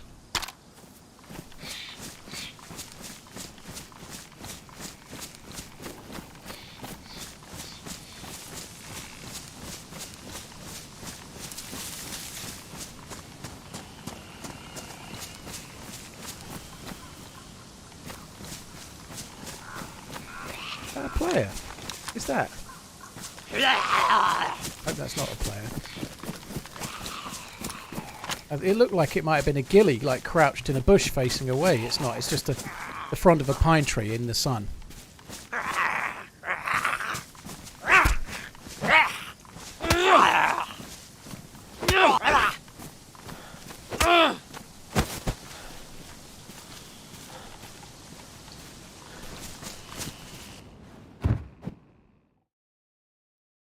Frond, very fancy, yeah. Yeah, I think it'll be a few more and then we'll be back. It does take a little while, this, unfortunately. I'm not worried about it, Sammy. It's a general conversation, you know. It doesn't worry me any, you know. Like, I'm really not bothered, but it's just something that I can see a little is all, you know. Sammy, thank you very much for the bits. Really appreciate it. Corn Shitter, dude, thank you for the 3 years. Crazily cool, dude. Thank you. Freshy for life, thank you for the 4 months as well. What happened to all my blood? I got hit by a glitched zombie that came through a closed door. Well, 2. I got a bleed. I stood on a bear trap, so I've had to use my rag to make a splint. So I now don't have anything to bandage with, and then zombies glitched into my building and made me bleed. So all in all, it's been a bit of a tricky start, I would say.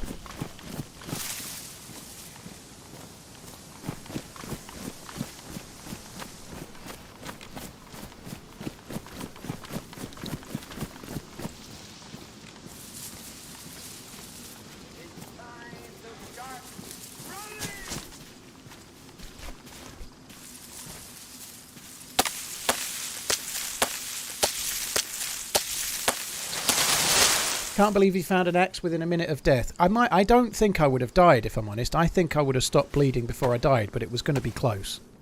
You can heal bleeds. I think it was going to be close. I might have been unlucky. I might have been lucky.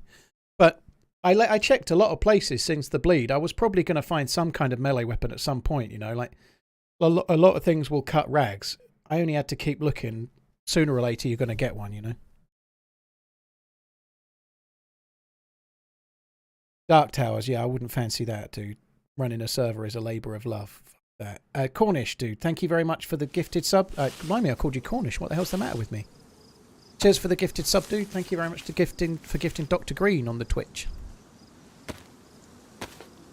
In your opinion, what other video game do you think is the most like DayZ? Love you. Over the years, the one that got the closest, TJ Ross, hello by the way, I'd say was Miscreated. It fell down in a few areas, but Miscreated was the closest to DayZ in terms of how it played and what it was. Nothing else has really got very close to DayZ, though. $10.94. Cheers, mate. Silent follower for 10Y. Love you. Love your work. Well, Keep thank you on very running. much, Wish Dan. you all the best. Cheers for the support. Thank you for the tip. That's very, very kind, dude. Thank you.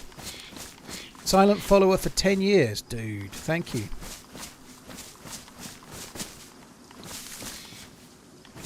I don't want to gather wooden log.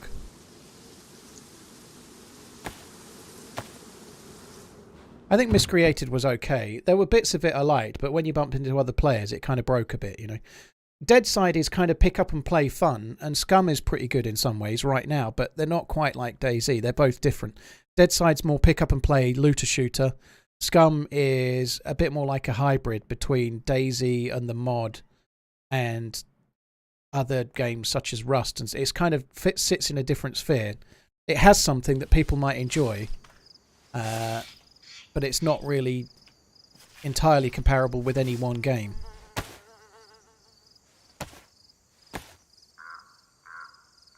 Yeah, well, I'll stop fainting when I'm no longer flashing red blood. So my blood's going up right now, but when it's solid red and not flashing, then I won't be going on con anymore. But Scum has mechs, ergo best survival game. Well, if that's what you're after. Mechs isn't top of my list, but yeah. Hey Drognik, yeah, we're going okay. Very tricky day today. I've done nothing but die 3 times. First one was my own fault. Next 2 were less so. But yeah, it's been tricksy.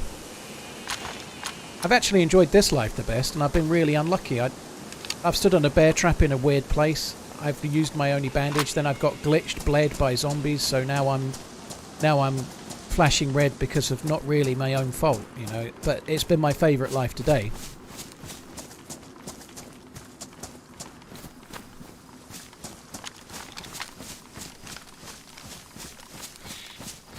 What got me into DayZ? Frankie on PC's video series. If I hadn't have seen one video by a YouTuber called JX23 in December-ish 2013, just as standalone came out, I saw a video talking about it and what it was by JX23. And I saw his video and it talked about the game and he explained the concept of it and I loved the sound of it. And then the next video that was recommended was the first part of FrankieOnPC's Armored 2 series. And so I watched all of those and I was like, holy fucking shit, this game is amazing. Like, it just seemed so different than anything else. So between, like, watching that stuff on YouTube made me go and try and get it. I wasn't even a PC gamer, so I'd never played a game on, well, like on a home PC Windows based. The last time I played on a PC was an Amiga 500. Picky, I played the mod a little bit after standalone. Right, so now we won't be going on con anymore.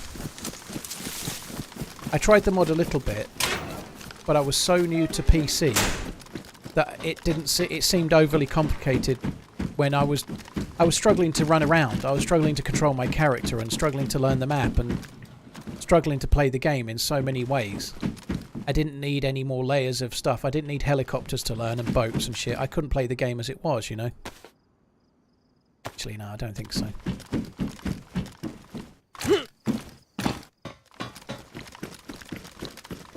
UMP power. Yeah. The cashier asked me for ID in Sainsbury the other day. So I pulled out my wallet to get my driver's license when my Blockbuster card accidentally fell out. The cashier looked at me and said, never mind.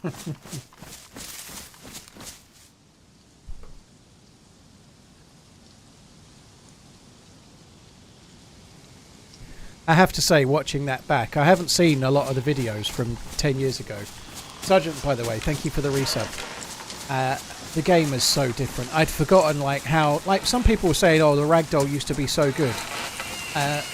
It would be cool to see proper ragdoll in DayZ. I certainly agree with that, but I don't think yesterday's video was a very good advert for it. Most of the players were like falling in a fucking heap. It was ridiculous and stuff. You know, DayZ did have pretty good ragdoll in the later stages of the like 0.62 and stuff, but it had so many other problems. It had 99 problems, but ragdoll wasn't one, you know. It was... Ugh.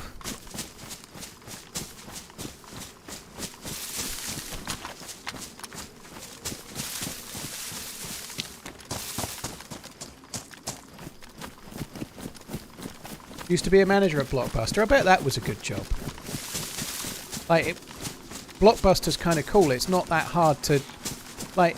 It's not that hard in terms of the daily grind, you know. Like, if you're working in Tesco's or something, the amount of work that goes on to keep the shelves full in a supermarket is insane. And obviously all of these kind of businesses run on, like, not enough people. They're always running on lower hours than they should. So the people working there, some of them will be dicking around, but there'll be people there working really hard the whole could have time. Had 3 kids in that time. We are practically engaged at this stage.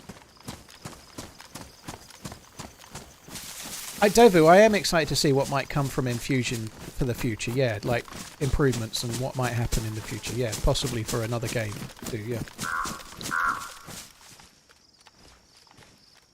yeah. Bish, thank you very much for the 27. Could have had 3 kids in this time, you'd have been pretty... Every shot would need to be hitting the target, dude, which would be an impressive track record, but I guess it would be possible, yeah. Bish, thank you very much for the support, dude.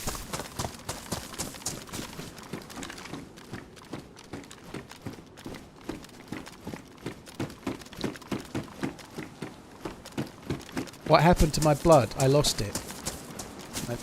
I got hit by a zombie when I was in a building. They glitched through the door. And then I got bled by a zombie with no bandages. I've still got no bandages. So, well, I've got 2 rags now, but I had no rags at all and no way to cut any rags when it happened. We probably should try and cut some more rags. I'm actually going to swim back towards where we came from for now. I think we're going to head towards Alcatraz maybe, or... Might go somewhere else, but I'm thinking maybe Alcatraz.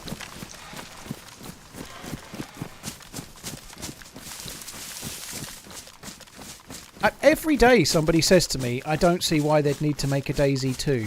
I know we talk about it a lot as well, but I'm still staggered by that. I can't believe that people will lap up every new FIFA and every new Call of Duty, but think there's no reason why a company that has to exist wants to sell another game one day, you know, like...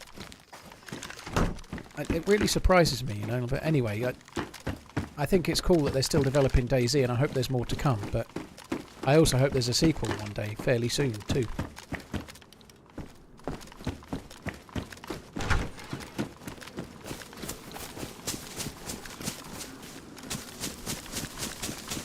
Alright, I'll buy it this time, Hardware, but that happens every day as well.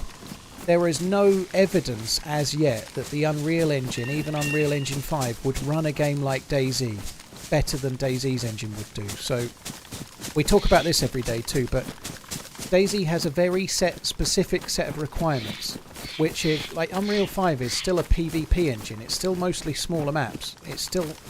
The idea that I know that they are designing it now to do more landscapey map, but I haven't seen any evidence yet. It'd be nice to see it. Maybe it will, but Unreal 5 is not the answer to every problem, you know. There isn't a game like DayZ running now that proves that yet. Maybe there will be soon, and maybe it is the answer to everyone's prayers one day, but DayZ has a real set of requirements, and the best engine for DayZ right now probably is the Infusion engine that DayZ runs on. Because you're talking about massive maps with millions of spawn points for loot and 30-odd thousand bits of loot on the map at any one time. Months and months worth of persistence and base building and 80 players or 60 players and everything that entails, and 1,000 zombies and wolves and bears and so on. Like, the integral buildings and all of the loot and all of the tracking of that loot. No other game does that. No other engine does that, really. Not like DayZ does. Not like you go in a house that everyone can go in.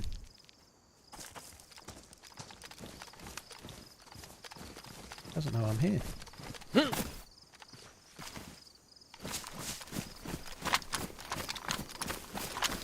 I think he's seen me now. He might have heard me vaulting, but I'm going to run this way for a sec. Hello? Hello? Hello. I wasn't trying to shoot you. I didn't know you were there until you saw me. Whoa! Oh, sorry, don't mean to be pulling that out. That's okay. Sorry. Hey, how's it going, man? I'm good. You haven't got any alcohol tincture or anything, have you? I've got no bandages, and I need to clean some before I get myself sickly. No, I do not, unfortunately. Alright, not to worry. That's cool. I'm going to go and find some. Good luck, dude. I wasn't trying to kill you. It's all good. Alright. Yeah, I checked pretty much all the hunting stuff back there, so there's really nothing back there. I'm just going to the well. I and just then came from that direction. I'm going to go to the well, then I'm swimming across, I think, dude. It's all good. Thank you. Okay. Love you, boy. Yeah, I'm not going to this one, actually. Oh, he's looted it. I won't bother. Yeah, I kind of recognise his voice. Unity does with Rust, to be fair. Rust is still slightly different, you know. It's got base building, but in Rust you craft most of your stuff. You don't go round all these towns with like 80 houses and hundreds of rooms in those 80 houses and little bits of loot popping in and around everywhere, you know. I've never played Rust, but my understanding is an awful lot of what you get in Rust you craft from raw materials, right? And I don't think it works brilliantly well either, by the way. I'm not saying DayZ does, but I don't think Rust can be held up as it runs so perfect it's much better in this engine. Like, even in Tarkov, you open a box and then the loot pops in, you know. There is some loot on the ground, but even in Tarkov it's not quite the same as DayZ, you know, and Tarkov's tiny maps in comparison. But there isn't a game that directly compares right now. There may be one day, but until there is, just because Unreal 5 or whatever engine else looks pretty, it doesn't mean it would run DayZ. Bohemia have specialised in a particular type of game for 20 odd years, and that game is specifically Armour and DayZ. And they've built their engine specifically for those requirements. They're building their engine for their niche. Unreal 5 are not building their engine for DayZ, obviously. That would be dumb. They're building their game to be a platform for loads and loads and loads of shooting type games, and it's built around being an amazing FPS engine with more to come, you know. It might do a perfect DayZ, but DayZ has really, really specific requirements, and no one else has done it yet. Nobody else has.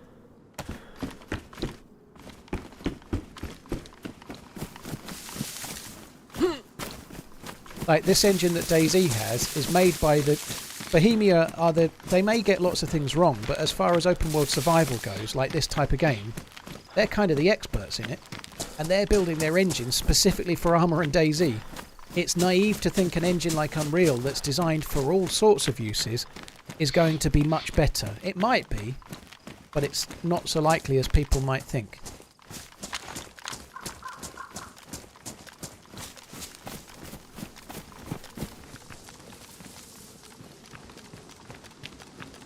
There's so much more going on a DayZ server with persistence than people appreciate, than just some trees and some players and some guns and whatnot, you know.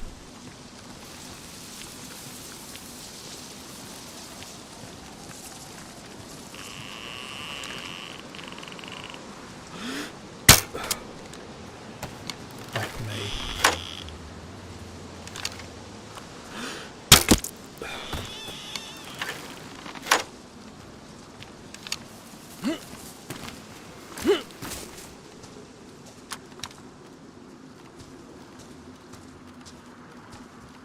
I think it may have bounced.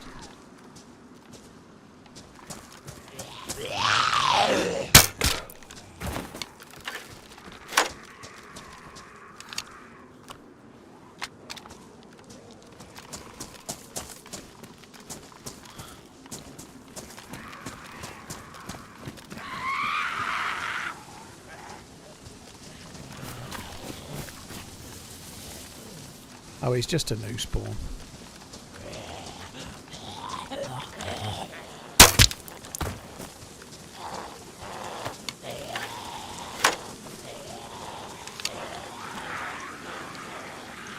He's in deep shit. It's about 3 seconds before some of these start aggroing on me.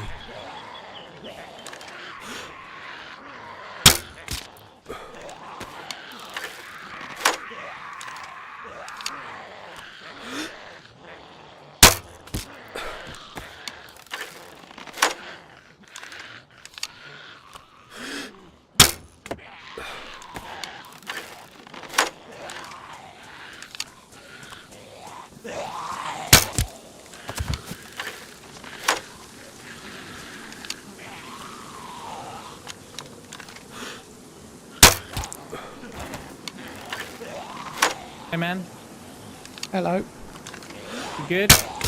Yep.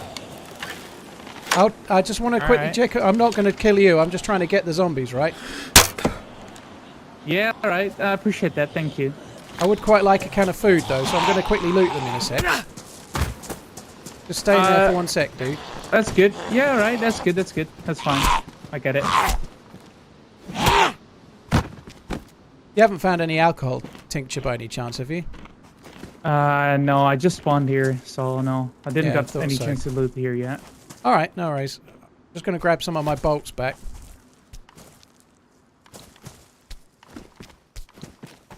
Oh, that'll do. Right, okay, I'm going to... There's a scorpion on the ground with a mag and about 19 bullets in it. You can have that if you want. It's just on the ground in front. Take it easy, dude. Oh, thank you.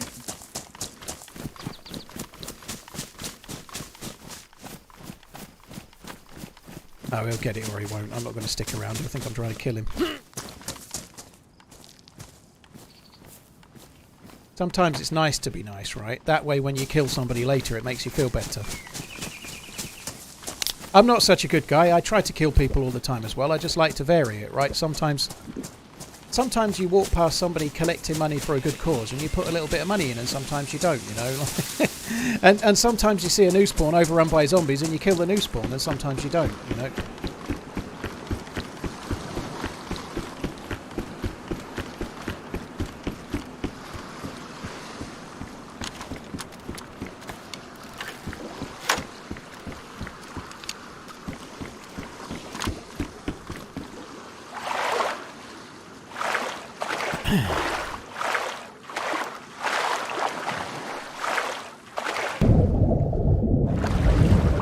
So this server has a swimming mod, which is still a work in progress. But you can go down. Deep, deep down. And it feels like sometimes you don't come back up.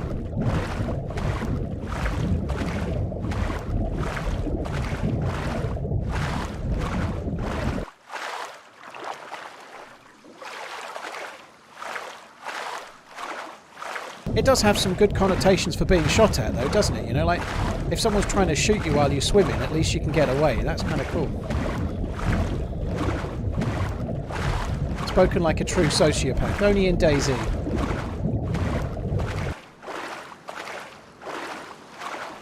Dustoff, thank you for the 23. Bish, thank you very much as well.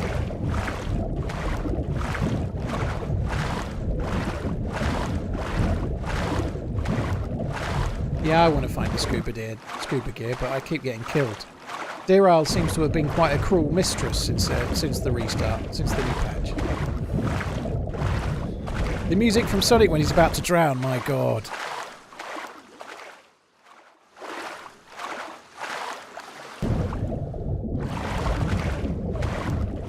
Front crawl underwater wouldn't be very efficient, would it? But there we are. It's always worth remembering these things are mods, right? The devs didn't do it, and modders can only do so much.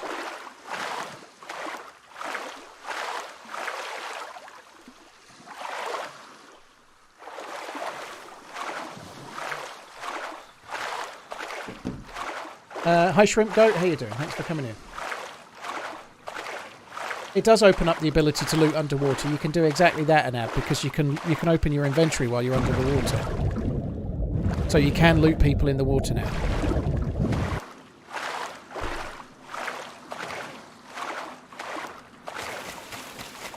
Juggy, very cool. If you had somebody unconned and tied them up at Swan Island, that's cool. Happy Monday. All day at work, then wanting to rush home and play DayZ in the evening. I'm addicted.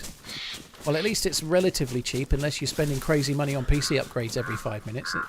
At least it's a good way to spend your time without like wasting shitloads of money, you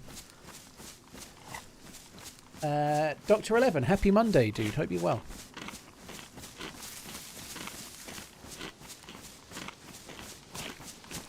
Zevon, I think we did pretty well. You know, the castle event's hard to win. I wish I'd lived a little bit longer, but you can't win all of those events, you know. We were faced with a tough choice between go right into blue or go left into green. And I think that's the problem with going in last, you know. I think I'd rather have been in earlier, but it could have worked. It nearly did work. If one or two more of us had have lived. If it hadn't have been just Hocken and British, if maybe one or two more of us had have lived and we'd have had a few more, it could have been a really cool final stand. We might still have won, but most teams will have had their unlucky kind of bits, you know. Powered, it really depends on your rig. I mean, it's better to play on 4K if your rig can run it, but it depends what you're using, you know. I'm playing at 1440p. My rig could definitely run 4K, but I've not invested in new monitors yet. But I might be playing in 4K at some point. I might not. I'm not entirely sure yet. I've not made my mind.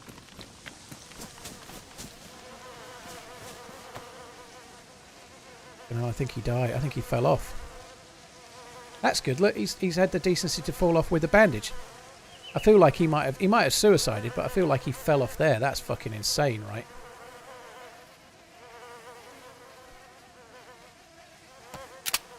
I think if you're using a really crazily good rig, then 4K is definitely doable.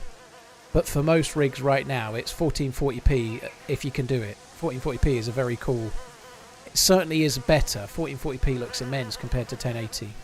But 4K looks immense compared to 1440 as well. Paid actor, or he was just happily running across the rocks and didn't realise what the fuck he was doing. Possibly.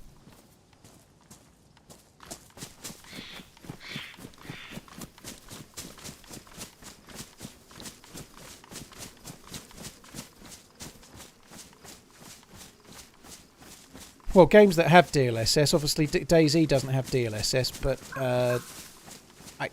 talking specifically about 4K, you need a pretty big rig to run DayZ at 4K with high frames.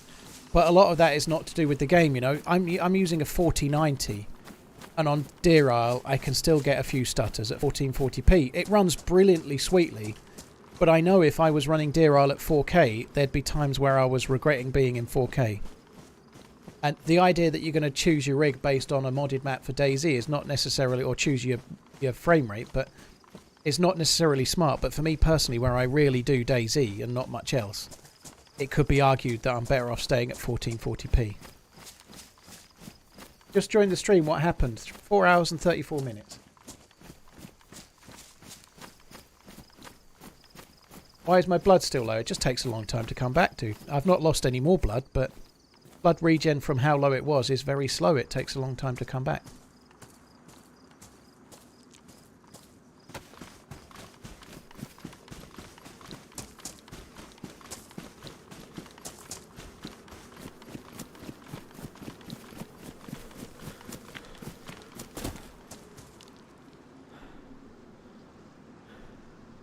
Do the lights on your street flicker when you boot up the beast of a 49? Only when I charge the car at the same time. I'm doing that right now, actually. No, it's fine. Coffee. Cheers for the bits once again, dude. All the walking is working. You've got a great waddle now. You're telling me, dude.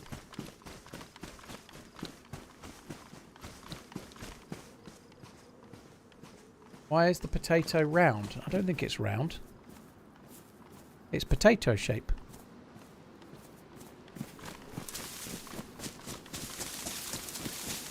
I wouldn't use 4K on a screen under 40 inches, no real point. I've seen DayZ in 4K on a 27-inch screen. It looks better than DayZ in 1440p. There is a point, dude.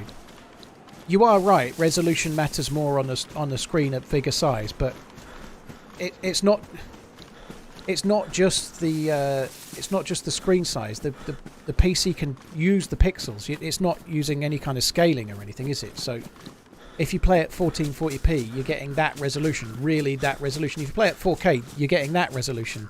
It does make the game look better. It makes the game look better, without doubt. I've seen it. It looks better. Even though the graphics are old in DayZ, at 4K it looks better than 1440.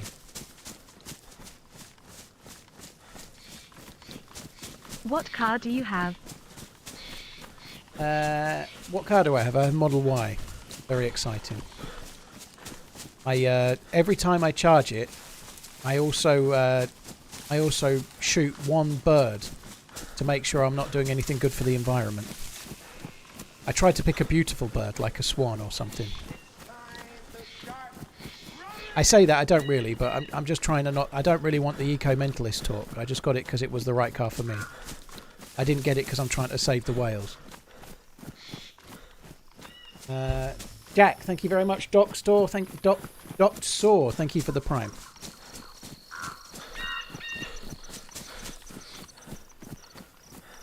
Yeah, every time I charge the car, I also burn some old wet wood in the back garden. Why do I hate whales? I don't hate whales. What I don't like, though, is people going, you shouldn't get those. Did you know that they're worse for the environment? That's the bit I just don't... I'm trying to cut that bit out, that's all. And I don't really care about that conversation, is the point. How often do I charge? Depends how much I drive, really, but this morning I had to go to Cambridge from here, which is a fair drive. It took about 30%. It was about... I don't know how many miles. I'm guessing about 120 miles in total, so maybe a bit more than 35% of the charge, something like that. It might have been a bit more than 30%, I don't know, or it might have been a bit less than 120 miles. But it doesn't really matter, it was a journey I could easily do. But if I do a lot of miles, I'm going to charge it when I get home, you know. But turns out I'm probably going back tomorrow.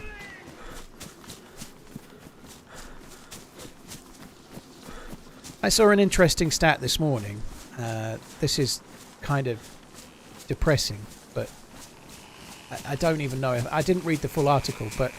The stat was, and so this is unconfirmed, that the top 1% of the wealthy people, the 1% elite, the 1% wealthiest people on the planet, or certainly in Western civilizations, use the same carbon footprint as the 66% of the poorest.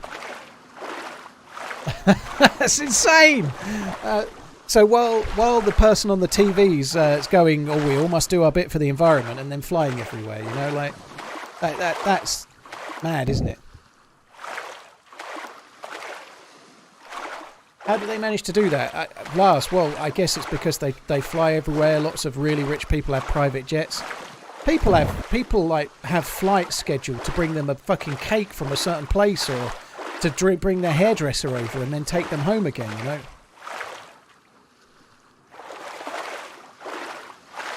The stat was the top 1% Redline, but nonetheless it's still insane.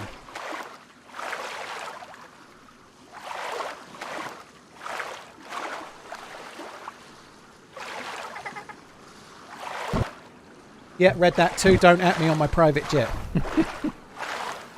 Yeah, a lot of them have their own yachts and fucking God knows what else.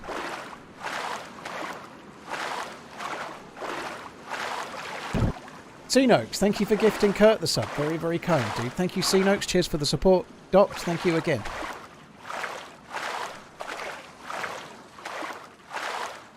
Yeah, but I still, I think to make the stat look good, it's still that Redline. You know, you're right.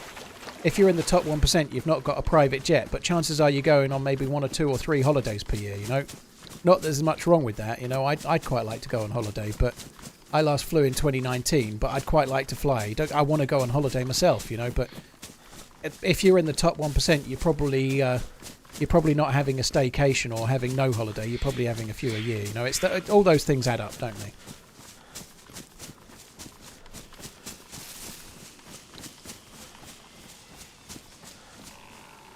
And then you're obviously factoring that, like you just said there, in the bottom 66%, there'll be an awful lot of people that don't own a car. Maybe like their living arrangements are next to none or none. You know, like it's one of those stats that sounds horrendous, but there is a bit more to it. You know, but nonetheless, it still sucks.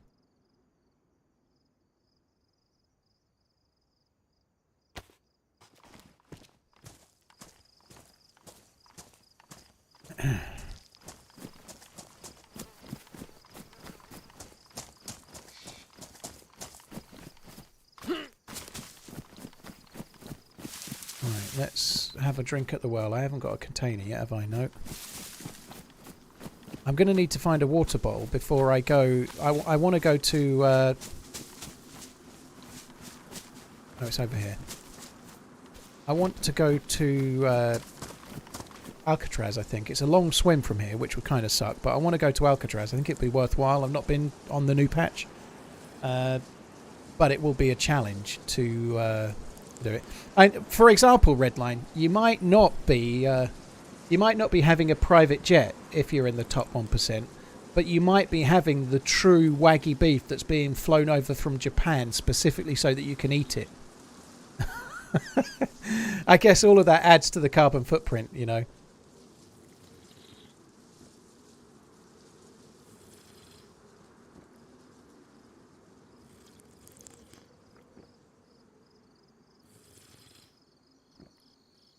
There's no added noise, and well, there's a slight noise when the car moves, but it's only like a milk float sound, really. Big fat kids that fart a lot.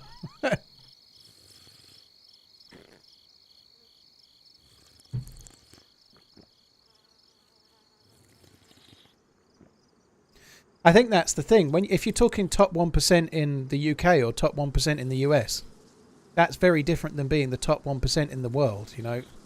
The top 1% in the world is mostly made up of people from the US and the UK and most of Europe and so on, you know, Japan and a handful of countries, you know, because it's mostly the wealthy nations where all of the rich people are. Kind of most other smaller countries and not so well off countries, there's only a handful of people with all of the money most of the time. Well, that's the case everywhere.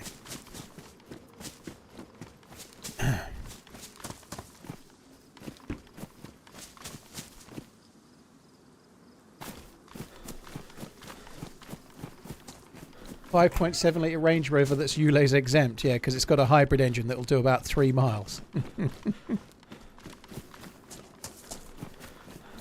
I've never had true Japanese Wagyu beef. I've had like one that was bred to the same standard in the UK. It wasn't A1 or whatever you call it. It was about £40. It wasn't all that for me. I enjoyed it. I just like ribeye. I'd take a good ribeye cooked by someone that really knows how to cook it, or myself. That'll do me.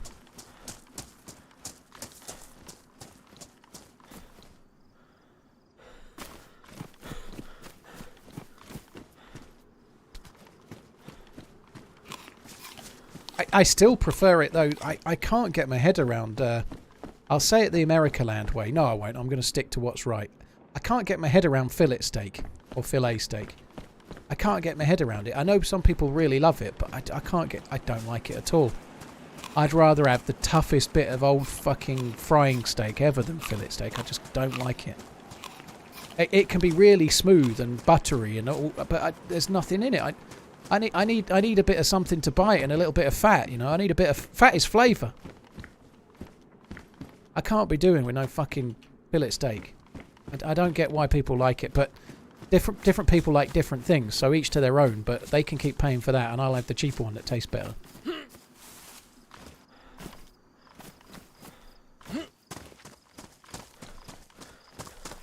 Yeah, T-bone's very big though, but yeah, T-bones or tomahawk or whatever, they're good.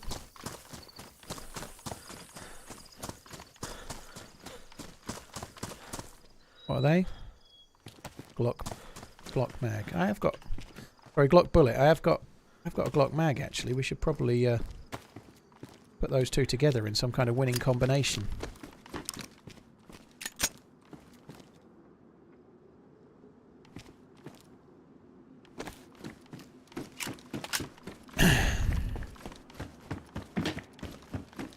But I know we've I've opened this Pandora's box, but I'm going to keep digging into it now. The mods will love me for it, trust me.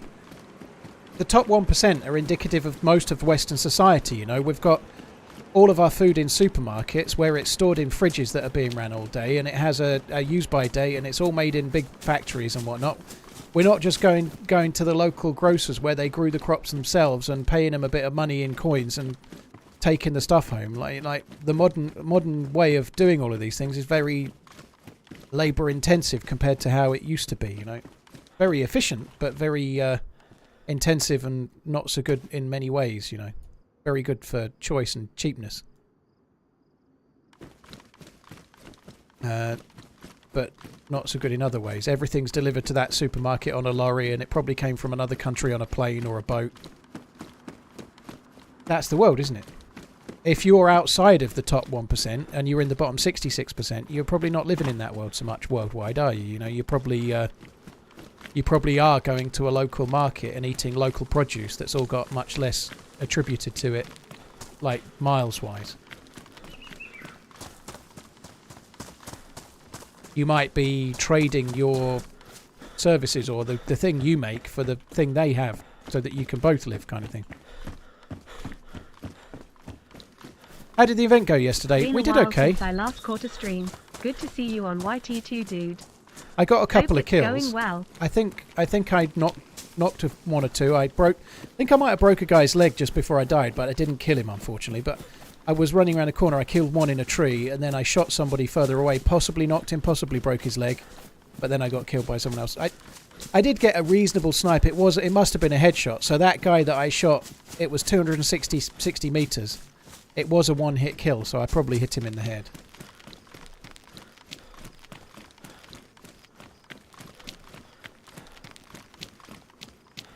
Stinkin, thank you for the 95 months. Been a while since I caught a stream. Good to see you on YouTube too. Dude, thanks for coming in. I hope you're well.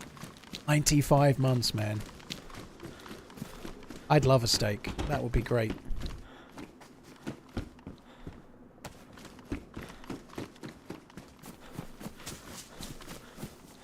I still haven't got a water container. I'm a bit worried about that. This is tricky. There's another well at the end. If I go to Alcatraz with no water bottle, I can really come unstuck. It's really not a good idea. There's maybe a small chance I'll find one on the way.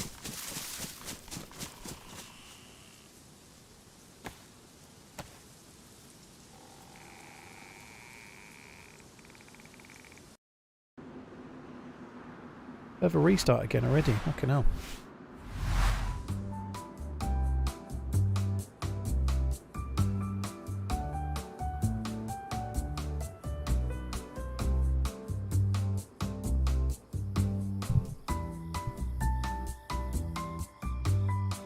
Yeah, you're right about the acceptable losses in all sorts of ways in the way everything's built.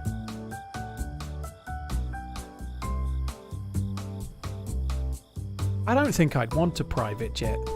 even if I never be able to afford one. But that's not the point.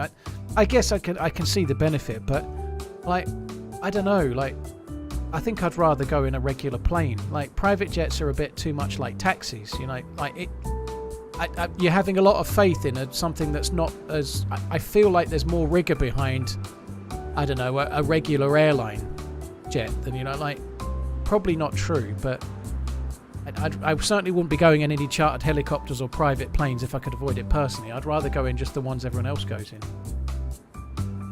I don't think I'd want. I would never go in a helicopter. I just wouldn't do it. I'm afraid of flights. Afraid of heights. So flying and me a no go. I'd probably need to be offered like crazy money to go in a helicopter for half an hour. I'd want a lot of money. I wouldn't do it. I wouldn't pay for it. Certainly, I wouldn't do it for nothing. I would rather not. It wouldn't be an experience I'd want to do. I'd be fucking palpitating and nearly dying every time.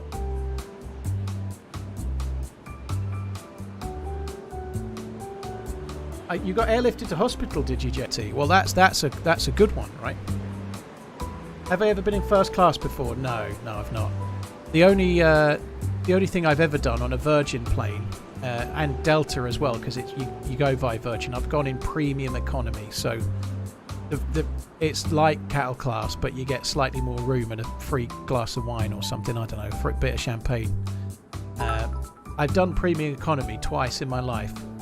On really long haul flights, mainly so I get a bit more leg room and maybe a slight chance to sleep, but I've never done business class or first class or anything above slightly better than economy, but it's still kind of economy. I'm elitist, am I, Bartlett, for going premium economy? Flying is dull, but I don't know when you get enough money to pay for first class, but the idea that I'd spend more on the holiday than on the ticket, I don't know. I'd have to be very rich to pay for first class. I'd have to be. I don't think I could do it. I just couldn't justify it. I'd rather stay in a nicer hotel and spend the money on the. If you're staying somewhere for a week, I'd rather upgrade the hotel than the flight. Yeah, I've been to India, but I only went premium economy. Went on it. It was a Virgin flight. We went premium economy for that. Yeah.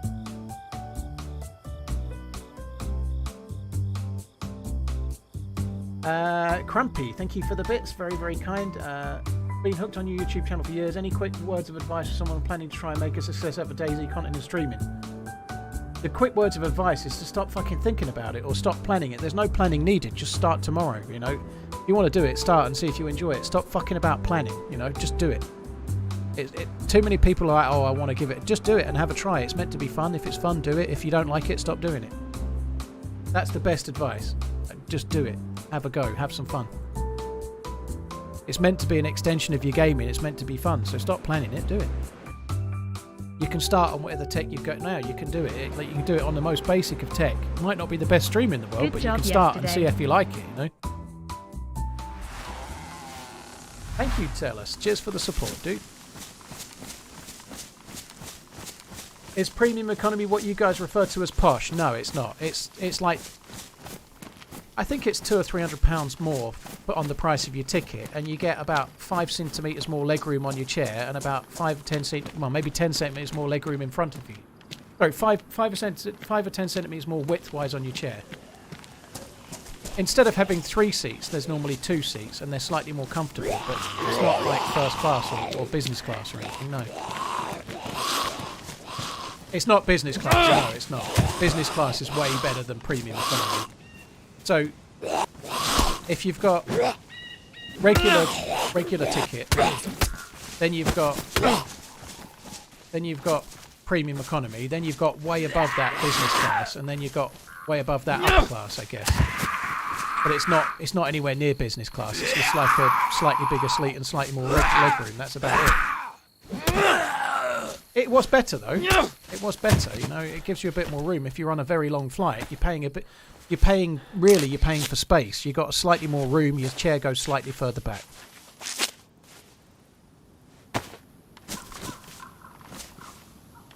That's it though. It's not that big of a deal. And I've just remembered that I've got the fucking crossbow as well.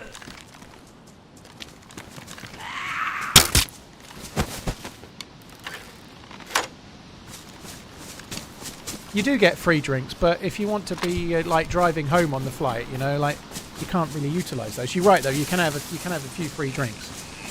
If you're on holiday and you don't mind turning up to your destination drunk, that's great. But usually, if we're flying home, I have to drive the car from the airport, so I don't get to use much of that.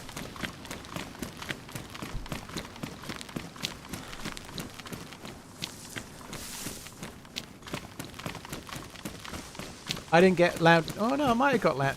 In fact, no. When we went to India, we got free lounge access to somewhere. It wasn't premium economy. I don't think came with lounge access, but they wouldn't give us any deal. We did a like a tour to India, and they I did what everybody does and said, well, we'd like to go for it. What can you do to make us go for it today? And they wouldn't do fuck all. The only thing they did was give us access to a lounge on the way there, and that's it. We didn't even get to go in on the way back because there isn't a lounge in the Indian airport at Delhi. So we got to go in a lounge on the way there, which was like free food and free alcohol before the flight. It was kind of cool though, but it was only worth about 40 quid. Who do you think is your rival in regards to numbers watching you play on DayZ? No shade thrown, obviously. Pirate, I'll give you the honest answer. My only rival is me. I don't give a toss. There's always going to be somebody that might grow past me. There's always going to be somebody I might grow past. My only rival is me. And if anybody's a streamer that has a rival that's a real person, they're setting themselves up for a disappointment.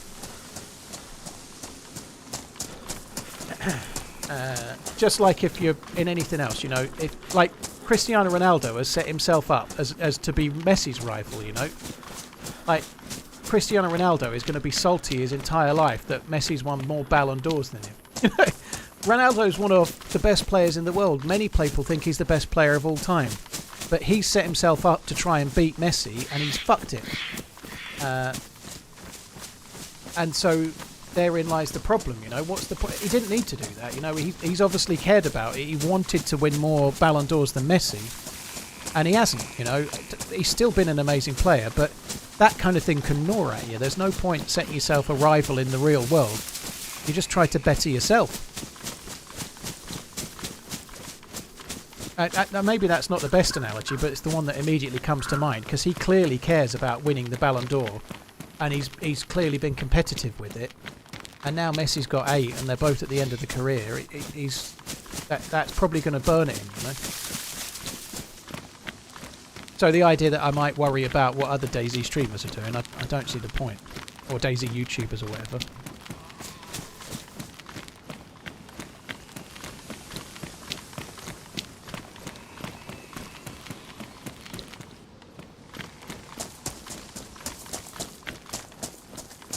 Well, Pirate Disco, I don't really look at it.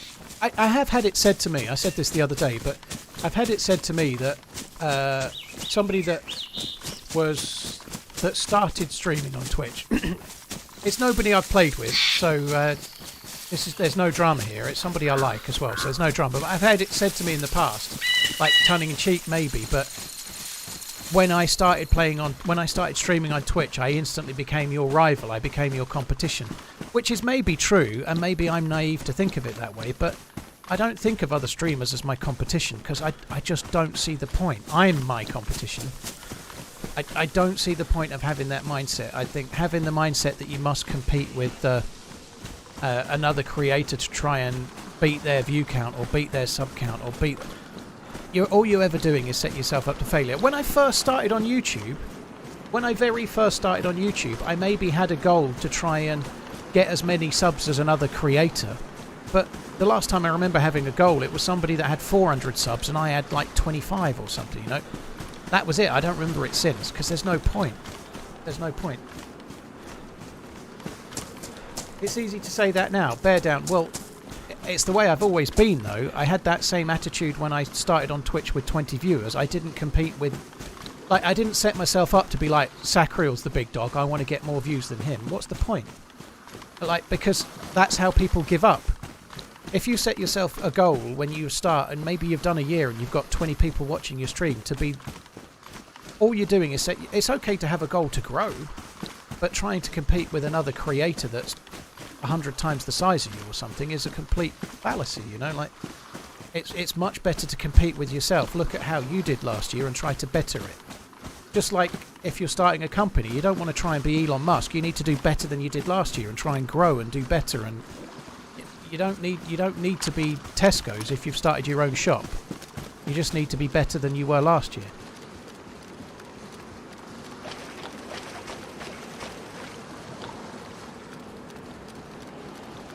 I agree, Lottie, I agree. That's not to say other people can't think that way, but I think the reality is with anything, if you're a streamer, someone is going to grow past you. And if you're spending your time looking at what other people are doing, you're setting yourself up for disappointment. I think it's far better to worry about how you're doing. And GG, by the way, on the Partner Plus, Lottie. I saw that tweet the other day. That is very good. Very cool. But unless you happen to set yourself the goal to overtake so-and-so and then overtake so-and-so and you end up being XQC or something, or Kai Senate, sooner or later you're going to disappoint yourself in what you're trying to do. You know? I think it's much better to, in general, it's much better to compete with yourself than to try to compete with other people. Comparison is the thief of joy. Yeah, that's a good saying. I like that saying. That sounds good.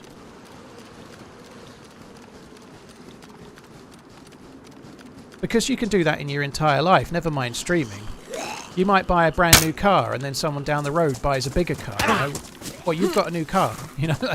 But people get too wound up in the fact that someone else has just done slightly better than they have, you know, and they're not then happy with what they should be happy with, you know. It's too easy to fall into that trap. And it doesn't do anything but disappoint you.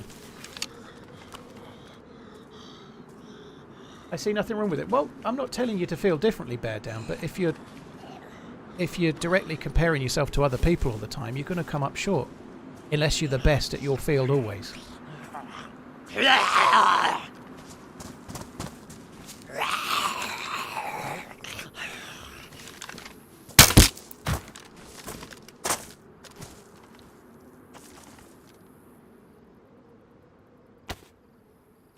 Oh, that wasn't right. I may regret this. To sort out my inventrix a little bit. I did get shot when I was like.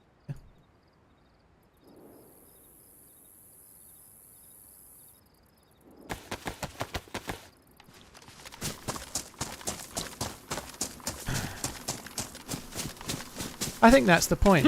Maybe some people might see this as loser talk, you know. If you're training for the Olympics, like, there's a gold medal to be had, you know. If you're training for the Olympics, trying to be the best, it makes sense, you know. It depends on your field, though, you know.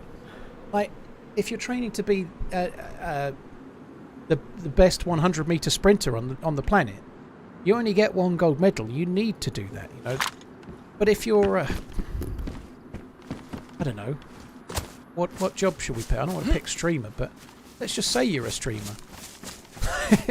You don't need to train your... There's no gold medal, you know. There's no gold medal. It's better to just be the best you can be, you know. Like, there's nobody's going to be, like, giving you some fucking award. Or maybe there is some kind of stream award, but it doesn't really make any odds. The thing to do is to do what's right for you, play the game that's right for you, and be the best you can be, you know.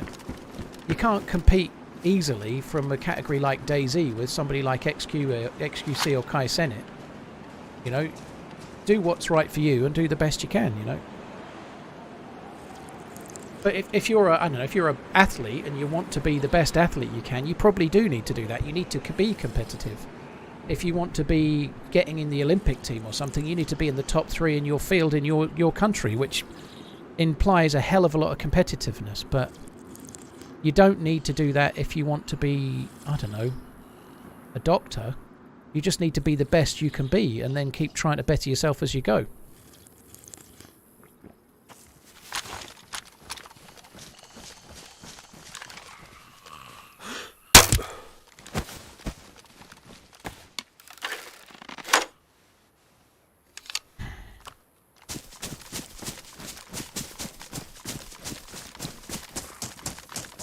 Where was that one?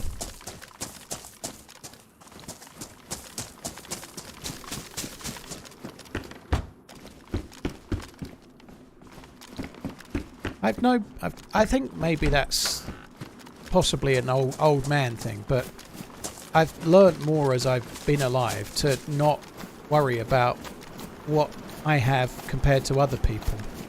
how big my house is to other people's, how much my wage is to other people's, how nice my car is to other people's. Because for a lot of people, all of those things are a fucking facade anyway, and they're all massively debted to the hilt. But you'll just spend your entire life unhappy unless you happen to become a billionaire, you know. I don't see... I think you're much better off trying to do the best you can for you.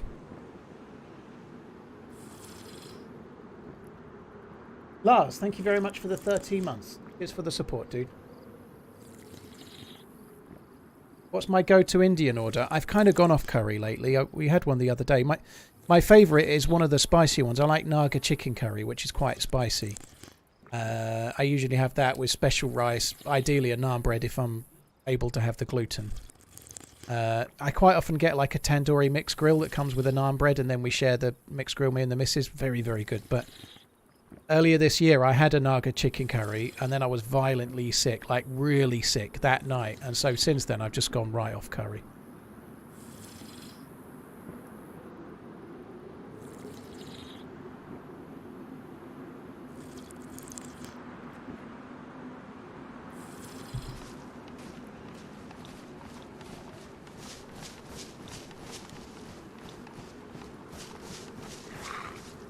Savico, are you trying to take the Ballon d'Or off Messi, are you, I presume?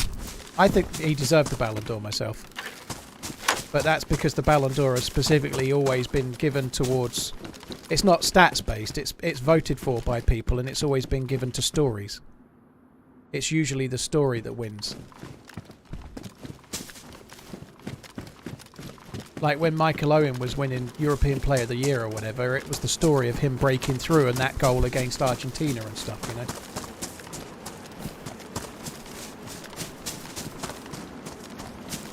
know. Yeah, peace cogs. I quite like spicy sauces and what. Yeah, like I quite like hot food. I've gone a bit off curry lately though. I just don't fancy it after being sick. You know, you do that, don't you? Like if you have like too much vodka and then you throw up, you don't want vodka sometimes for the rest of your life. You know, if you eat a particular food and then you get sick, you tend to steer away from it. And I had a Naga curry. I got really ill, and now having a curry is associated with it in my head. You know.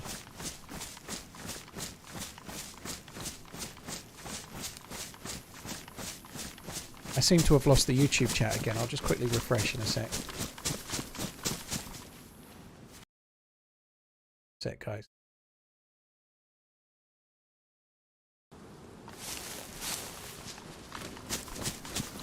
See, I really genuinely believe that Messi deserved to win the Ballon d'Or, and I don't think he was the best player of the season, but I think the biggest single achievement in that football season was Argentina winning the World Cup and him being the player of the tournament.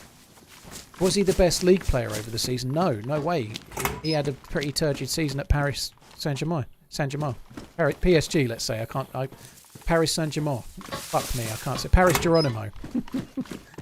There's no way he was the best player in the league through the season, but he did win the player of the tournament in the World Cup when Argentina won the World Cup with the team that wasn't the best team in the tournament. I think that was the biggest single achievement of the football season, and that's often what wins people the award. It's not normally just on stats. If it was, then more defenders might win it. If they wanted to just do it using Optastats or something, or goals or whatever, then it would always be a forward, wouldn't it, you know?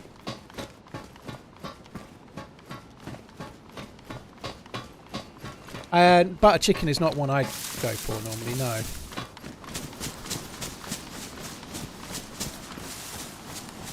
Football, ZZZZ. Well, Sinner, I'm here for 40 odd hours a week. There'll be some topics you like and some topics you don't.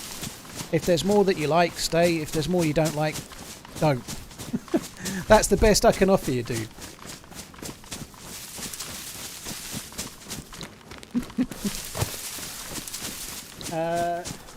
Project Jab, Surstu, Warbeast, and thank you for the follows.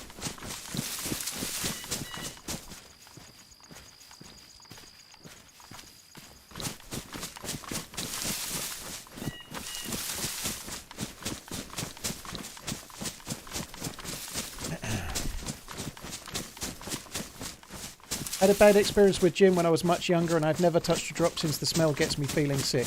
Oh dear. I love gin. I really gin is I really like dry cocktails or dry drinks in general are right up my fucking alley. Whether it's gin and tonic or like a Negroni cocktail or something, but I've been drinking so little this year that that's completely missed the boat. I seem to have quite a lot of alcohol in the house for Christmas though. We've got about, I don't know, Redline is for the Redline this is just his weekly expenditure, but we've got about 8 bottles of red wine in the house. I don't store wine for a year, I buy it and drink it Redline, that's the difference. I've got about 8 bottles of red wine, 2 or 3 bottles of whiskey, a couple of bottles of gin. For me that's quite a lot, but by about mid-January that'll be gone. That'll be gone. YouTube does need Kappa, you're right.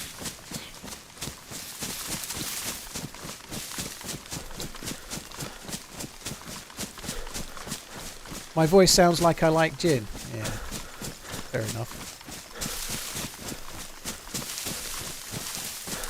Stuff, that sounds lovely right now. Gin and tonic in the summer as well. Like something I did appreciate, right? When I went to that Liverpool thing, that's a football team, by the way, dude that don't like football. But when I went to Anfield for that YouTube event a couple of weeks back, I took gluteolytic tablets with me because I was expecting to eat food with bread in it.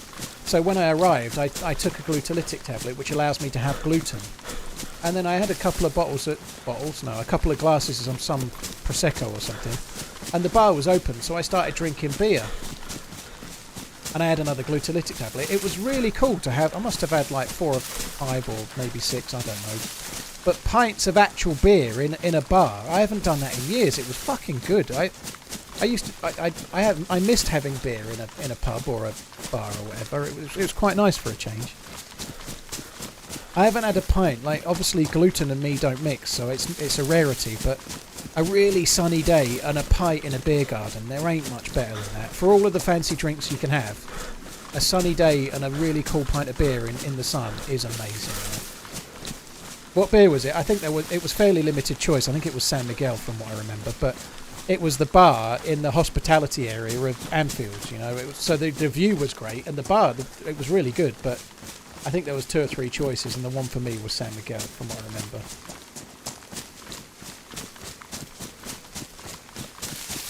Do you reckon, Donk? No, I've never tried Jack Daniels. When was the last time I had fish and chips? Ugh. A month ago, maybe. Same thing with that, though. There's one place near me that does gluten-free occasionally, and once in a blue moon I just have it and take another one of those tablets, but I'm trying to avoid taking the tablets too much if I can. Like, I had a fucking McDonald's for lunch today with bread, so I had to take a tablet, but we were delayed so long waiting for this fucking prescription. Hour and a half drive, half an hour at the first place, 2 hours waiting for a prescription, hour and a half drive home. We were both fucked off. It was past the point where we could start making anything for lunch. I wanted to start streaming, so we got a dirty McDonald's. I can't say I enjoyed it very much, but nonetheless, that's what we did. Is the mic popping a little bit, or is it just me? Hopefully it's not popping. It shouldn't be. I've got a pop filter. What are the tablets? They're called gluteolytic tablets. They're no good if you're celiac. If you're celiac, you can't have gluten. But if you're just intolerant, i.e. you eat gluten and get the shits, or a bit worse, then they're pretty good for that.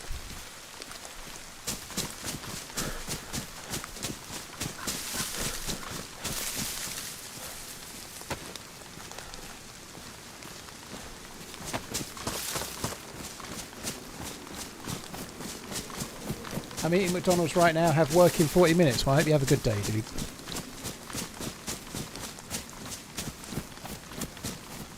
Peach, thank you for the 34 months. Lars Monson, thank you for the 13. Cheers for the support, guys. Thank you.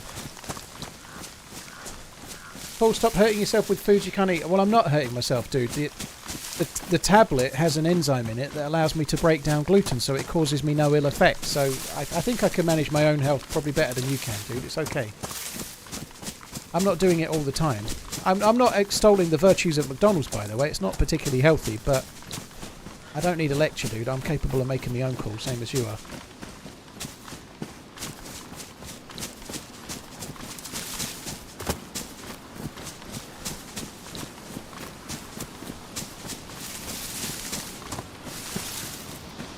Come on, I think that's a bit more info than we needed, if I'm honest. Next time he does it, shout back, I'll name that tune in one. It's a Peter Kay gag, and he might not get it, but that's by the by.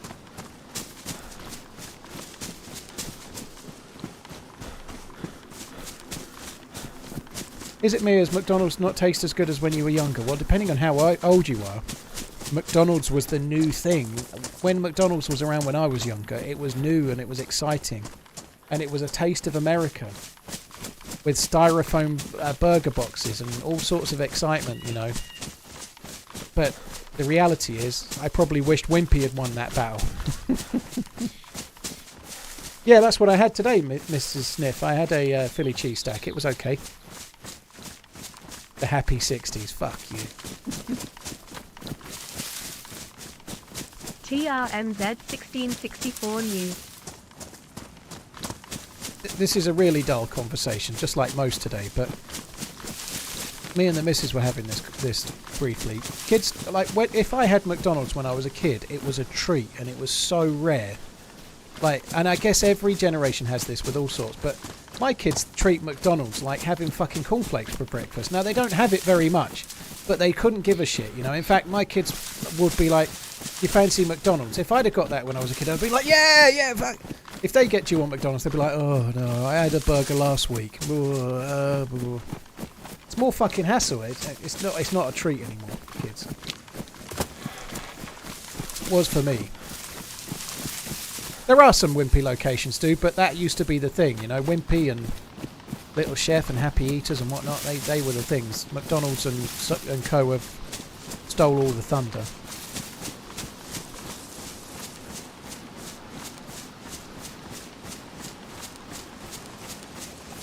Used to be bribed with McDonald's. Wow.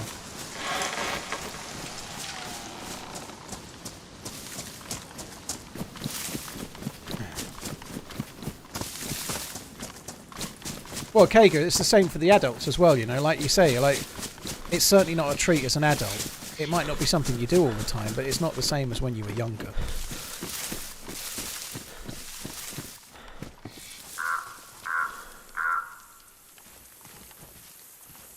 Howard, I like watching the game, but the fight bits are fun, but most of the time... Well, it's a game that requires a lot of patience, dude. It's not... The problem with a lot of games... DayZ does have a lot of time, downtime, and if like today, I've died 3 times. I've not really been in much of a fight other than the first one, and even then I feel a bit hard done by with where my shot went somehow, but... Like, sometimes in DayZ, you don't even get a fight. Like, one of my characters today just got shot in the back. You know, I was running along the edge of a tree line by a beach. Somebody must have seen me and come behind and shot me in the back. That was it, you know. You could play for 6 hours, see nobody, and get shot in the back, you know. But it's an adventure game. It's not a PvP game. So it's a survival game, right? Sometimes you don't survive. But the thing that really matters in DayZ is that even when you have been shot in the back... It was meaningful, you know. How much do you care if your character dies in Call of Duty or Battlefield or whatever, you know? It doesn't really matter, does it, you know? Even if you're playing Search and Destroy or something, you get to get another go real quick. You can start straight away, have another go, reload, have another go, always. With DayZ, everything's on the line. Like, you've just been alive for 6 hours. It's all on the line. So, although the fights might be few and far between, they're way more meaningful. And therein lies the rub, you know, like, if you win a fight against 3 players in Call of Duty, you just got UAV jammer, who fucking cares? If you win a fight against 3 players in DayZ, it's a heart-pounding, heart-wrenching, amazing moment that you'll remember for a long time, you know? It's just a very, very different thing, you know? And it does involve an awful lot of running around, but even that takes a lot of experience to get right, to go to the right places, to find the right loot, to get the right stuff and not die. There's nuance to even just surviving and not having any firefights. It takes takes quite a long time to be good at DayZ, irrespective of firefights.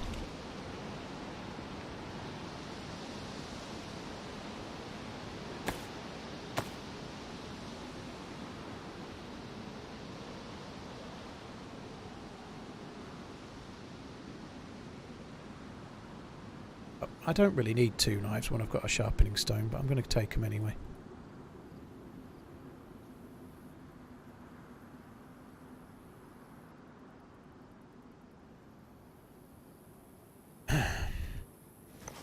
I might need that if it goes dark.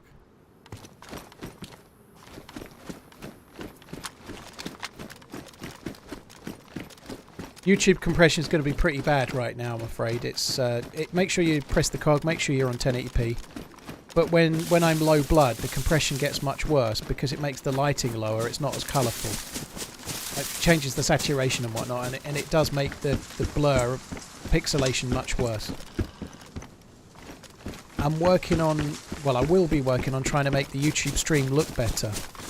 I've got a few videos to watch and try to work out how to do it, but I'm going to try and set up another set. Like, I'm going to try streaming with OBS and try and set up multi-streaming so that I can use an instance for YouTube that's in 1440p. But I've got to go and learn how to do it, and I need the time to be able to do that.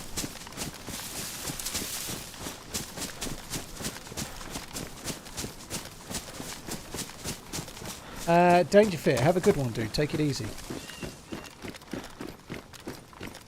Do I have an assistant or am I a one-man show? I do not. I'm on my own. So I don't have an agent or anything. If I get an email about a sponsor, I either ignore it or I reply myself. If I get anything to do, I either do it or nobody does. The long-term aim was for my missus to help with some of that stuff, but we're not there yet, not by any stretch. Real life gets in the way very often.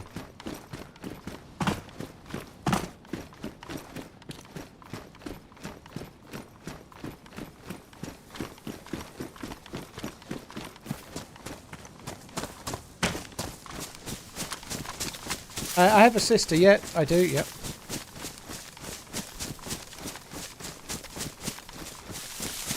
Do I know any companies that can build a PC to my own specification at a reasonable price and ships to the UK? Why, what a good question, Jeremy Frudge. I thought you'd never ask. Yes.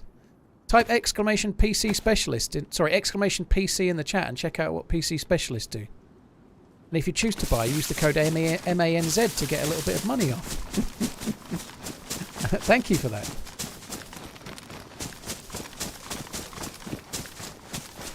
Pretty sure the heat pack works better when you hold it. It doesn't. I'm not using it right now, though. It's turned off. Oh, it was on. I didn't turn it on, did I? I don't think I turned the heat pack on, did I? I did. Blimey, I did that by, like, just on autopilot then. The heat pack works best in your trousers or your jacket, not your hands. Doesn't matter what in real life, they're for warming your hands up, right? But well, very often they are. But in DayZ, your trousers and your jacket make the biggest difference to your heat value of your player. So if you've got one heat pack, put it in your trousers or your jacket. If you've got two, one in each.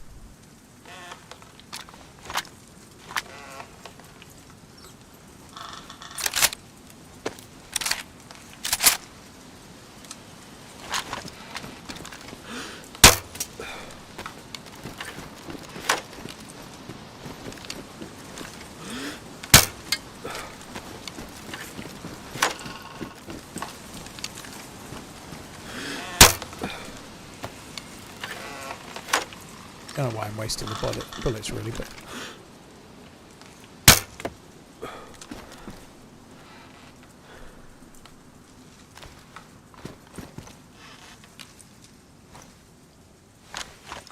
so I'm taking this because I may get a scope for this, but not the I might get a scope for the Tundra, but not for the Mosin, you know. So I want to carry both and keep my options open, basically.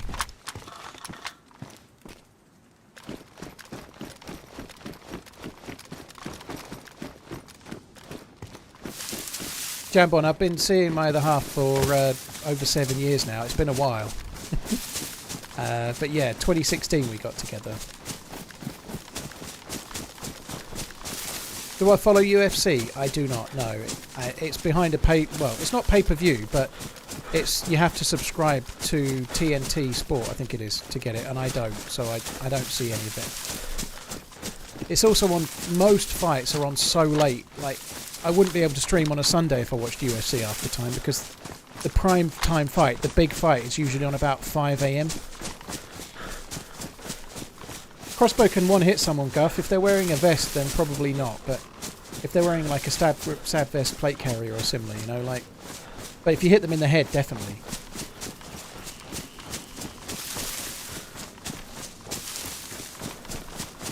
I don't think most of the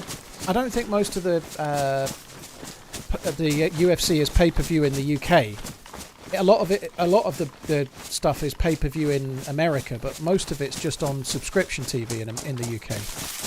There might be the odd one that's pay-per-view if it's like a really, really huge one, but if it's pay-per-view in America, chances are it's not pay-per-view in the UK normally.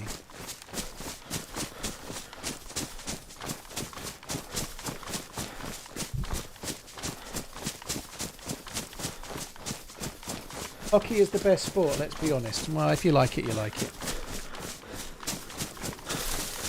I'd rather watch curling myself. There's more interested in curling in the UK. That's probably not true. There is at the Olympics, though.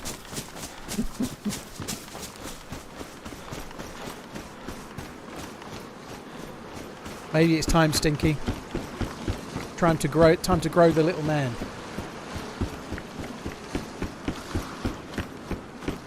Oh, contact curling. Hannah, thank you for the 22 months. Cheers for the support, dude. Do I think DayZ will be on sale tomorrow? Possibly, Tyler. It's on sale half of the time. Yeah, it's on sale a lot. I don't know, though.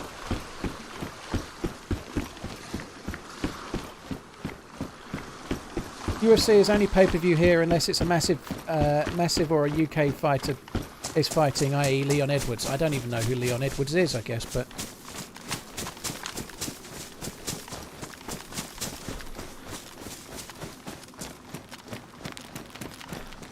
Yeah, hardly anything's pay-per-view in the UK for the UFC.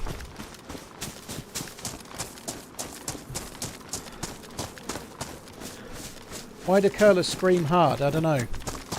Maybe they're a little constipated.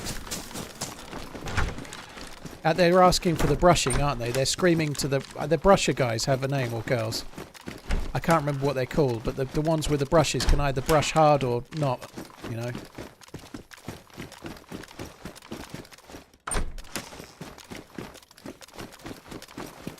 I love DayZ, but I'm still surprised its retail on DayZ is so much.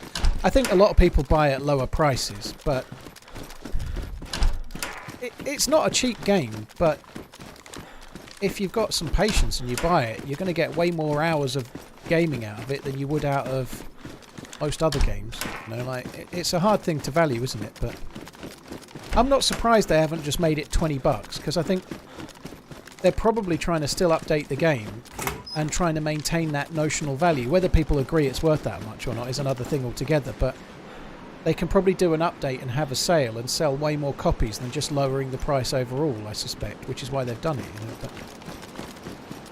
But I think compared to other titles, there is still value in it, even at full price, but then I'm biased. Like, it's not like most games where you get to the end and you've completed it and then the only replay is trying to get a different ending or some shit. Some games you can pay $60 for and you complete them in 10 hours, you know, and that's it. Like The Last of Us. The Last of Us was amazing, but I played through it once. I played through it on hard. I didn't play it on the very hardest setting. I played it on the one setting down for... Oh, there's a player here, look. Dead zombies. Just a quick heads up, guys. It's a depressing thought, but if I die, it probably ends the stream.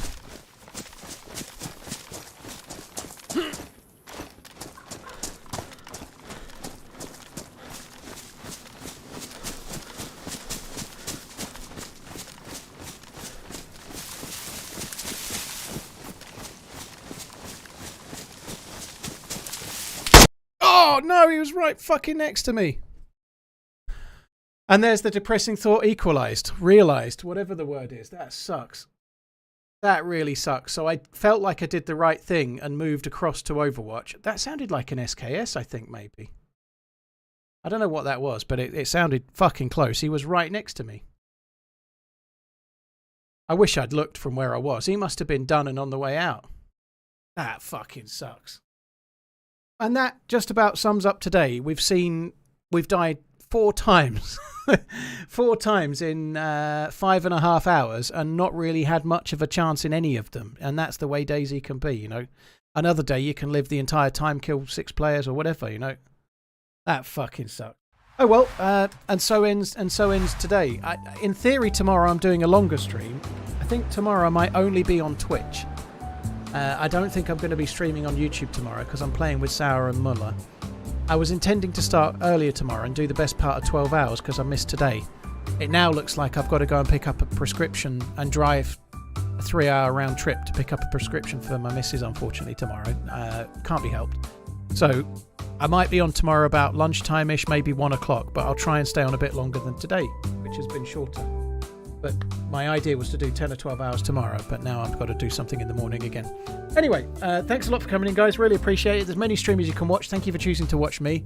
Hopefully tomorrow we'll have a bit more luck than today. Today has been a real shitter, but there we go. That's the way it goes. Thanks for coming in, peeps. I'll catch you next time. Have a good one. Love you. Bye.